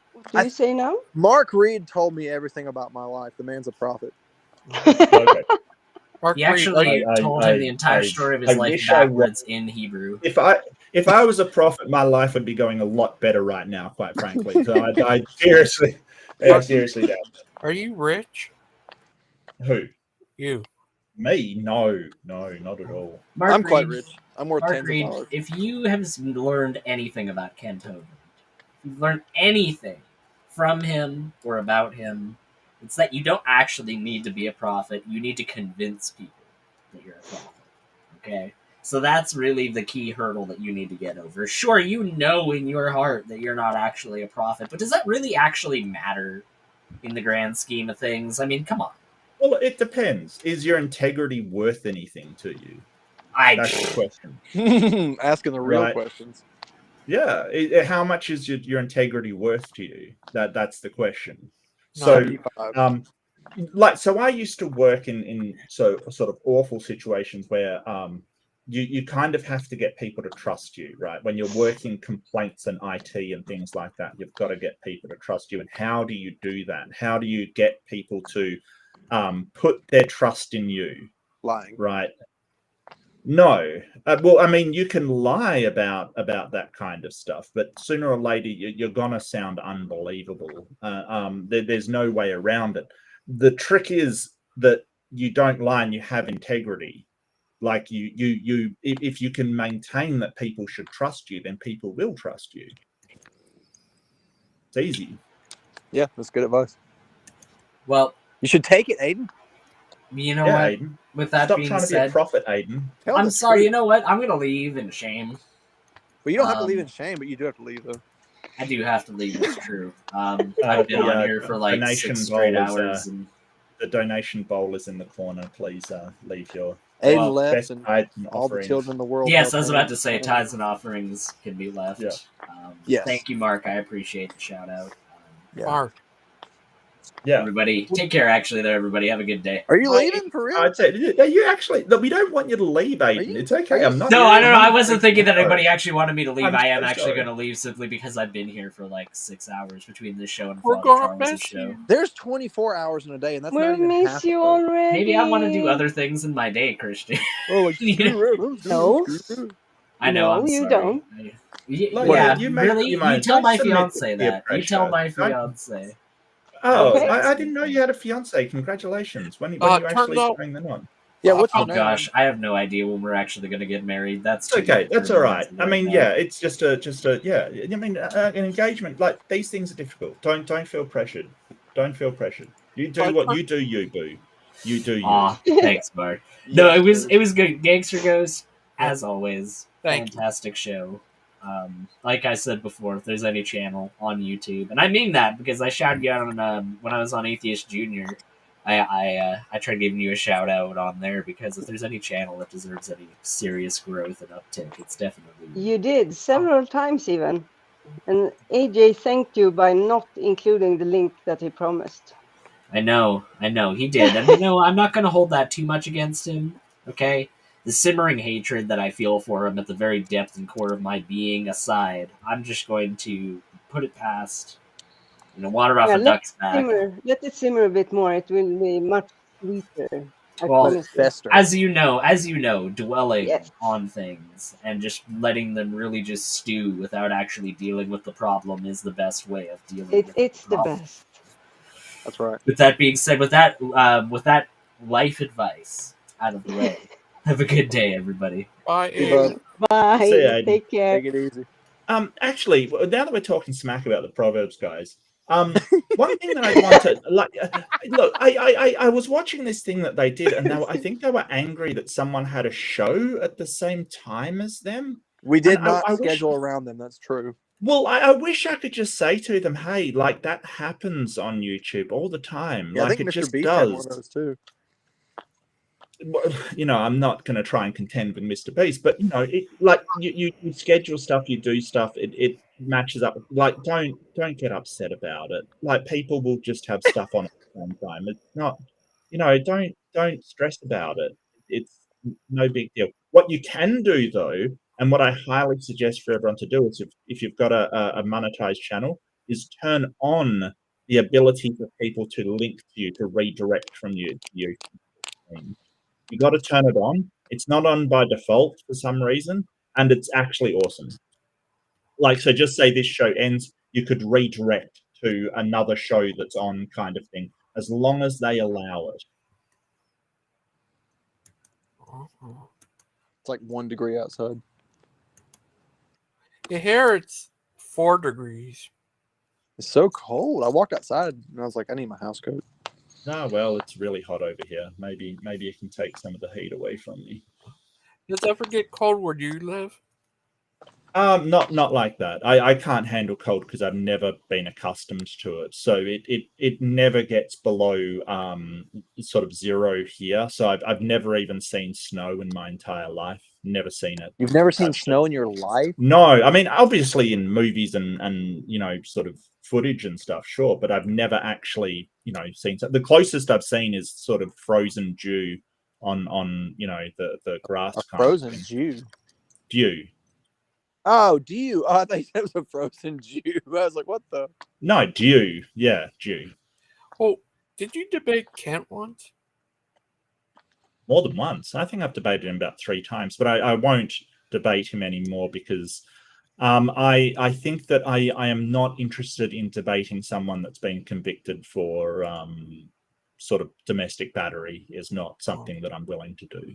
Have you ever debated Adam Lore? No. I mean, I'd debate Adam Law, but I don't really know if he debates much at all. I heard he said I like Adam. He believed that Earth used to be a sun. Yep, he may have said that. That sort of sounds like one of the things that Adam Law might say. I don't How do think you that's know it true. didn't?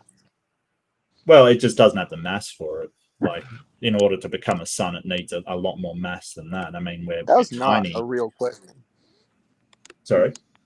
Nothing. I'm just rambling. Ignore me. I'm trying.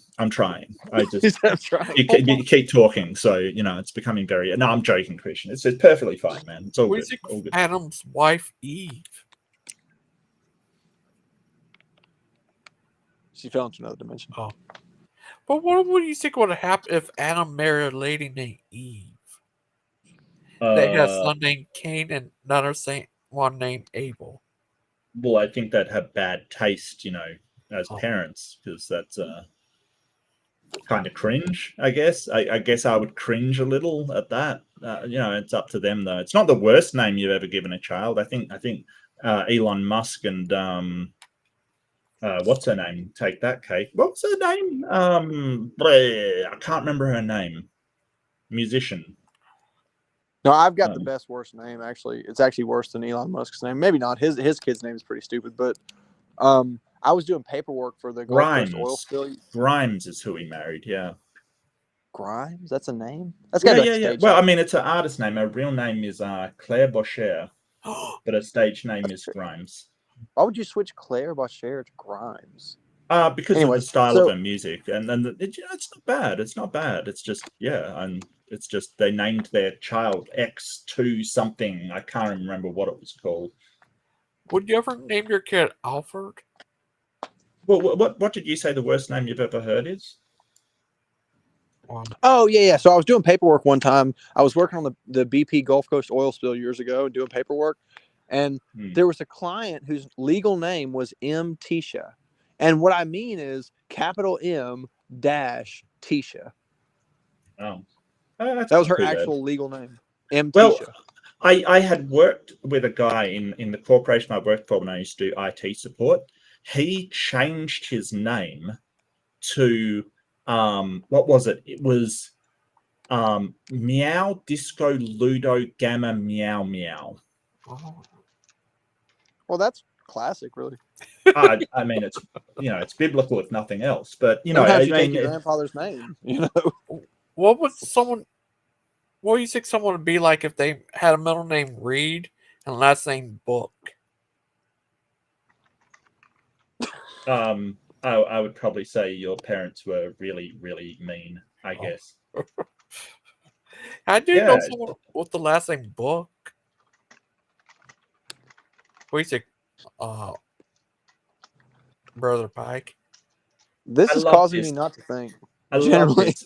I mean, I've looked up this guy tons, but I love this because it has news articles. Because he became a biohacker, which is hilarious. So, like the news article saying, Mr. Meow Meow appealed against the conviction in a district court. It's just too good. It's just too good to pass up. Meow Ludo Disco Gamma Meow Meow. What a guy. Is he a cat? No. Oh. Meow meow. Man, there was this guy. They hijacked the news prompter one time. It was really terrible, but it was also really funny. It was like this Asian plane that was supposed to have crashed, and they hijacked the prompter and typed in fake Asian names, and it was like "We Too Low Something Wong." No, that is so racist. But that is so funny. bad. Oh One no. of them was like "Bang Ding Ow." Oh no. That really happened. There's a video on YouTube where you can find it. It's so bad. I've They're got like, to look for we that. regret the loss of Captain We Too Low. No, that's You ever, Mark? oh, man. You ever seen any of the Freddy movies? What, Nightmare on Elm Street? Sure. Yeah. Do they ever scare you? Nah. What about the Pinhead In movie? fact, I think it was Freddy 4. I think on Nightmare on Elm Street 4, they had like superpowers and stuff. That one wasn't even designed to be scary. That was Part actually 3. Was that part 3? Okay, Yeah. yeah. Like they had the strong person and stuff like that. It's kind of cool. Did you ever see the Pinhead movies? The guy with the pins in his head. He's talking about Hellraiser, Mark. Yeah. You ever seen any of those? What's that? The Pinhead movies? The what? Pinhead movies? Pinhead. Pinhead. Pinhead. Yeah, the guy with the pins in his head. Oh, Pinhead. Yeah, no, I've seen them. Yeah, I mean, when I was like younger, like some guy, a friend of mine, he sort of said, "Oh, we'll watch the Hellraiser movies, and this Hellraiser movie, don't be ashamed of being scared, kind of thing, because they're freaky scared." I literally fell asleep. They were just not scary to me. Like I fell asleep in the middle of it. It was so boring. Were they based on Brother Pike? No, they were based on books by I Clive think Barker. it was Clive Barker. Yeah, true. That is correct. He barks. What do you think of that, Brother Pike? Well, as you know, I'm still in recovery from the damage that Lupin did to my body with his words. And so my thoughts are a little bit cloudy because of the sedatives. Brother Pike, what do you think of this one movie, Dracula 2000? I saw that when I was a kid. And honestly, Logan, I think I remember liking it, but I was a kid, man. You know what it was about Judas being Dracula? I do sort of remember that, yeah. Is that weird? Because I think Gerard Butler played Judas, didn't he? The guy from 300, I think. Yeah. You ever heard of him? Mark Reed? I'm just watching this thing. That is actually, was it Today's Show that they did it? I think so. Wait, what are we talking about? Oh, I missed all the drama earlier. They were telling the drama and I had to go. Did I miss anything juicy, Logan? Yeah. You missed all the best stuff. Dang. Logan's just straight up. He's like, yeah. Just messing. He didn't even lie to save my feelings. I'm just joking with you. Okay. Where's the share? I got to do this. This is hilarious.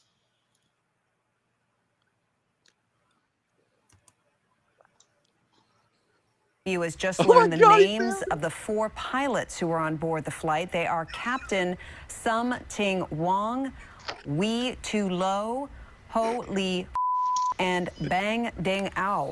The NTSB has confirmed these are the names of the pilots on board Flight 214. The offensive. Can you imagine being the moron that read that?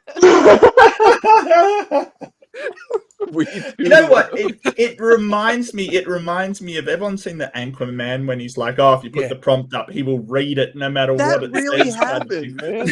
Right? Like she Captain just read the prompt. Wong. I mean, that's rough, man. But I mean, she read out "holy fuck," and it's just like, well, actually, the way that they pronounce it, if you listen to the original, it says "fook." It's like F-U-K. So it says "holy fook" because she's thinking it's a name, right? Yeah. Wow. God, you get past name 1 or 2, and you just keep going. Well, I mean, they probably are in sort of a zone where they just reading kind of thing and just doing their job. Once you do a job for ages and ages, you kind of go on, pardon the pun, but on autopilot, right? Like you really just do your thing. So, that's. Oh my God, gold. Lupin's in the chat. That's gold. Lupin, come in, talk to us. So careful to tread the waters. What waters of hypocrisy? Have I been arrested lately? I wasn't aware of that, Lupin. What hypocrisy? Come on in, Lupin. The waters are fine. The waters are hot. The waters of hypocrisy are fine. Lupin, was it you the guy who bought that bridge? He lives in Texas. I Come just on would in, like Lupin. to know the hypocrisy. That's all. Like, what Come am I tell us the being hypocrisy. hypocritical? Well, okay. So here's the thing. All right. So I've got a couple of thoughts on hypocrisy. Number one is we're all kind of hypocrites at some point in our lives, right? Like you'll Good tell thought. somebody not to do something that you've done in the past. Yeah, for sure. And the second thing is just because something is hypocritical doesn't mean it's not bad advice. Like I used to smoke cigarettes and I would say, hey, never smoke cigarettes. It's hypocritical. It's also really good advice. So the fact that hypocrisy may be annoying, but it's not necessarily a bad thing. Now you're sort of saying, hey, it's hypocritical that I'm pointing out that Kent has. But say stuff that makes him come in, though, Mark. You know what I mean? Oh, okay. I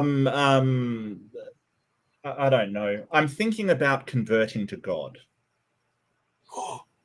Come on in, Jack. The waters That's a of lie, by the hypocrisy way. are That's a mine. total lie, but that'll make him come in. Well, all we could do is try. Yeah, I know. Lupin, I've been calling you the Righteous Howler, so I was thinking maybe you could change your actual name to that. Probably Holy Howler. It rolls off the tongue a little better.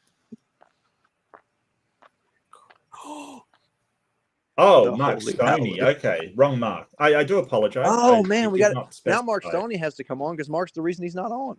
No. What did I do this time? Mark, get that man on this panel. What Apparently, did I do this you time? you have done hypocrisy. Apparently, No. Yeah, you've been swimming in the waters of it. Yeah. Man, it's a little chilly to be swimming. Y'all are throwing around numbers like 4 and Not 1. here, mate. It's 11 here. It's It's perfect pretty chilly. swimming weather over here, so maybe I can swim the waters of hypocrisy. Well, somebody needs to tread those waters. I mean, we're not going to get to the other side just by standing here. It's 4 degrees here. You don't get to the other side by treading water anyway. You notoriously Also don't go true. anywhere. Like you're Also stationary. true. That's also true. Yeah. So Lupin, just come on in and maybe straighten us out or whatever. Yeah, I'm here. Yep, he's all Mark. All Mark, all day, every day. Lupin, was there something wrong earlier? Okay, that was cheap. Oh. Yeah, it's horrible. Did not land at all like that plane. Oh, that's all right. They can't all land. They can't all land. I mean jokes, not planes. Presumably we should try to land every plane we can, but Dang, you just one up me on that. That was good. Does anybody want to see Kent Hovind claim to be a prophet? I guess. I think I've seen this, but yeah, again, sure. I am a child of God. I'm a Baptist preacher. I'm trying my very best to serve the Lord. I don't want to hurt anybody. I'm a far cry from perfect, but I'm God's child. I'm one of his prophets. I'm God's child. I'm one of his prophets. I'm one of his preachers. I think they have made a giant mistake by coming after me, and God is going to deal with it, and probably by using the law. What does the Bible say about those who claim to be prophets but are not? The Bible has a number of passages that address the issue of false prophets.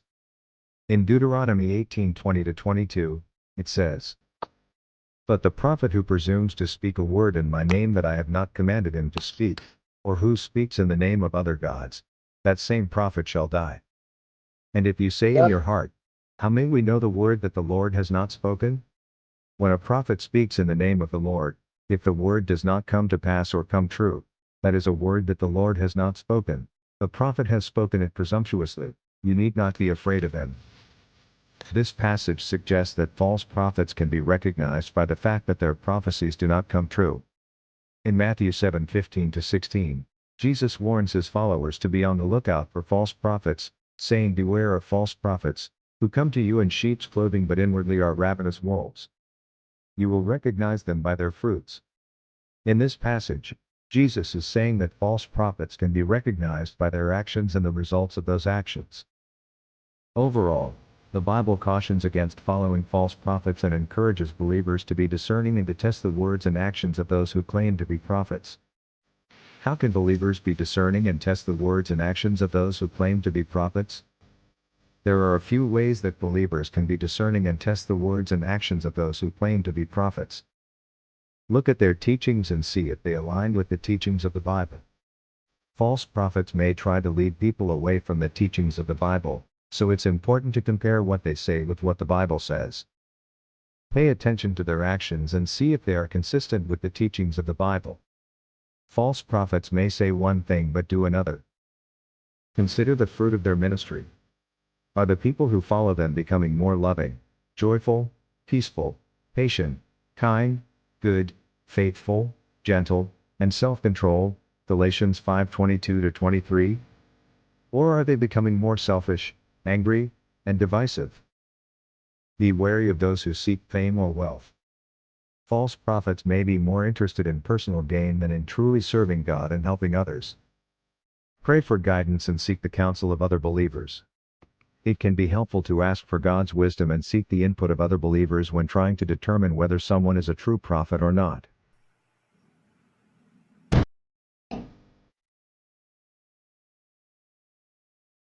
Right here's this little yellow stripe on my chart, right down here on my timeline. I think it starts this year. I'm God's child. I'm one of his prophets. We shall see. I don't know. I'm not setting a date. I just suspect this is it. I'm God's child. I'm one of his prophets. I'm God's child. I'm one of his prophets. Aiden has really hit that on the head in the comments But section. until then, we got, I think, the 7-year tribulation starting. I'm God's child. I'm one of his prophets. Over theory. Couldn't prove it. I think we already started, folks, last fall. I'm God's child. I'm one of his prophets. I think it's going to get worse and worse. You watch. The economy's going to crash. I'm God's child. I'm one of his prophets. I think this food is going to go sky high. I'm God's child. I'm one of his prophets. It's going to crash. And it was all prophesied. It's going to happen. So what should we do?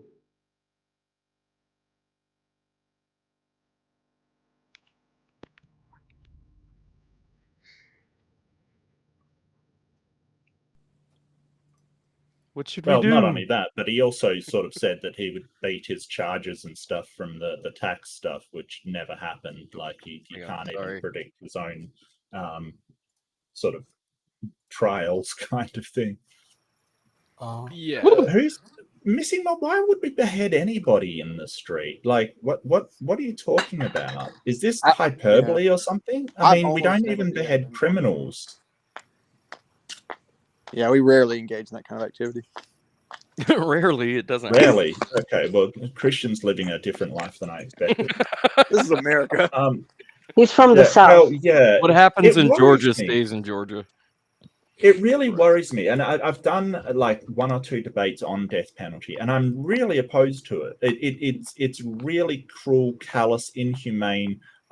Sometimes we get it wrong, and innocent people are killed. Like it really is horrible. I cannot stress enough how bad the death penalty is. It's absolutely terrible. Mark, and sure? it doesn't work.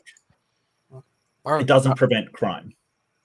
Are you sure you don't kick people with a boot? I'm pretty sure, yeah. Like they did try to do the bar? Australia, like this is the whole thing. Like a lot of that episode was sort of misunderstandings about Australia because Australia banned corporal punishment ages ago.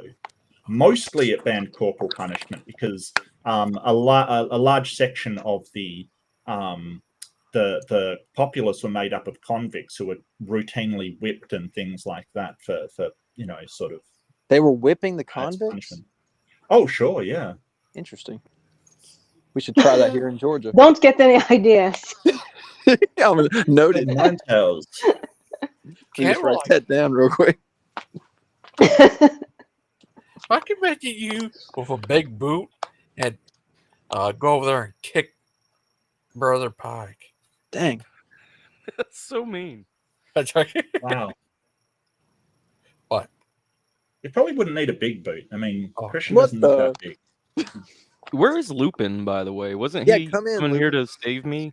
I think Yeah, he he was just the righteous dropped in Howard. to throw shade at you, Mark, and say that you're treading the waters of something.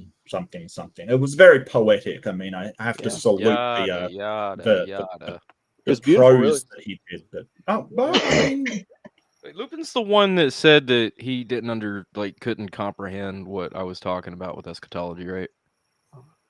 Would you like to debate him? Well, he already left and like didn't have an answer. He said I was too smart for him. I mean, I'm paraphrasing, but that is essentially what he said. I wish he would come in because I want so badly to be like, hey, Lupin, remember that time that everybody was saying they didn't like you and I spoke up and said I did? What about that? He's a likable young man. You're just I saying like that because you're recovering from his slaughter. Let me tell you what really happened, Mark. I don't know if I've told you this before, but back when I was still over there at the other guy's channel, they have like these private meetings that the real people get to have, you know? And so they invite people to these Real private people. meetings. Not those Yeah, and NPCs that we all are. Yeah, no, I I got was you. at one of the private meetings, and in the meeting, Steven's like, I just don't like Lupin as a person. And Achilles and Stump were just agreeing with him. And I spoke up and I was like, I actually like Lupin. Maybe I'm the outlier here, but I think he's pretty cool. All those guys that Lupin is with right now were at that meeting and heard him say that.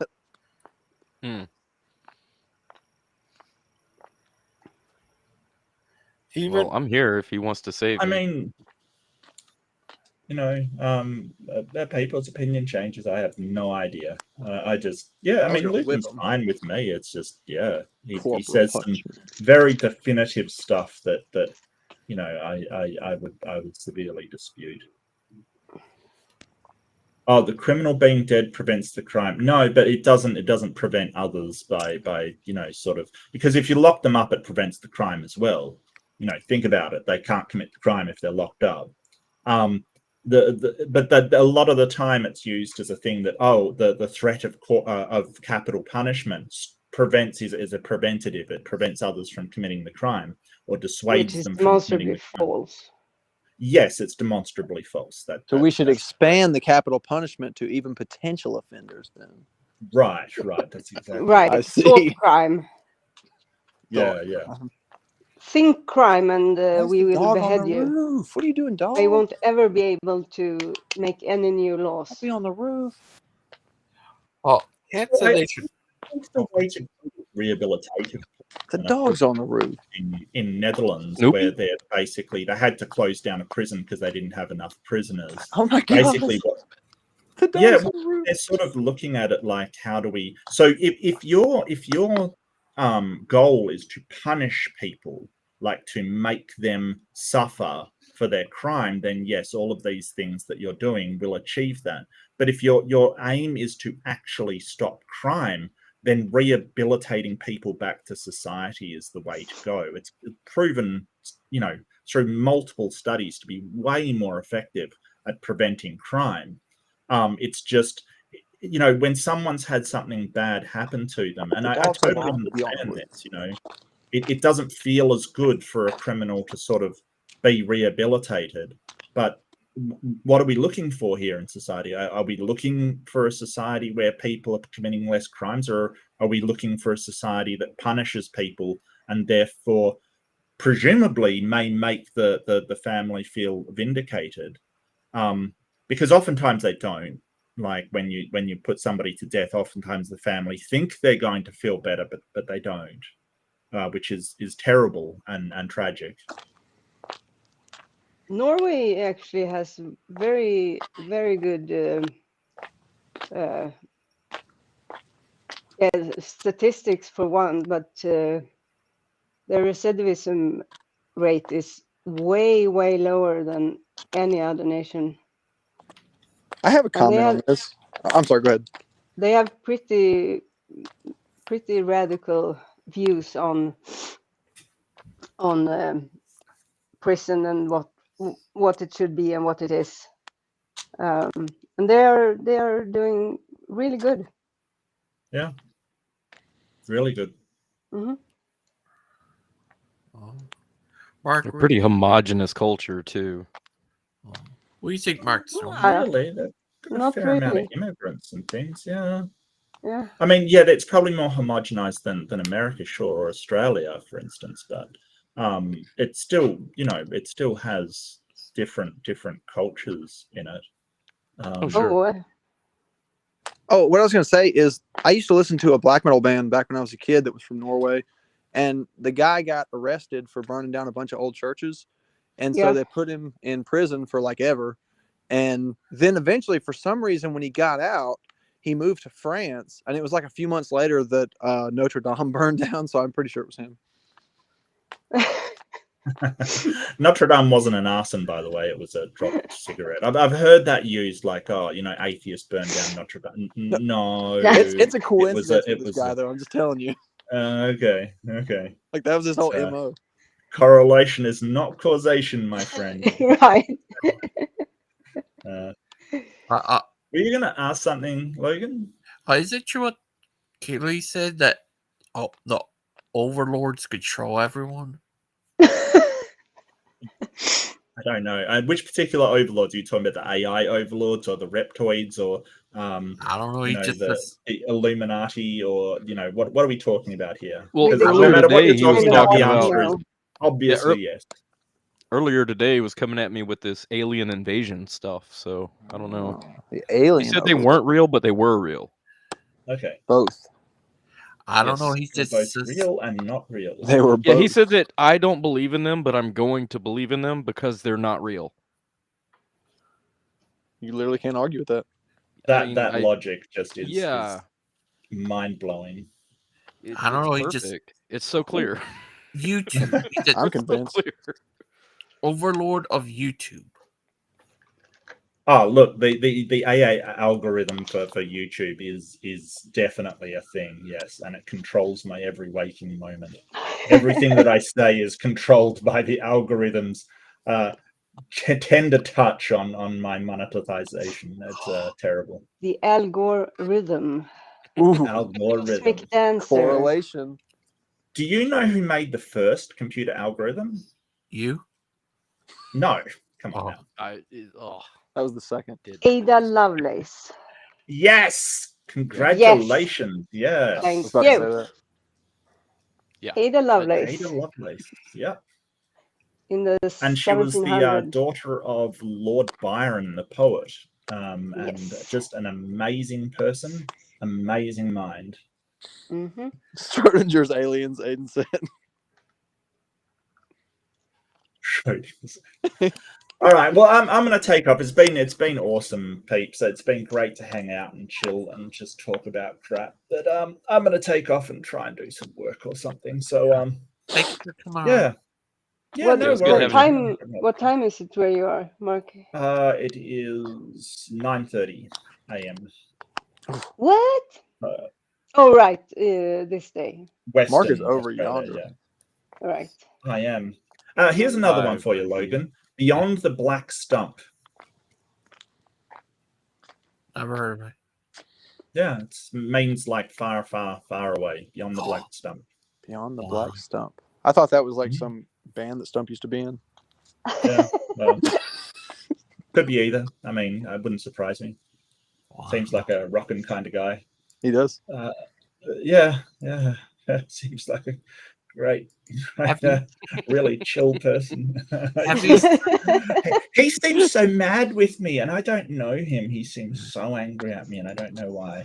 But that's okay. I mean, he can take whatever, you know. His opinion of me is his opinion. He can have whatever he wants. It's just I don't understand. Have you talked I to Achilles before?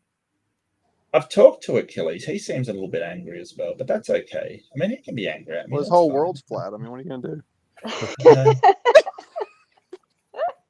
That's worrying. Like, really, I always get worried when people believe in that stuff. It's just so ridiculous. I don't know how. Cover your ears, missing mod. Beyond Andrew the ice Tate? wall with Christian Pike. Missing Mod is not a flat earther. Oh yeah. Oh yeah, big No, time. go hard, Mark. Go hard. Yes. Hit her with the combo, is that Mark. true? Mark, hit her with the combo. Andrew Is Tate that is true, fine. MM? Up, Don't X, say back it's button, back true, Missing Mod. Don't say it's true. Like, She gets very sensitive about it too. Really? I'm sorry. I'm not trying to make you feel bad. It's just flat Earth. It's kind of one of those things that is just so demonstrably false. Yeah. I don't mean to make you feel bad. It's just so untrue. I'm sorry. It just is. You could switch to the fake moon landing. I mean, that's a little bit like flat Earth light, you know. Yeah, maybe. Look, Mark, I can help. I can explain to you how we know that the Earth is spherical or an oblate spheroid. I definitely can explain it. oh, Mark, you ever heard of Andrew Oh, I Tate? love you too. Yeah, lots of love, Missing Mod. Absolutely. Have you ever heard of Andrew Tate? Yeah, certainly He's a have. flat earther, and and doesn't believe in. Are you spin. sure?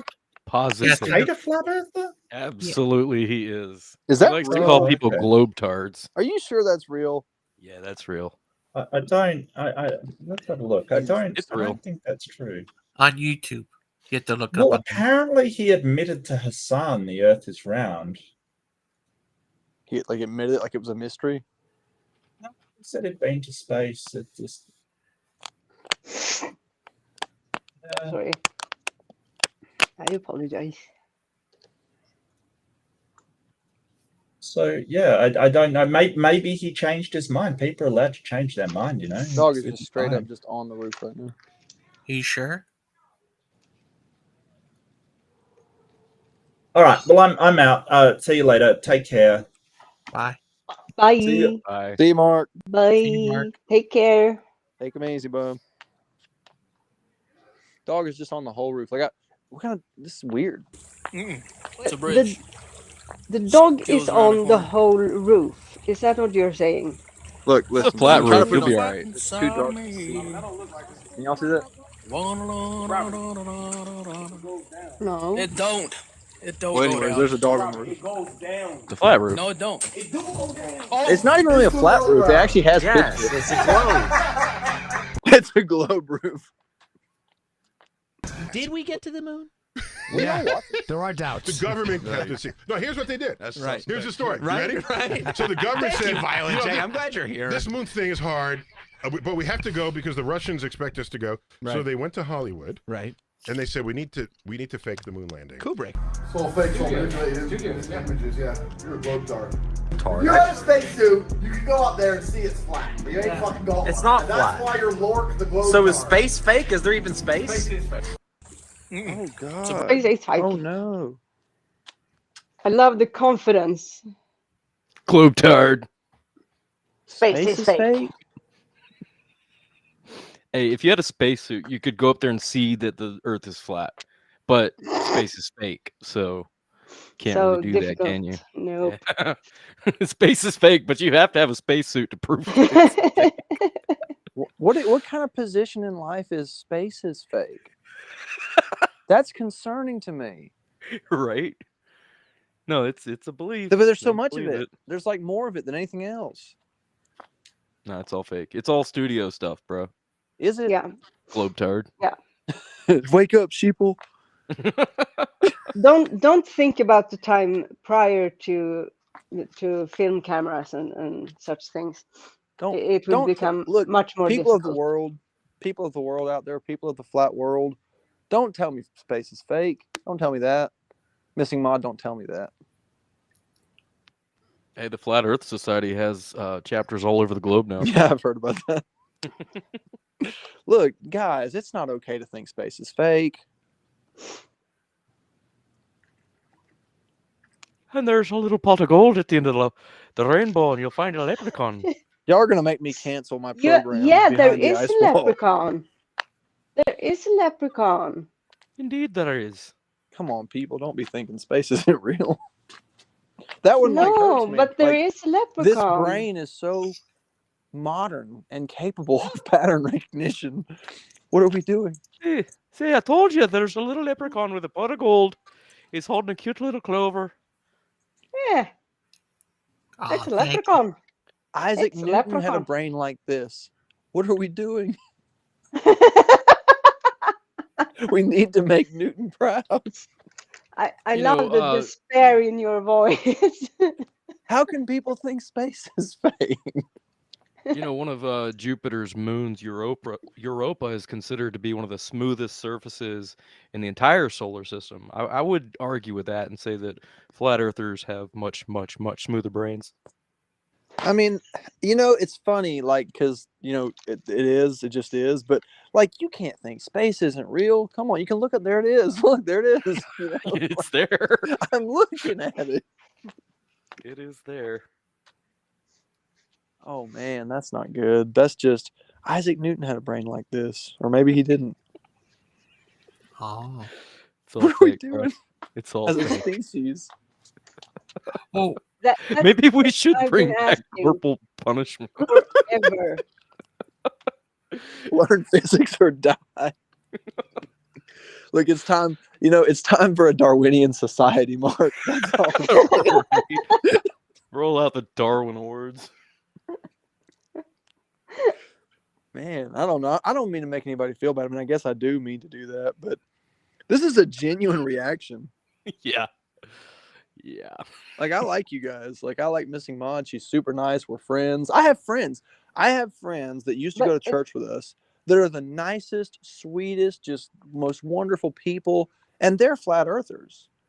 And they're like great. So I can't just say, well, flat earthers aren't great, because I know they are, you know?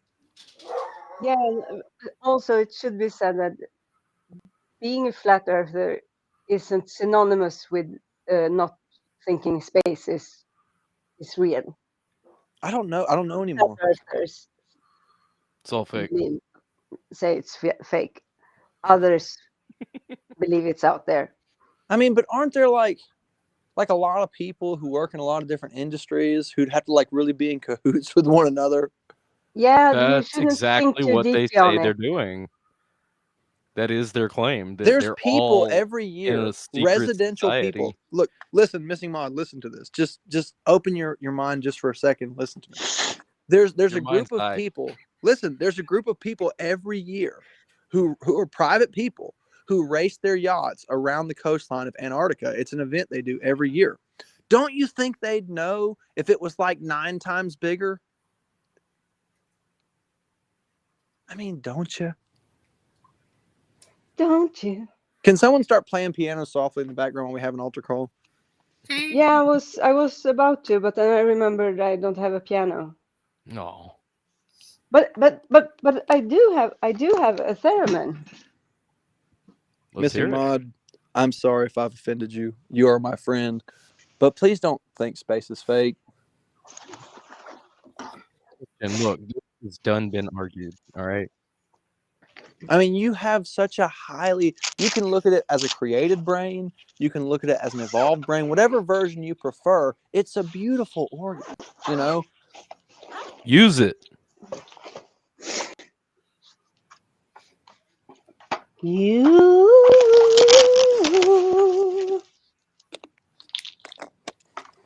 Okay, I got to move on because I don't want to offend Missing Maud. She's very nice. Oh, Burr Pie. Next time we like to do a teaching.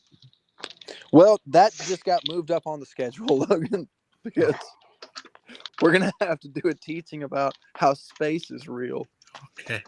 The Bible said, listen to me, Missing Maud, just listen to me. Just listen to me.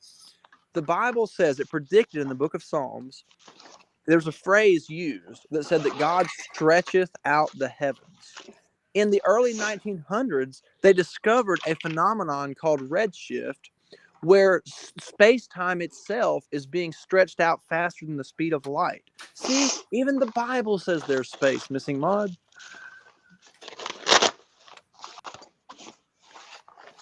Believe me. Nah, you're just a globe-tard, man. It's already been argued. That's the only argument. I don't know. It's funny, and I'm not trying to be dramatic, but it's like when I hear people say space is fake, and they're like adults who pay bills, who have kids, who work, like real people who think space isn't real. Or about outer space. I don't know, man. I just don't. It's too much. It's too much, Mark. Yep. It's too much. I could understand somebody saying, okay, well, I believe in Sasquatch, because there's been a lot of really unique great apes that have lived in history, and maybe one of them skated through the radar, right? That's I don't think it's true, because environmental DNA would have proved it by now. But at the same time, it's a reasonable belief. And even for a person who doesn't know all the information to say that, well, they faked the moon landing to beat the Soviets there, they didn't fake the moon landing, but that would have been a legitimate motive to fake it. So I can understand if a person doesn't have all the data, that would have been a legitimate motive to have faked it. But like that space is fake, like all of it, So basically, what NASA, not NASA, but the film industry answered to NASA is it would be cheaper to film it on location. I don't know, man. That's too much. Because It's they were too like, much. hey, look, like, can we fake this? They legitimately did. They went to Hollywood. This is NASA. They went to Hollywood asking if they could fake it. That's a real thing. That's a real story. And Hollywood studios came back and said it would be cheaper to film it on set. Like they couldn't do it. No, I don't doubt at all that the government would be willing to fake it. It's just that we have a lot of evidence that they didn't fake it. If we found out tomorrow that that was fake, that wouldn't change the paradigm of reality. You But know that's what I mean? the thing. They tried to fake it, and they admit that they tried to fake it, and the answer was it would be cheaper to film it on set. Like, This is like these people that think that the crystals give them power. right.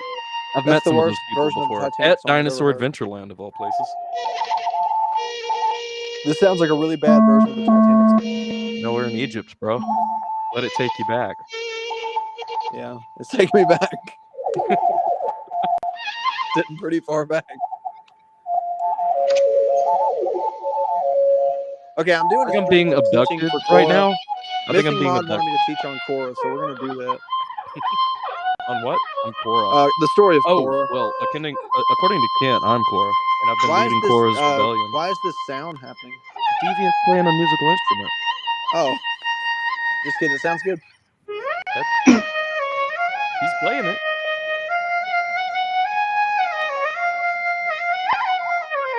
Actually, that sounds pretty cool right there. Yeah, that does something. I thought she was getting warmed up in the beginning. No, she's there. done straightened it out now. Yeah. Yeah, she got it calibrated. Now she's going to the hits. She's playing the hits. Ooh. Takes me back.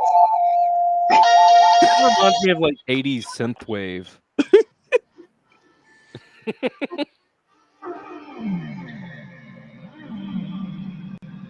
All right, so we're doing a stream on Korra pretty soon. So I don't know if you guys are interested in that. Why is missing Mod always implying that I'm scared of something?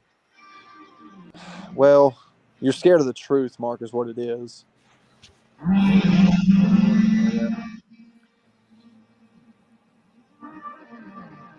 Look, guys, I got to go because there's just no reason to stay. I'll talk to you guys later. Hey, just remember, space is fake. Oh, God. Space is fake. Space is. Yeah, I didn't calibrate it. It's a theremin. Oh, it sounded good. Thank you. Thank you. I used to play the mandolin, but I gave up. Yeah, it's kind of like that, but not at all. I can play the radio. Oh, I can play the piano. But not the radio, because I don't have one. All right. May the Lord bless y'all. Have a nice evening. The Christian. dog's off the roof, so that's good. The flat roof. Oh, God. I got to go pray for the sins of myself and the people. The flat dog in fake space. If you guys see, Steven and them, tell them I said go to hell, I guess. See you guys. I'm going to get out of here, too. Y'all take care. Bye. Yeah, I was thinking about shutting it down. Yeah, I should probably eat. What? What time is it? Oh my goodness gracious. Great stream's on fire. Thank you for coming on, Miss Outcast. Thank you. And as I said, the picture that I'm sharing there, it looks really bad like that. I'm gonna try and take some better photos of it and send you, and then I will send you the original as well. Thank you. You're welcome. I hope you like it. I do. Thank you. You're welcome. Take care. Take care. You too. Bye. Bye, Miss Bye. Bye.